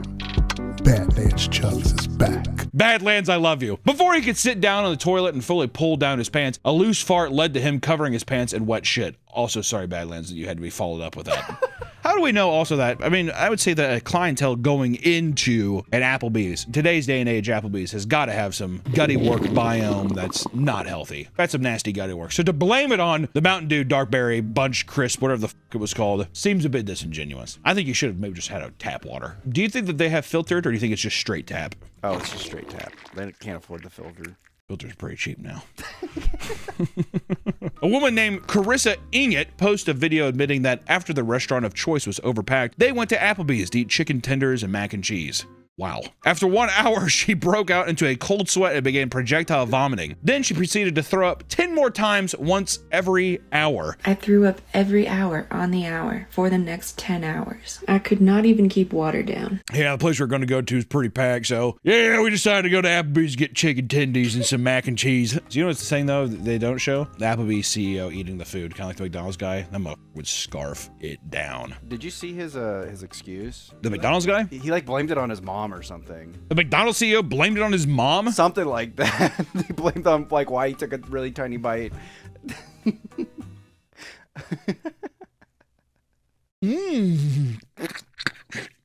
Good. I don't know. I don't trust him. I had it. It was tasty. What was it called again? The Arch Burger? Yeah, the Arch Burger. You liked it? Yeah. I had to unhinge my jaw to get it in my mouth.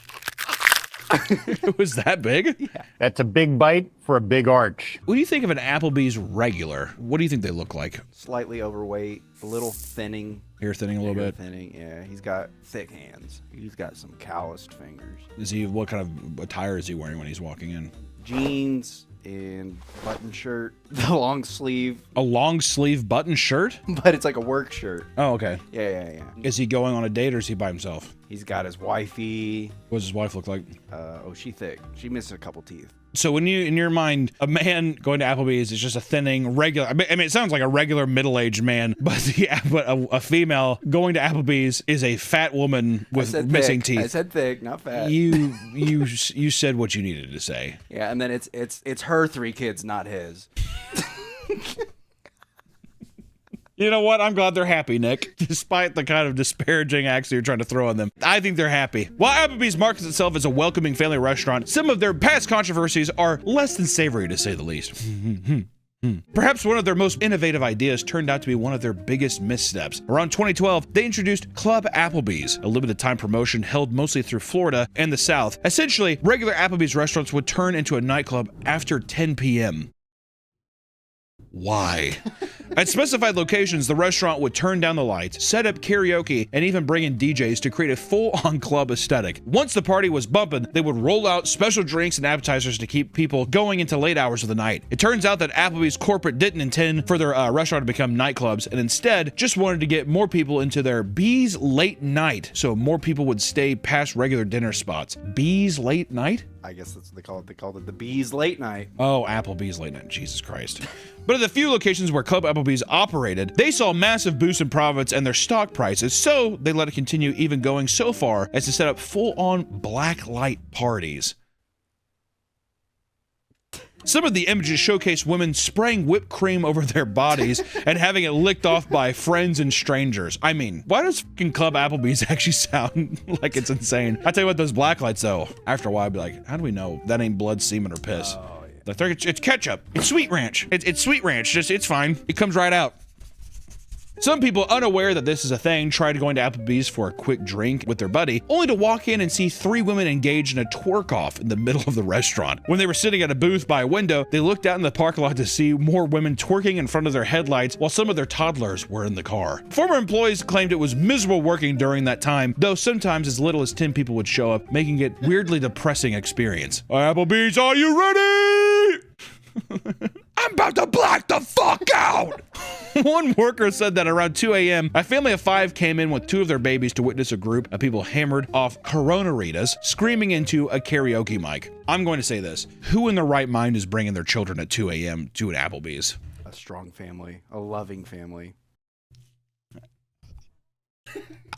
All the while, an old man was hitting on bartender while a couple was commandeering a big booth so they could grope each other in public. Fast forward to 2024, Applebee's locations in Minnesota would be in the news for a major E. coli outbreak that sickened over 15 people. They claimed that unfortunately named Oriental Chicken Salad was the cause of the outbreak and promptly removed it from all Minnesota locations. They had a salad called Oriental Salad? Oriental Chicken Salad. Oriental Chicken Salad. They could have called it Orange Chicken Salad. You could have just even called it like an Asian spring salad or something like that. You could have called it anything else. Oriental Chicken Salad. That's insane. How did that slip through? That's an offensive term. Am I wrong? Yeah, I think it is now. Oriental. The Orient. According to reports, it was all the green cabbage in the salad that contained the E. coli, and that it was contaminated by the supplier and not by the chefs within the restaurant. Yeah, right. Sure, dude. Only 15 people got sick. Sounds like the goddamn Wuhan bat thing all over again, doesn't it? Yeah. It's not us. It's just goddamn Chinese bats. In 2022, Wayne Pancratz. I almost said pancreas. Wayne Pancratz. I like Pancratz. I like Pancratz too. Sorry, Wayne, we're going to call you Wayne Pancratz. The executive director of operations sent out an email claiming that higher gas prices and inflation was a good thing because most employees live paycheck to paycheck. He said this would force them to work more hours and give the company the opportunity to hire more people at lower wages. This email was leaked and appalled both the staff and loyal customers. Multiple restaurants had employee boycotts, with some completely shutting the restaurant down. Others had managers quit and printing out thousands of copies of the email and plastering it all over the windows, doors, and tables for customers to see. Applebee's corporate issued a statement saying that this was not in the line with their shared value and fired Wayne Pancratz not long after. Yeah, this isn't in line with reviews. Yeah, fucking right, dude. All those greedy cocksuckers are just like, yeah, I mean, can we just make it microwavable? That's another thing too, the millennial thing, going back to millennials earlier. I feel like back in the day, the food was not that bad. Maybe not always fresh, but I think like almost all of it now is microwaved. Like almost every item is microwaved now. Most of it is all pre-prepared. That ball of pasta was crazy.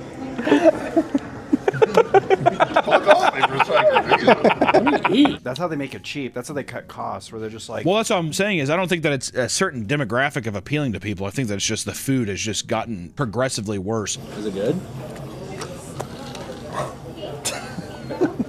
I probably wouldn't recommend it. And also now I feel like there's a thing where with DoorDash being more accessible, it's just a thing of like, I'm just going to go home or whatever. I don't have to go out. So I think it's just that. Also, millennials get blamed for everything. Yeah, Nick as a millennial is very upset by this.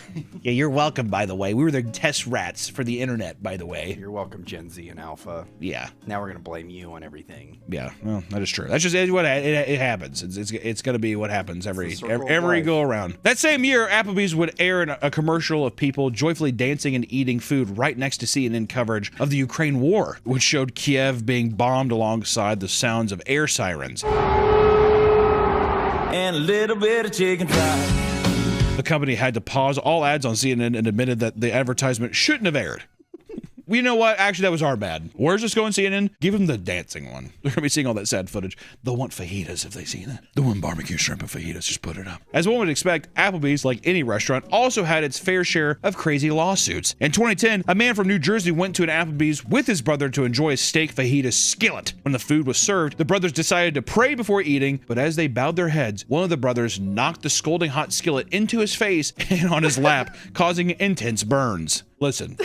When have you ever seen a fajita skillet that isn't basically on fire coming towards your table and they do hot, hot, hot, hot, and they drop it at your table? That's at that point, that's between you and the Lord. That's a sign from God. That's a sign from God. He's just like, you're not getting in. You're not getting in. Stop right there. I would become a Satanist right there. Is what I would do. Why would God do that to me? What kind of all-knowing, powerful God could do this to me? The man sued Applebee's, claiming the restaurant was responsible since the waitress didn't warn him the plate was hot. Wow. Are you deaf? The court immediately shot down this claim, saying that an audibly sizzling hot plate of food did not need a warning because it was painfully obvious. The burns also never left any scars, demonstrating he wasn't hurt that badly. Motherfucker was just looking for a little. I tell you what, that old bitch that got that coffee poured on her, everyone saw that. Everyone's a piece now. I still think that they like tossed it in the car. Oh. Here you go, you bitch. I think the guys with the skillets were praying, I hope this works. Well, yeah, exactly. All right, let's bow our head and pray. Yeah, like they go down like that hard to have the skillet flip. Should you pray before you eat, like the food comes? No, you pray when the food gets there. Okay. Can I bless after I eat? I think you should. I think it's only customary. Holy shit, that was bomb. Thank you, God. Or why would you let this meal be so bad? I'd like to just have conversations all day with the big man. Why not? I wish he was there at the table with me. With He the is. Skillet. No, he is. That's why I look over, I do, God? So he's at the edge of the table like this.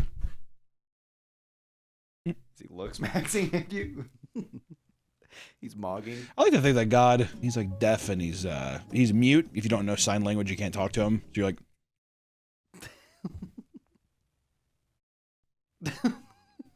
Does he not know sign language either? yeah, no, it's hot. It burns. He's just looking at you like.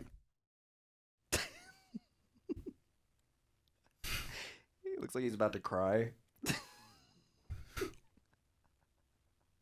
You're like, no, why would you let that happen? It hurts.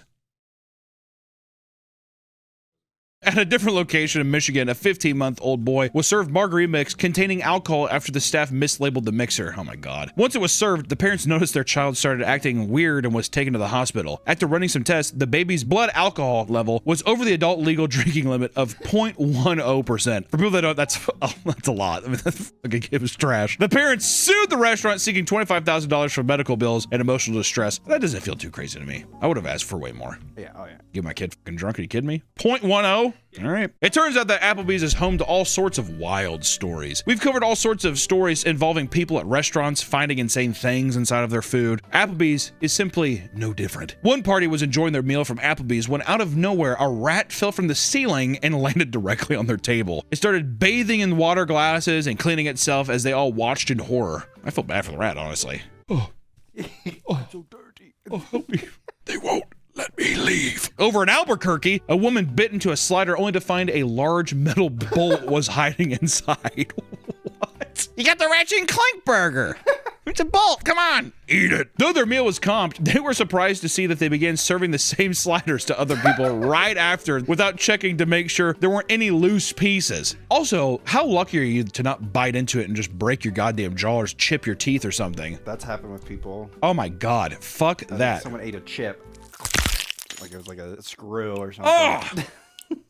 Oh! Like a beacon in the night, Applebee's draws in all walks of life, which has resulted in some insane crimes. In 2016, customers were enjoying their meals inside Applebee's when out of nowhere, a pop was heard, and people began coughing and choking inside the restaurant. After 20 people were evacuated and 5 were taken to the hospital as investigators tried to figure out what happened, it turns out one of the diners was carrying a large bottle of pepper spray in her purse when she accidentally went off, gassing out the entire restaurant. Initially, the woman fled in panic, but later returned and confessed to her crimes. She was arrested and charged with disorderly conduct and agreed to pay $450 fine. Is that a crime? I guess it's just because she left, unless it was like an illegal canister or something. It could just be like endangering people. What if Applebee's sold pepper spray? Because the clientele, it's like when it gets to the late night, when we get into half-price apps and half-price cocktails, we're like, you would need to have this for the parking lot. Is there a pepper spray that's dual purpose that you could spray on your food and spray at people? Because how many times who's using that full can of pepper spray? I think that's kind of the appeal of the pepper spray can is that you can use it forever. I think they go bad though. Oh, do they? See, what you should do is, I think you're right though. You need to have one where it's like, well, if I didn't use it, I'm gonna at least garnish my food until, well, it's bad and you can throw away.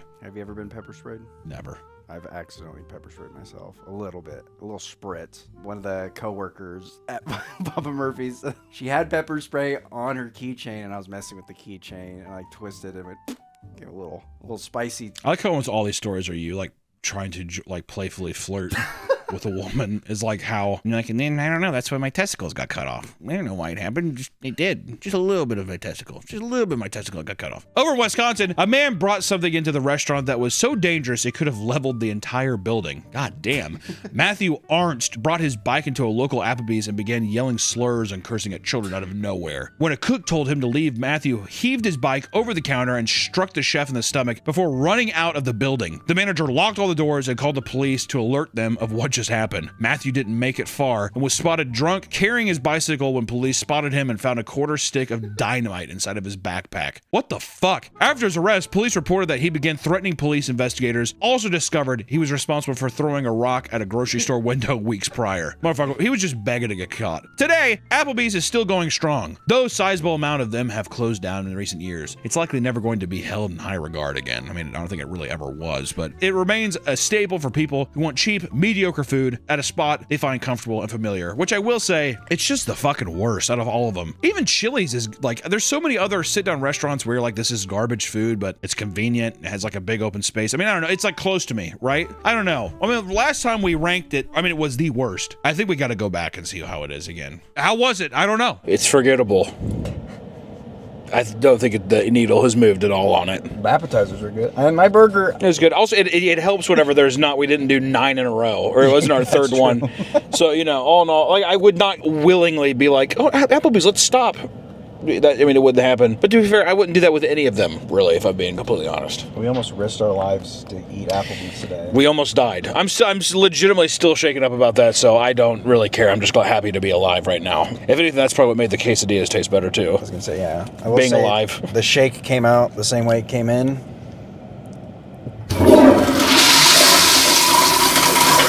Oh, a little Olivia and an unflinching courage. Okay, and a 3-3 golem. Didn't make my money back, but at the same time, I got a lot good cards. Did you have fun opening them? I had a blast opening them. That's all that matters. We got a full belly of Applebee's and a full bottle of Applebee's.